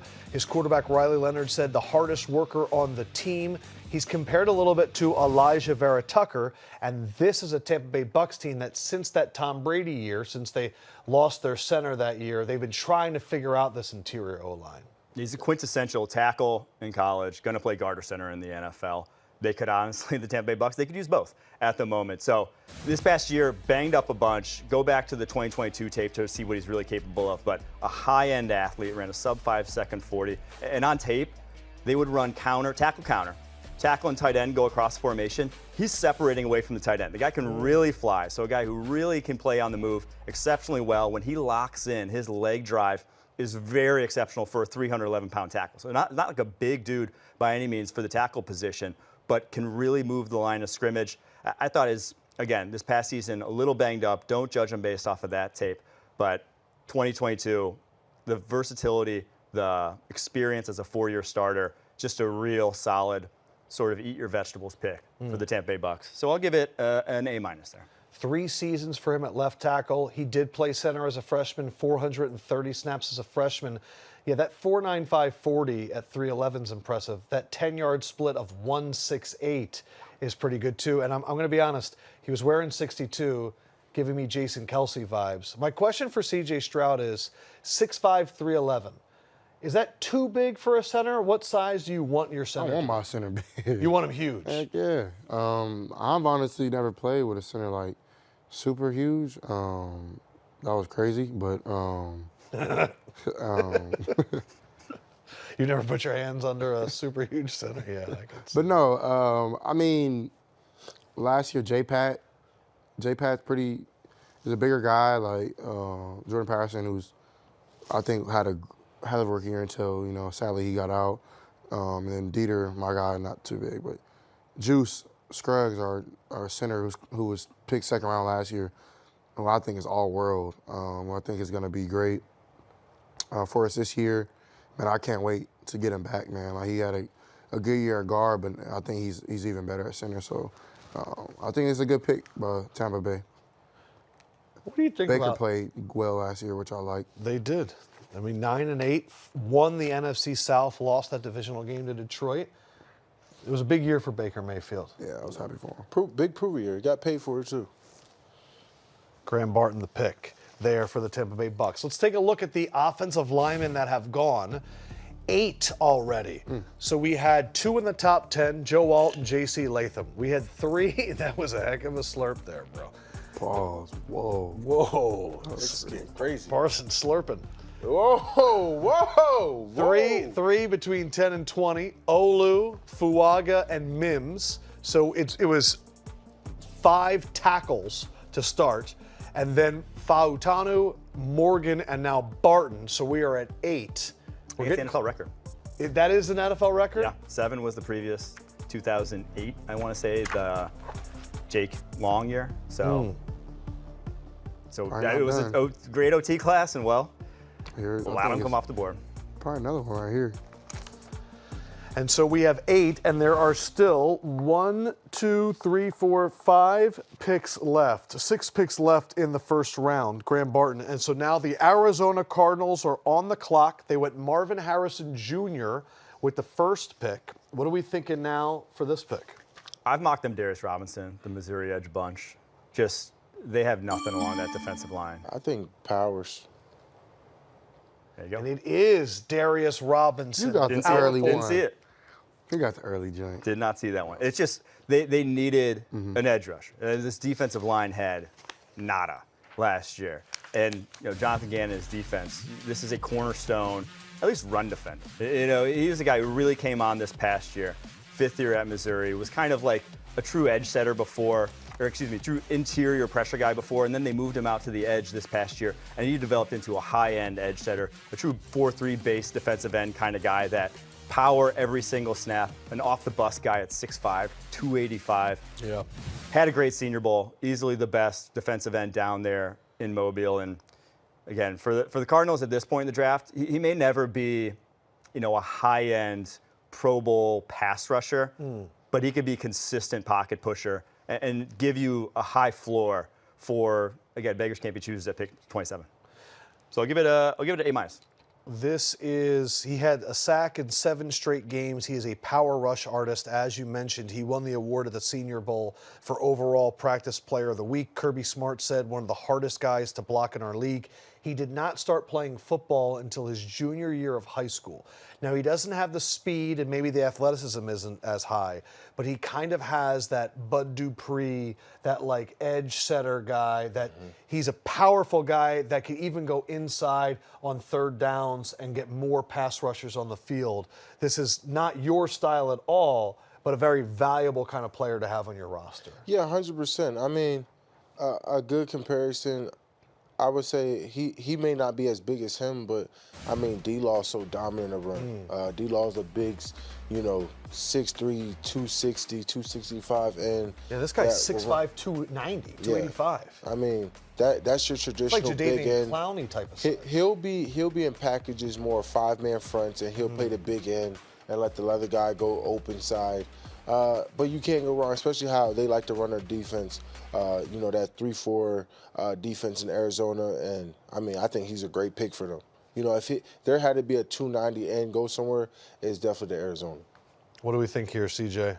Buffalo? They need receivers. I was going to say just to wrap up the Darius Robinson. I don't know much. I mean, I got to talk to one of his teammates, the corner from Mizzou, and he said that he was good. Because, they played Ohio State, but I don't think this dude played. But, man, last year I played the Cardinals. Like you said, didn't have a great rush, but have a great scheme. And their head coach is a good coordinator and gets guys in the position to make plays. And I think that's something that'll help. Yeah, when he was the DC for the Eagles, he had like 2 lines that he would just trot out there all year long. In free agency, they go out and get Bilal Nichols, they get Tonga, they get Justin Jones. Now they add another one towards the end, so they're just building up those double rotations. All right, Buffalo Bills are now on the clock, and your first thought was receiver. They're not on the clock.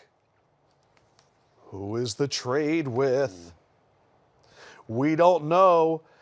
And so the question is, this is interesting. The next pick is Dallas. So the question is, who did Dallas want? And then who is trying to trade in front of Dallas to prevent them from getting what they want? So why don't we take a look at the big board right now and see if, I don't think any of the guys you wanted came off the board. No.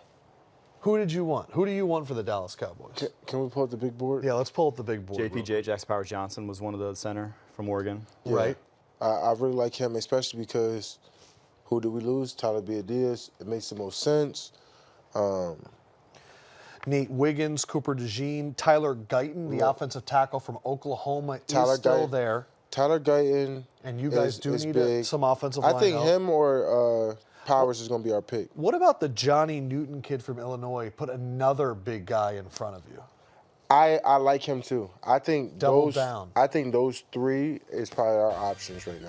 All right, so here's Renner's big board. Yeah. Or we might take Michael Hall. I think we either go Powers. Oh, Mike Hall's off limits. No. I think we either take That Powers. would be funny. We're going to take Powers, Guyton, Michael Hall, or the Illinois guy. So someone traded up with the round. Bills. Which player would it hurt you the most if they took? I mean, at this late in the draft, I don't think they traded up to take the Cowboys pick. Okay. Because everyone's around the same ballpark right now. I don't think it's the Cowboys pick. I think it's more they didn't want Baltimore or 49ers or Chiefs to get them. So I'm realizing, Renner, you don't have Guyton on. Why don't you have him in the top here? It's a project. Project tackles, sometimes they work out, sometimes they don't. But when you can't start a guy right away, it's hard to draft that guy in the first round. I think that's why he's fallen to this point in the draft already. But just a guy who wasn't tested in pass protection in that Oklahoma scheme. And I just did not like the urgency with his hands. And I think that's difficult to coach into a guy, is how to fire those quickly and reset against, NFL caliber edge rushers. So in a deep tackle class, it's not surprising that 8 of the other guys have gone before him, in my opinion. I'm realizing this draft is more and more like the 2014 draft from the wide receiver perspective. That was such a deep draft. We talked about it earlier, the Sammy Watkins, Mike Evans, Devontae Adams, where we had a number of wide receivers go early, but then there was a pause because people said it's such a deep wide receiver class, we can get really good guys in the second and third round. We've only had 4 wide receivers taken compared to 8 offensive linemen taken, and to see guys like A.D. Mitchell, Ladd McConkey, Xavier Worthy, who ran a 4.21, that's who I thought the Bills might be interested in there. I think, and we thought the quarterbacks might slip. Obviously, everyone's stunned about the Penix pick. That was crazy. And I think that increased the Bo Nix pick, that increased the McCarthy pick because of how that run went. We kind of knew it would be the big 3, just like in my year, but I think because of that and how fast those O-line got snatched up, everyone knew it would be a run, but that early of a run, I don't think no one predicted that.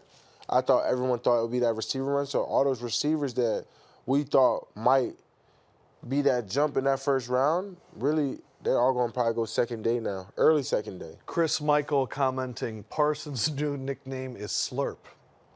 Oh, my gosh. You just started something. Slurp Parsons. Chiefs? You just started that? No. They wouldn't trade it with the Chiefs. They're about to get They McCarthy. would. No, they're going to get Worthy. It's like on Is the that who clock. traded No, up? they're going to get Worthy Is it really? or Mitchell. Worthy They're or going to get Mitchell. Worthy. No, They're no. going to get Worthy. Yeah, either Worthy, Mitchell, or McCarthy. Yeah. Stop. They It's the traded with the Chiefs? Chiefs? No way. How could the Bills trade with the Chiefs? They're going to get Worthy or Mitchell. That's the only thing that Well, they makes sense. signed, who they signed? The But wide Holmes receiver. said he would love to get someone like Worthy. I mean, that's Tyreek. Yeah. That would be. Yeah, but It's Well, gonna they be- signed Hollywood. It's going to be Worthy. right. So they got some I can see speed. them getting Mitchell or McConkey. Yeah. They're definitely going to go receiver here. The other thing is, could they do the project in Tyler Guyton at offensive tackle? Because right now their starting left tackle is Wanya Morris, third-round pick last year. So the question is, do you try a Guyton over there? I'll tell you what, McConkey on the Chiefs, that would be his little white receiver for the next 6 years. Or do you try His little Cooper Kupp. DeJean? Do you try I'm DeJean about to say because corner. Snead walked? Right. Or do you try Wiggins? Right, you lost Snead, you traded him to the Titans. Or do you add some size and put Newton next to Chris Jones? All pretty mysterious. But wide receiver is interesting. Starting wide receivers right now for the Chiefs, Justin Watson, Hollywood Brown, and Rashee Rice, who we know will be suspended next year. We don't know how long because of the whole car crash incident. Sky Moore and Kadarius Toney is the pick. There it is. Xavier Worthy. Knew it. Yeah, I think he looked said at that Twitter one that before. time. I think he cheated. There it is. There it is. Bro, when Patrick Congrats, Mahomes man. say something, they make it happen. This is incredible on a number of fronts. Number one, it is incredible because the Buffalo Bills traded with the Kansas City Chiefs, and the Buffalo Bills were mocked to take Xavier Worthy. And now, one of the strongest arms the NFL has ever seen has the fastest 40 time the NFL has ever seen. Xavier Worthy, a 4.21 40, a 1.44 split. He ran a 10.55 100 meter as a sophomore in high school, and then the pandemic hit. His comp is Deshaun Jackson, drafted by Andy Reid back in the day. It made him great. And now he is going with Patrick Mahomes. That's a good pick. Our thoughts, Renner. Did the Bills just dig their own grave here? Well, I cannot fathom that they allowed this to happen. Had to have an idea that Xavier Worthy was going to be the pick here because in the Chiefs offense, it is a lot of the routes are over, kind of speed routes where it's not really, the guy's kind of finding space with his speed down the football field. And my Lord, there ain't no one better in this class than Xavier Worthy at just that. And I think the thing that gets underrated with him is he can run routes. A lot of 4.21 guys are just running a straight line, track guys. They don't have the ability to control that speed. Xavier Worthy can control that speed, man. He had almost 1,000 yards and double-digit touchdowns as an 18-year-old true freshman. He's still not even 21 years old, turns 21 on Saturday, so can't even celebrate legally until then. I can't believe this, man. I mean, he is exactly what they needed. He is a better version of MVS. Now, he does have small hands, 8 3/4 inches, does body catch at times, but he can do more than just be a deep threat. He can create separation for himself. And in a team that we just lamented how no one could get open, they got one of the best separators in the draft. I got to give this one an A+, man. Wow. So in the trade, Kansas City Buffalo got a third-round pick from Kansas City for a fifth-round pick. So there is some value there, but I don't know if it's worth it when you think about this guy's Xavier Worthy, led college football in punt return yards, including a 74-yard touchdown, didn't miss a game in 3 years, was a team captain 4 times for Texas. He lined up 60% out wide, 40% in the slot, so he does have positional versatility. And now, C.J. Stroud, let me lay out the wide receiving core. You have Travis Kelce in the middle. You have Hollywood Brown on one side and Xavier Worthy on the other side. That's a lot of speed. And Rashee Rice. And Rashee Rice. Oh, yeah, man. They know what they're doing in Kansas City. They're winning. So, you know, that's impressive, man. I think, like you said, Andy Reid having Deshaun Jackson, that's who my comp would be. I think he's a better route runner than Deshaun Jackson was a little bit. Zay has a lot of great routes, but like you said, just straight speed. And that's a good pick, man. AFC just got harder. Have you ever worked out with him before? I haven't, but I know him personally. Like he's from Fresno, so you know, another Cali kid. So man, congrats to Zay, man. Deshaun Jackson, a Cali guy as well. Right. Man, what are you thinking here, GM Parsons? I mean, it's tough. I think the Chiefs been missing this over-the-top speed since Tyreek left. Pat kind of put it out there that he wanted him. They wanted to make sure he got him for their franchise QB. I think it's good in that aspect, but then again, I think about what Kansas City battled with all last year. That's drops. That's lack of separation. And, you know, Worthy's small, man. Like, you know, it's a difference in this league. Like, grown men actually get their hands on you. They're just not going to let you hit that top-end speed. And the good ones kind of know how to slow you down just a little bit. But, you know, if he could put on a little bit more size, get a little savvy with the route running, not let these guys get on him, and just, you know, get away from trying to lay hands and use his hands to make a lot more of these catches, I think the value of the pick will be tremendous. I think right now it's a good pick, but it could become a great pick. And Patrick Mahomes tweets out the running emoji. Last year he wanted Rashee Rice, he got what he wanted. This year he wanted Xavier Worthy, he got it. Do you think the Cowboys would have wanted Xavier Worthy? No. I don't think that was a need. We got Brandon Cooks. Yes. We got that deep top-end speed. I think our main need right now is O-line, D-line. All right. How you feeling? You excited? I feel good. Where we're at, we saved money trading back, and the guys that we potentially need are still right in front of us. Yeah, so we have a comment. If the Cowboys blow their pick, Micah's got to do some push-ups. So you guys traded down from 24. Since you guys traded down, here are the picks. Terrion Arnold, Jordan Morgan, Graham Barton, Darius Robinson, and Xavier Worthy. Were any of them on the list? No. Okay. So maybe Graham Barton if he was going to play center. Yeah. But here's your chance.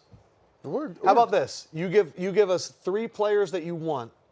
If they don't take one of those 3 players, you do 10 push-ups. Okay. Bet. Who are the 3? Powers, Hall. Do you want to look at the whole list? Here's the whole list, just in case they're not on that list. Yeah, I still like where we're at. Hall. Okay. Newton and Powers. Hall, Newton, and Powers. Okay. And with the 29th pick in the draft, the Dallas Cowboys select offensive tackle from Oklahoma, Tyler Guyton, is the pick for the Dallas Cowboys. Not one of the players listed by our own Micah Parsons. Tyler Guyton is a heck of a process. We'll get to push-ups in a second. Out of Oklahoma, 4th-year junior, not even 22 years old yet. 6'7 and a half, 322, a 34 1/8 inch arm, 10 1/4 hands. He played 13 starts at right tackle, 1 at left tackle, and 1 at tight end, 92% at right tackle. Has the feet of a running back. First season was H-back and tight end. The NFL scout said Oklahoma coaches marvel at him. They call him different than everyone else they've had. Renner, what do you think of Guyton here, the pick for the Dallas Cowboys? He definitely looks the part guy. You know, the tools are all there. You know, he's an easy mover out of his stance. He's got the length, over 34-inch arms. I thought he had a better Senior Bowl than I was expecting based off his tape at Oklahoma, but still, I think got exposed at times. Again, the urgency with his hands sometimes and the ability to sustain blocks is what I have questions about. But the Cowboys are in a position now, moving Tyler Smith out to left tackle, Terrence Steele at right tackle. It's a developmental pick, and it's hard to doubt and question the Joneses' track record along the offensive line, man. Their first-round track record.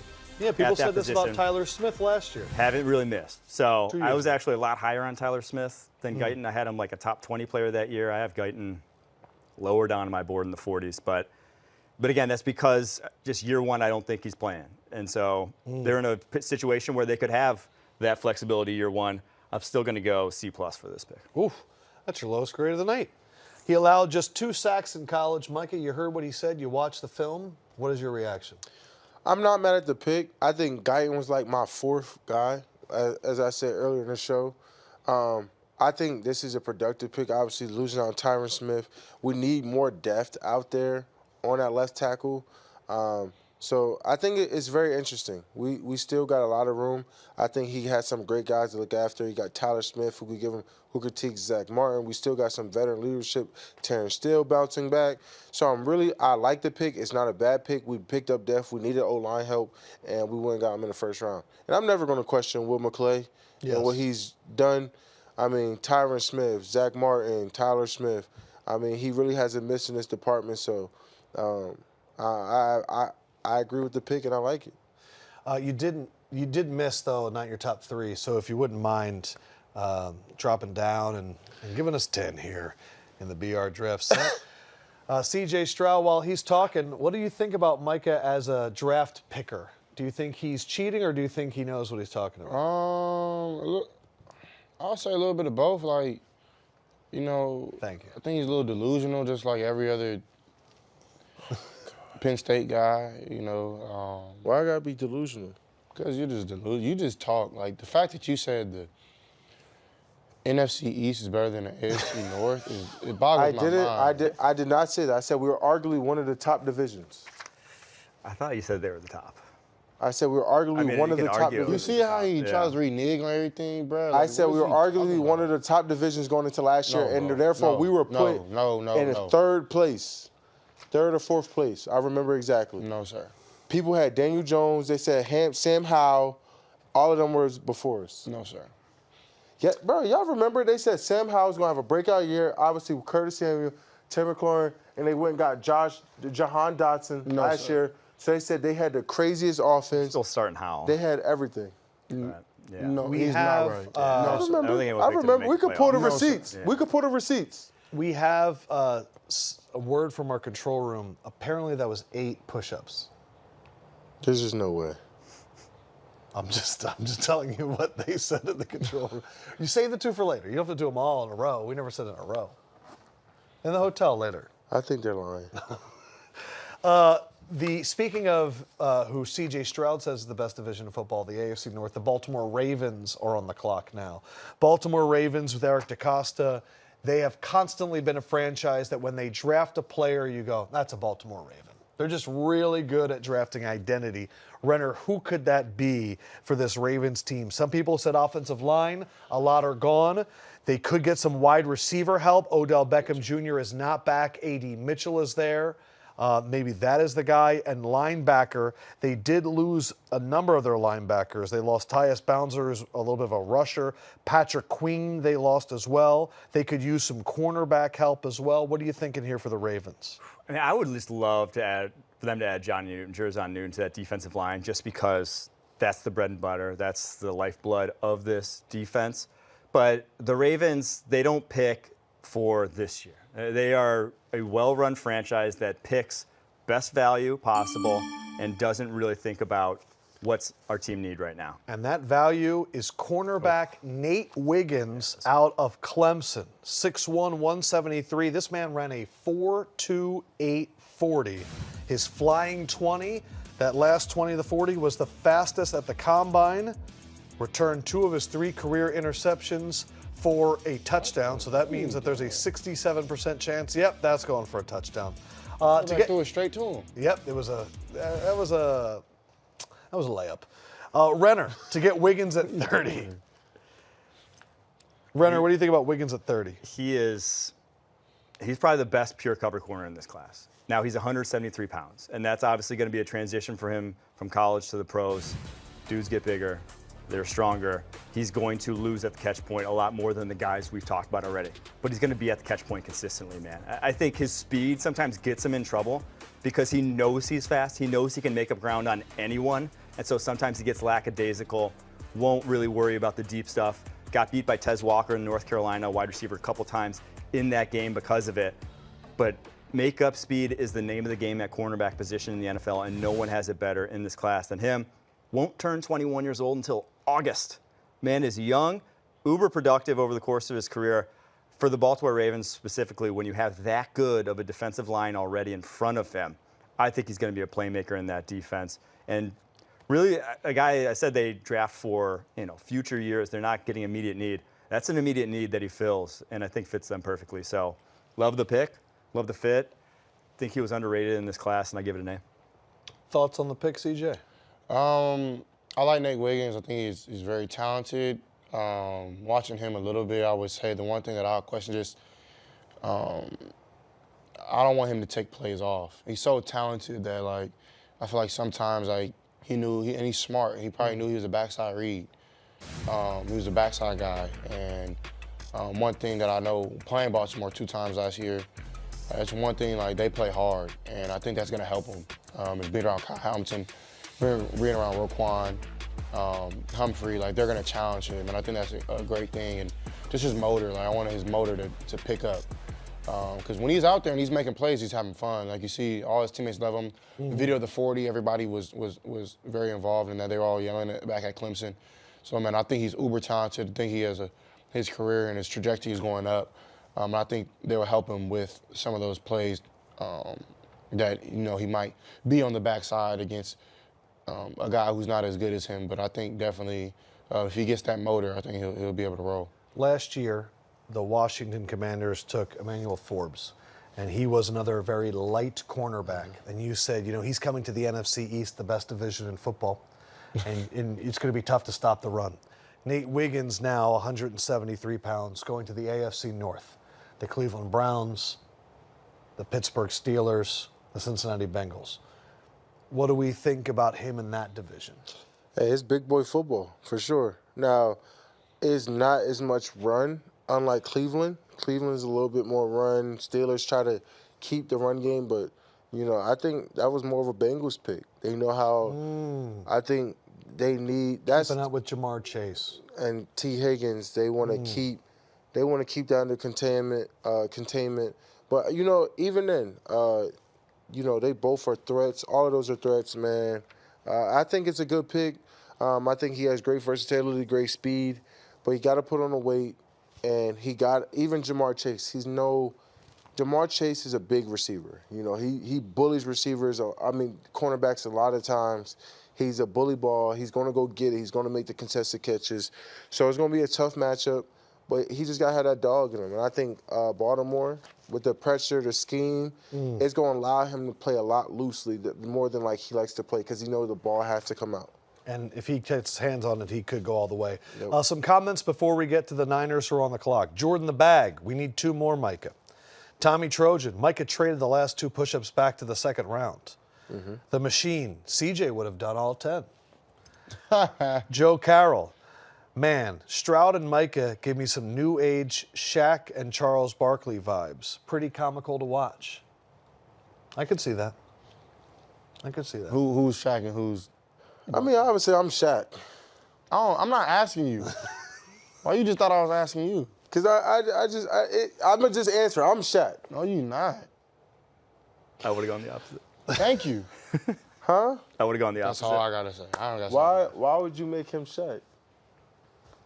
I'm more knowledgeable. I was just more making you Charles. Why would I be Charles? Because you're an idiot. You just talk. CJ's Charles not an idiot, Charles but got he insight. does just talk. CJ is not. I just want to say that Charles would not Barkley is compare maybe CJ to the greatest media person of all time. Yeah. So that's a kind of a compliment. Yeah. Being called Charles Barkley is like being called he just signed a $200 million TV contract. I'm thinking more playing styles. Oh. See, he just takes it to the other level like that. Because I'm a competitor. That's fine. You're both good, of you bro. wanted to be dominant Shaq. I don't gotta be competitive 24/7, bro. You see that? That's fake. How did the Papa shot go earlier? I want to see the score. I got you. I love that. I just want to say because he just said, I don't need to be competitive. Hold on. You want to see the Hold score? on. You ready? Before he shows you, put that on God. That's what the score really was. I don't do that. I You a don't say my God-fearing man, I don't say right? my Lord's name in vain. Nah. All right, put it I on. don't say my Lord's name in vain. I don't put it on. That's not. That's not you what know God asks us don't to do. like you know God don't like ugly, and ugly is lying. So go ahead, show the people and show how, and God's gonna show light on that. This is a score, everybody. God's gonna show light, and you're so proudly showing that score, knowing you're lying. 75-48. What I got to lie I for? literally was beating him by 20 points. He goes up to the side What I of got to the lie rim, for? takes the basketball and keeps jamming it so he can't. And then I walked away. That's still old 75. school. 75, easy ones. I layups. walked away. He's so And trash. you ain't state the rules. That's winning the game. Wait, I you did really- what I you had really- to do to he win really the did football. that? I mean, Yes. the basketball game.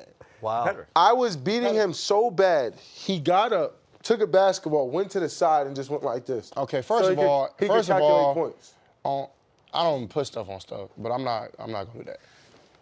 I promise you, he was not beating me. It was tied, dang near the whole time, and every single ball was going to his side on the pop-up shot. You know, it'd be lean. It bounces over. You know what I'm Yo! saying? Put that on everything. It was tied. It was tied. I swear to God, my kids. Yeah, I It was actually, not I tied. believe Mike. Lord, on Father this. God, Lord, right now we pray for Micah's kids, Father. put a hedge of protection on them, Lord. In Jesus' name. What? And the fact that you prayed to God knowing you lying, you. So it wasn't close? It wasn't tied and It close? was not tied You're or close. lying, bro. I was up You're 20. lying, bro. And you was crying. You was like, Man, man, you're I lying. quit. He was about to walk away. Man, And then you're he said, F that. You can't beat me in rock, paper, scissors right now. I bet I could. Best out of 3. Let's go. Push-ups on command. Bet.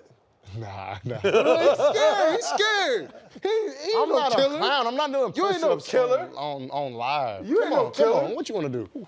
Best of 3. Best of 3. 10 push-ups on command. Bet. Yep. Rock, paper, scissors. No! What happened there? Oh, no. What the? Whoa. Hold on. I'm not playing with it. That doesn't count. What did he do? Whoa. Did he throw both? Okay, hold on. No, I'm done. I'm not The playing. pick is in for the I'm not playing 49ers. with somebody who's mentally my mind challenged. was shot. Who does that? I'm there. He do it like. You did that and then yelled scissors, but he threw rocks, so you lost. No, I was trying to tell him to go. I don't want to Like, play it's like anymore. a I mind- beat him that round. I don't want to play anymore because he's just slow. Yeah, that I was- don't want to that was hurt his weird. feelings. So you gotta cheated win. in Papa Shot and he cheated in His rock, stay paper, in- scissors. No, I'll let you have the win. I'm not. Do we have the I'll pick give for my the San 10. Francisco Huh? 49ers? You said All best right. out of 3. Okay. The pick is in for the San Francisco 49ers with the 31st pick. The Niners select. Wow. Your guy. Well, we probably wasn't gonna get a receiver, but hey, shout out to Pearson. That was man. the first I told reaction him- I I've told seen him you he's do really that. good. Damn. And that brings up a lot of questions about Debo and Brandon Ayuk as the Niners go Ricky told Pearsall people, from Florida. Shocking in that that's the catch of the year right there, one-handed catch. He played with Brandon Ayuk and Jayden Daniels for a season at Arizona State. He will be a 24-year-old rookie. He's kind of a slot guy. Nickname is Slick Rick. Over 2,400 yards in his career. Ricky Pearsall, the pick for the Niners. How? What? How is he even on their radar? I'm happy for him though, because he want to go in the first round and get some more money. I talked to him a couple times, man. Congrats, bro. That's big time, bro. He's elite. You'll see. He gets Especially in open. that offense, man. Kyle's gonna dial it up for him. Kyle That's why I will. feel like he was gonna fit in our system. so well. 4-4-1 with a 1-4-9 10-yard Oh, split. he's Renner. nasty, bro. Well, if you give him a free release, he gets open. I don't care if you press him. You put on the Missouri game, they press man a lot, bro. Like it's just that something like that. Yeah. Like Tank has it like that. Just that little quick, little hezzy like. I literally wrote down rocker step. He has the same rocker step that Tank Dell has, where you go back, back, back, and then he just shakes the guy at the top of the route. Amazing hands. I mean, the only question with him is play strength. Like sometimes when corners get their hands on him, it can disrupt his routes. He's not that big. 6'1", 189. But that's it, man. I mean, amazing route runner.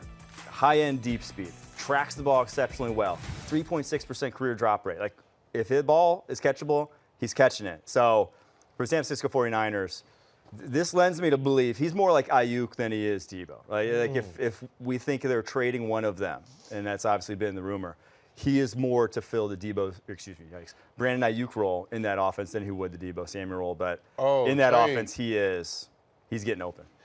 Can I ask why? Like, did you meet this guy? Like, what is it about Ricky that you're this effusive in your praise? I don't know what it is, man. I'm not saying like I'm some guru or some receiver like GOAT but I know routes when I see him. I know football players. Well, you've receiver played position. with like 5 Pro Bowl wide receivers at this Exactly. point. So like when I watched him, like at first I was like, okay, yeah, he's good because I seen him at Arizona State, and then his first year at Florida was okay, but this last year, bro, he put it together, and bro, when I tell you, I don't know what like it's like Tank, like you can't just put one, like it's everything combined. Like I just text my boy, one of my best friends. He's always with me, and I tell him like, dang, they got Pearsall. I wanted him bad, like dude. Especially like before we didn't know we were gonna get Steph. Pearsall was my guy. Like that's the one I wanted. So that's a big time get right there, man. Renner, what was your grade? Dang, man. I'll give it an A. I mean, I had him a touchdown the board, but that was just because there's so many receivers in front of him jammed up. I think he's drafting him here, especially for the 49ers. He's going to be a player, man. I want to say one more thing about Ricky Pearsall. So his dad was an All-American punt returner, kick returner. An NFL scout said his dad was tough as shit, a sticky-handed wide receiver. The apple didn't fall far from the tree.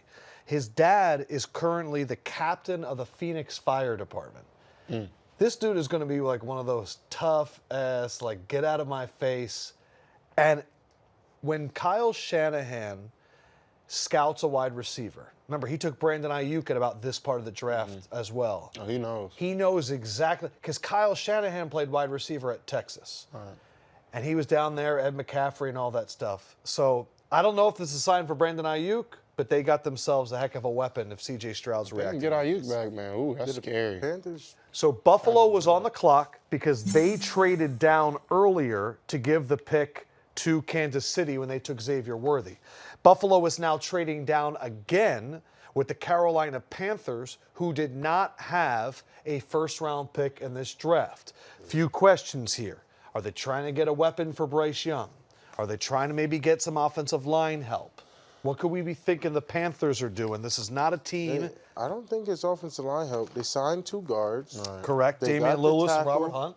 They got the tackle. I think from- D-line. They traded for D-line. Deontay Johnson. D-line or receiver? Yeah, it has to be a receiver. I think they're going to D-line, they signed Jadeveon Clowney, Clavon Chason, and Ashawn Robinson. They really were very active in the offseason. I think they go and get Donnie Mitchell or my guy Ladd. Yeah, I can see that too. Right now, their wide receivers, Deontay Johnson, Jonathan Mingo, Adam Thielen, Terrace Marshall, and they also signed David Moore from Tampa Bay. What are we thinking here, Renner? I saw the pick. Oh, you did? So Do you want to give us a position? It's a wide receiver. Okay. Pierce, oh no, McConkey. And the Carolina Panthers Ladd. trade back into the first round, the last pick of the first round, and take. Oh, that's big time. He ended up becoming, he was saying this all week, Xavier Leggett, It's a big time get. the pick out of South Carolina. Shocking. With all of those wide receivers on the board, but the Panthers stay in the Carolinas to get a weapon for Bryce Young. Xavier Leggett, you could tell a big wide receiver here, Renner. The thoughts, what do you got? I was pretty low on Leggett, man. He's a one-cut route tree guy. He can run ghosts, he can run slants, he can run hitches. That's about it. Built like A.J. Brown, 6'1", 221, but his skill set more like DK Metcalf. You know, going back to those Ole Miss wide receivers. In that you're not going to run a blaze out with him. You're not going to move him into the slot and try to have him go one-on-one against a safety and like shake him at the top of his route. That's like not a part of his game. He is just a size speed freak. Ran a 4.39 at 221 pounds and can win at the catch point. So for this Panthers team, they didn't have that skill set, right? They didn't have a ball winner, a true vertical guy, but I just question how much of an impact he can make in this offense. Obviously, Deontay Johnson's your number 1 wide receiver here, but more of really an ancillary one-trick kind of piece. And he's older, man. He's 23 years old, didn't break out until his 5th year at South Carolina, even though he had an interesting track to South Carolina and over the course of his career. But Guy, if you get the ball in his hands, can make plays after the catch. The biggest reach on my board, though, so far. I had him in the 90s. The 90s? I just think he's I had to do this. Is my limited. first disagreement. I'm going to go with a C. Wow, it took to the last pick of the first round for C.J. Stroud to disagree with I'm going to disagree with Ren on this one. Just because you don't get receivers to all be the same type of route runners or the same type of weapons. Yeah. I think, what's the guy from Steelers? Deontay Johnson. Deontay Johnson, I think, is a heck of a route runner, creates a lot of separation. Thielen, another guy who is a vet, very smart, had a good year last year. I think this guy comes in, and he is that DK Metcalf. He is that Deebo Samuel guy that takes the top off that they didn't have last season, that it makes those tough, strong catches. And, like, sometimes that's even harder to guard when you have, like, you look at DK, he's always had Tyler Lockett. You look at A.J. Brown past the Tennessee days. Right. He has Devontae Smith. Like, so they always work off each other. So, like, you don't need everybody to be the same type of guy. Even though A.J. Brown has every route probably in the book, I think Leggett has good high crosses. He has good things where he doesn't put his feet in the ground all the way because he's so big and he can't stop like that just because he's naturally like a big human. But I like Leggett. Like, Leggett was high on my board because, you know, we run the Niners system, and, you know, he's a guy who can get sweeps. He can line up. That was still an amazing catch right there. He can line up and really do whatever you ask him, except, I mean, for the things that you pointed out. But I think you can develop that as he gets slimmer. And I like the pick for Bryce, man. I think that's a good time get. I have a question for Renner. I feel like the big wide receiver that I would have expected may have been Keon Coleman out of Florida State if you wanted some size. They wanted the vert threat. Yeah, this And like so he has more screams, speed We than want, Keon. you know, his on go balls. He gets a clean release. It's tough. It's tough one-on-one against a guy with that kind of size, going hip to hip with him down the football field, and he can still win at the catch point. So that's what they wanted, because last year watching that Panthers offense, it was like corners just squatted. They didn't care if weren't anyone ran afraid down the of football anybody, field. They were going to catch up to him. They just didn't have the speed. So this just screams, we needed that, and he could fill that role. But again, I just thought in this class there were other guys in that role later on too that you could have found. So to move up for it, hey, I think. But again, fills what they needed to pair with Bryce Young, or just missed in that offense. So that's why they got him. We are 6 minutes from midnight. Draft is coming to a close. We are going to recap the draft, and then I want you guys, as we're looking at it, who do you think was a winner, whether that was a team or a player? Who was a surprise? And then we're going to look ahead to day 2. So let's do a little recap right now. We're going to break it down 8 picks at a time as we go through. First 8 picks in the draft. We had 4 quarterbacks go. We had 2 wide receivers and 2 tackles.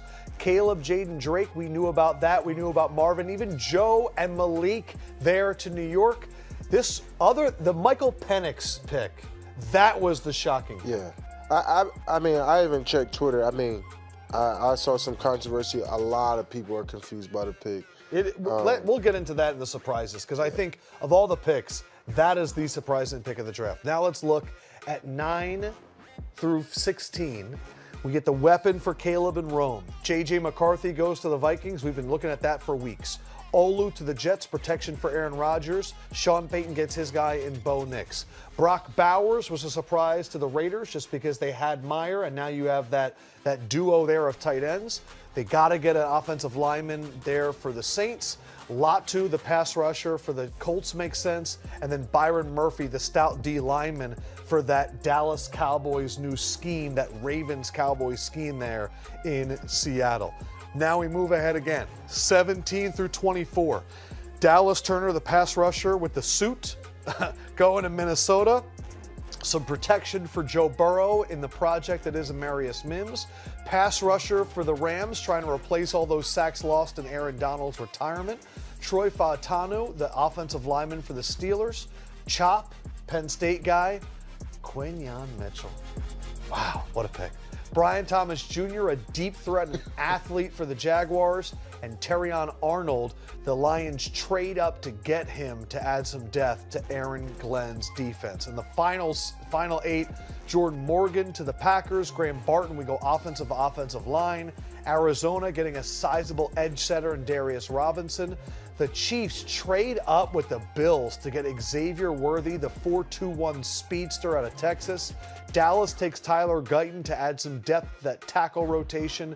Ravens get Nate Wigginson, the speedster out of Clemson. Ricky Pearsall had C.J. Stroud holding his head because he is just an unbelievable wide receiver prospect.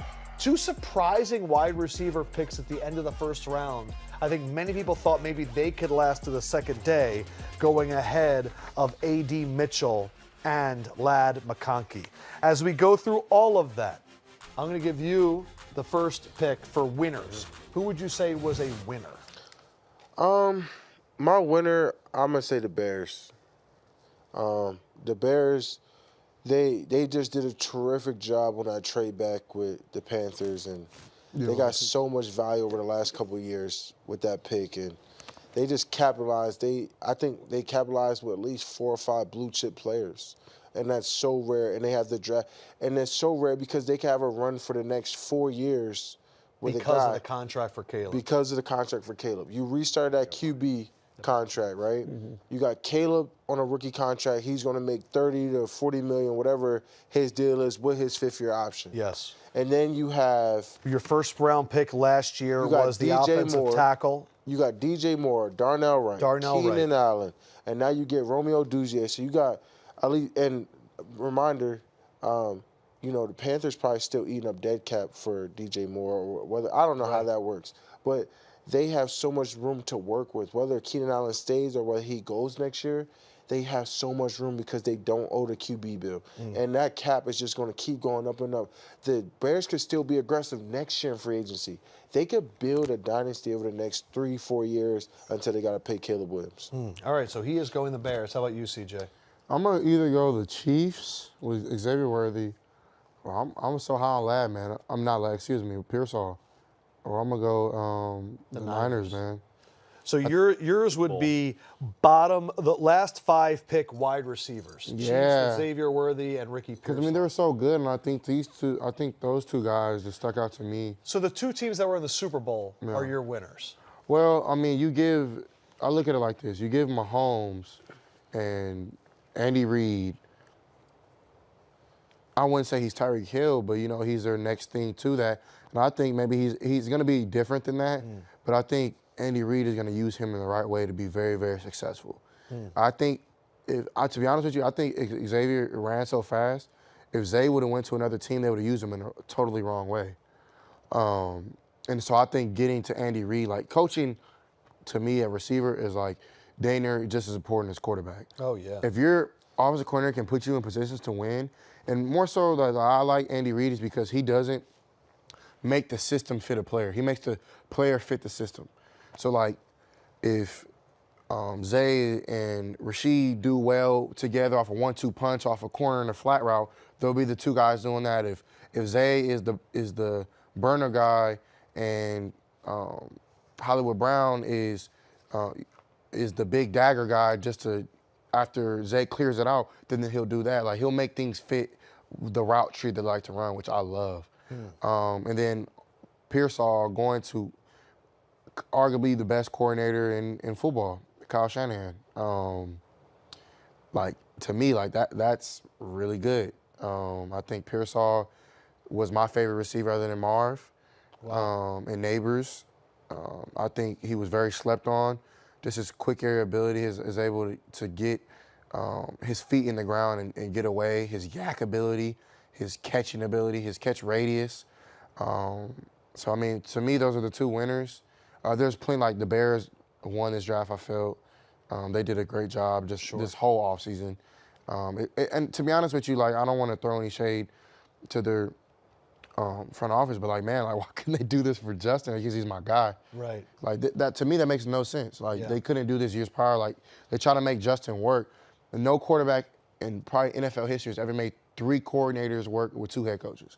That makes no sense. Yeah. So they're giving Caleb Williams the shot to figure it out with structure and stability, which I love for him. But that's just confusing me that they wouldn't do that for Justin, because I think Justin never had a bad season, but just, It's more about the money.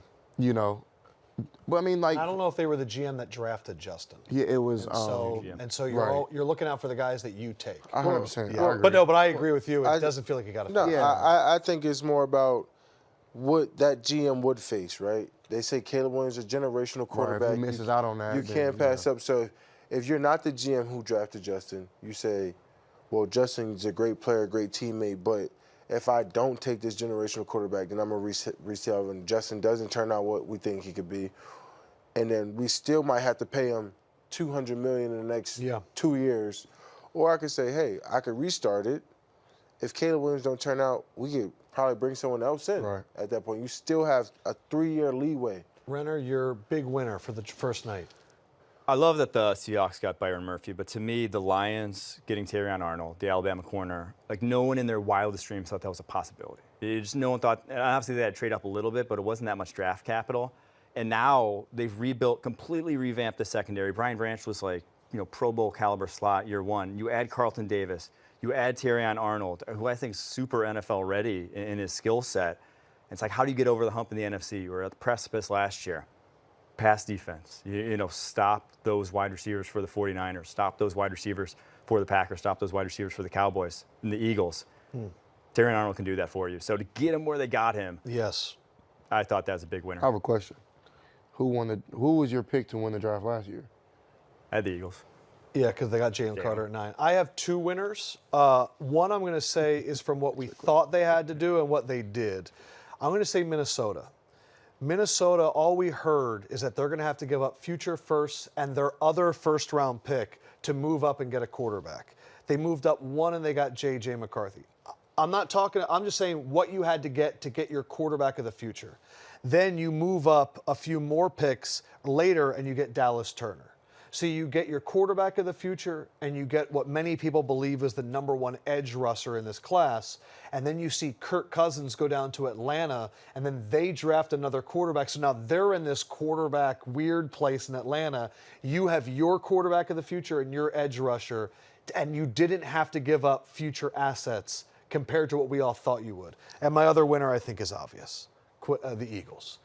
All we heard was they have to trade up to get a corner, trade up to get a corner. They sat there, they didn't trade up, and they got the best cornerback in the draft. And for the second straight year, Howie Roseman and our guy Micah Parsons had the same idea. So I would say they are a winner. Surprise. How about instead of each giving one, the biggest surprise of the NFL Draft Day 1 is that Michael Penix went to the Atlanta Falcons at 8. There is a statement from Kirk Cousins' agent, Mike McCartney, who said, quote, "It was a big surprise. We had no idea this was coming. The truth is the whole league had no idea this was coming. We got no heads up. Kirk got a call from the Falcons when they were on the clock. That was the first we heard. It never came up in any conversation." He added, "There are 250,000 fans in Detroit tonight, and I got 250,000 texts tonight." Kirk Cousins was on my podcast with Shaq, and he couldn't wait to start his career with Atlanta. He wanted to bring them a championship. I'm not saying that it was a bad pick. I'm not saying that at all, because I think we all believe that Penix is a hell of a quarterback, and that combination could be great. But it was a huge surprise, and now that you've had some time to digest it, what do you think about the fact that they did that after giving Kirk Cousins a $180 million contract? Yeah, I'm truly shocked, and you say that. I guess they believe Kirk. I don't think Kirk ever really been terrible in the NFL. He's always kind of been a winner, but he might not be the guy that takes him into a deep run. And I think you kind of have this Aaron Rodgers and Jordan Love situation where you don't know if this quarterback's going to be your next quarterback. You might not want to pay him when Kirk hits that age. He might be falling off. And yeah, I think Kirk's first 3 years are guaranteed, but if Kirk falls off somewhere in that second or third year, you got a great quarterback that might be able to step in and change the dynamic of your team. I was surprised by the pick because I wasn't expecting it. But in now today's age, you almost, if you're in that position and you can get a high caliber quarterback, you almost have to take him. So the Falcons go from, hey, if Kirk falls off or another injury happens, we're not in trouble. We have Michael Penix here. We reset our QB right now, then and there. And we all don't know the full language. Maybe they call up the Raiders and they say, hey, you wanted him. You want to trade for him? Like Yeah. we'll take some assets if you want to trade for him.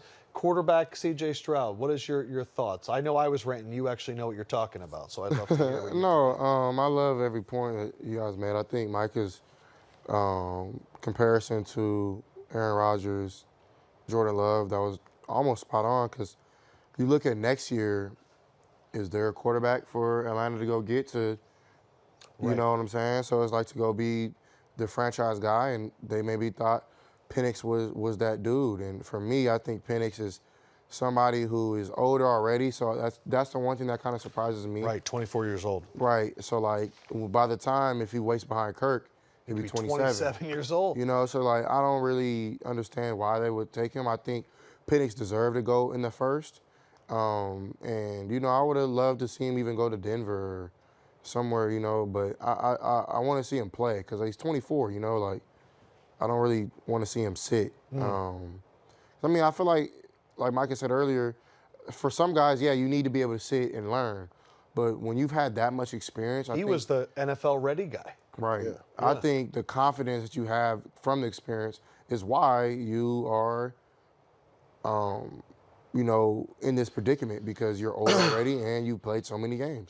So I don't necessarily agree with the pick. I don't think it's a bad idea because, hey, if Penix, God forbid, something happens to Kirk or like, that you know what I'm Achilles saying? is Like, hero and he career. goes and plays hero ball and everybody's gonna be, oh man, the Falcons knew all along. So like, if he turns great, he's the hero. This was the Eagles' organization. strategy If he for doesn't, years. he's a zero. The quarterback factory, stock up on him. But how do you process this? Yeah, so Kirk Cousins, for some context, they can't cut him until 3 years from now. So he will be there the next 2 years, no matter what. And the thing is, though, when you have Kirk Cousins, you're not drafting top 10, or you're not supposed to be drafting top 10. And if you are drafting top 10, then chances are you do need that quarterback. Chances are you do need Michael Penix to step in because it means Kirk isn't playing well enough. So I think that's the logic behind it, is that they're not going to be in this position again, or don't want to be until it's time to actually move on from Kirk. And then at that point, there's no learning curve, rookie quarterback, let's see how he works out. It's no, we have a guy who's been seasoning in our system for 3 years. We know exactly, he knows exactly what to do, and there's no gap in that sort of rebuild that you have to do usually for quarterback. So it's the Packers model. I can't say I hate it because they've done it 3 times now and it's worked every time. Right. I'll say this. Kirk started his career, drafted the same year as RG3. Never felt like it was his team. They never committed to him. They kept giving him the franchise tag. Goes to Minnesota, has some success. They don't want to commit to him long term. He goes to Atlanta because that's where he wants to win. I looked at this Atlanta offense. They're jacked. Bijan Robinson, Drake London, Kyle Pitts, we had them on earlier. I thought they were going to try and make a run at this. The NFC South is that division where you can make a run. Carolina's a little bit down. The Saints are trying to figure out their cap situation. The Bucs are a team that I think they made the playoffs, but like we don't see them as a perennial playoff team. Right. And now, even in a team that he thought wanted him, he is not only wanted. So I think it's very interesting. 2 other surprises. Number 1, I did not know in rocks, paper, scissors that you could throw a rock and a scissor It was an accident. at the same time. Was it an accident? It was like a missed timing cue. I'm ready to run it right now. Well, I do kind of want to see the footage one more time. Here it is. It was a rocks, paper, scissor, and then check that out. It's almost like a gun. CJ, very I made a simple mistake, and I'm willing to run it back. 2, 3, 4, 5, 6. He's a cheater. Oh, wait a dog. second. He's Hey, a you know what it cheater. was? This jacket is tight as shit. It's cashmere, like we move. talked about earlier. I It's couldn't itchy. move. It's not Just itchy. an XL, not the double. If we said though, just do dress as many like it. push-ups as you can, how many do you think you could do without the jacket? Just I how could- many in a row? I think I could do like 50, 60. He's dressed like a narc, like he's like a college. I think I could do like 50, he's on 60. college. He's like 21. Hey, Jump Street. fellow kids, Maybe trust me. What? Where are the Probably drugs? 50, 60. 50 or 60? I think you could do more than He that. looks like a cool youth pastor right now, like Respectfully, play me. No play cap. to the shoe. No, I'm flaming you. What's up with you? Let's take a look at our schedule for tomorrow, and then we'll see if they'll play one more time. I hope you guys enjoyed our first night here on the Draft Special. Our guy Felder is back. Your guy. You love Felder. Say it. Say it out loud. You just don't want to love every pick, but you love him. Hey, Felder, good luck tomorrow, brother. I'm gonna start tuning into the show. No, he's the man. So Mike kind of gave him some B's. He gave some A's, maybe too many A's. But Felder, he's A every time. Really? Loves the pick. He loves the pick. Trust GMs. Trust them. Well, listen, Felder would knock you out. He would do more push-ups than you. Knock you out. Rounds 2 to 3. That's We start 4 tomorrow right there, at 7. That's 4. Do we want to play one more round of rocks, paper, scissors? I think you should play. I'll play you. Adam, bro. Yeah, I'll run the table. We are Best going out of three? best out of 3. All right. Okay. And it's rock, paper, scissors, shoot. Not guns. No guns. Okay. Rock, paper, scissors, paper. Rock, paper, scissors, paper. Ooh, Rock, paper, scissors, paper. That don't count. Rock, paper, scissors, paper. Damn. No, that first one didn't count. He said paper. So he's apparently Threw him off saying the what he set. wants me to throw. Yeah. Penn State education. He is apparently saying what he wants me to throw. You're so slow, bro. Yeah, yeah. Well, run the game then, big mouth. He did beat me. He beat the qualifier. Big Get back mouth? to you. Take that yam off your face. Yeah, big mouth. Thank you guys for Take watching. that yam off That's your what face. I thought. That's what Mike I thought. Renner will be back tomorrow. That's what I thought. You scared of me. Take that yam off your Yeah. face. This is Yeah, the see new no real Shaq killer? and Barkley of the NFL. That's a bell pepper on your face. CJ, great job tonight. Sincerely, great job tonight. Micah Parsons, great job tonight. You guys have a beautiful future ahead of you. Great job. Thank you, everyone, for watching. One more time, Micah Parsons pushing our way out of the show. And that is it for Parsons appreciate to y'all. Stroud. Let's go, Renner. Cowboys. Texans, baby. H-Town.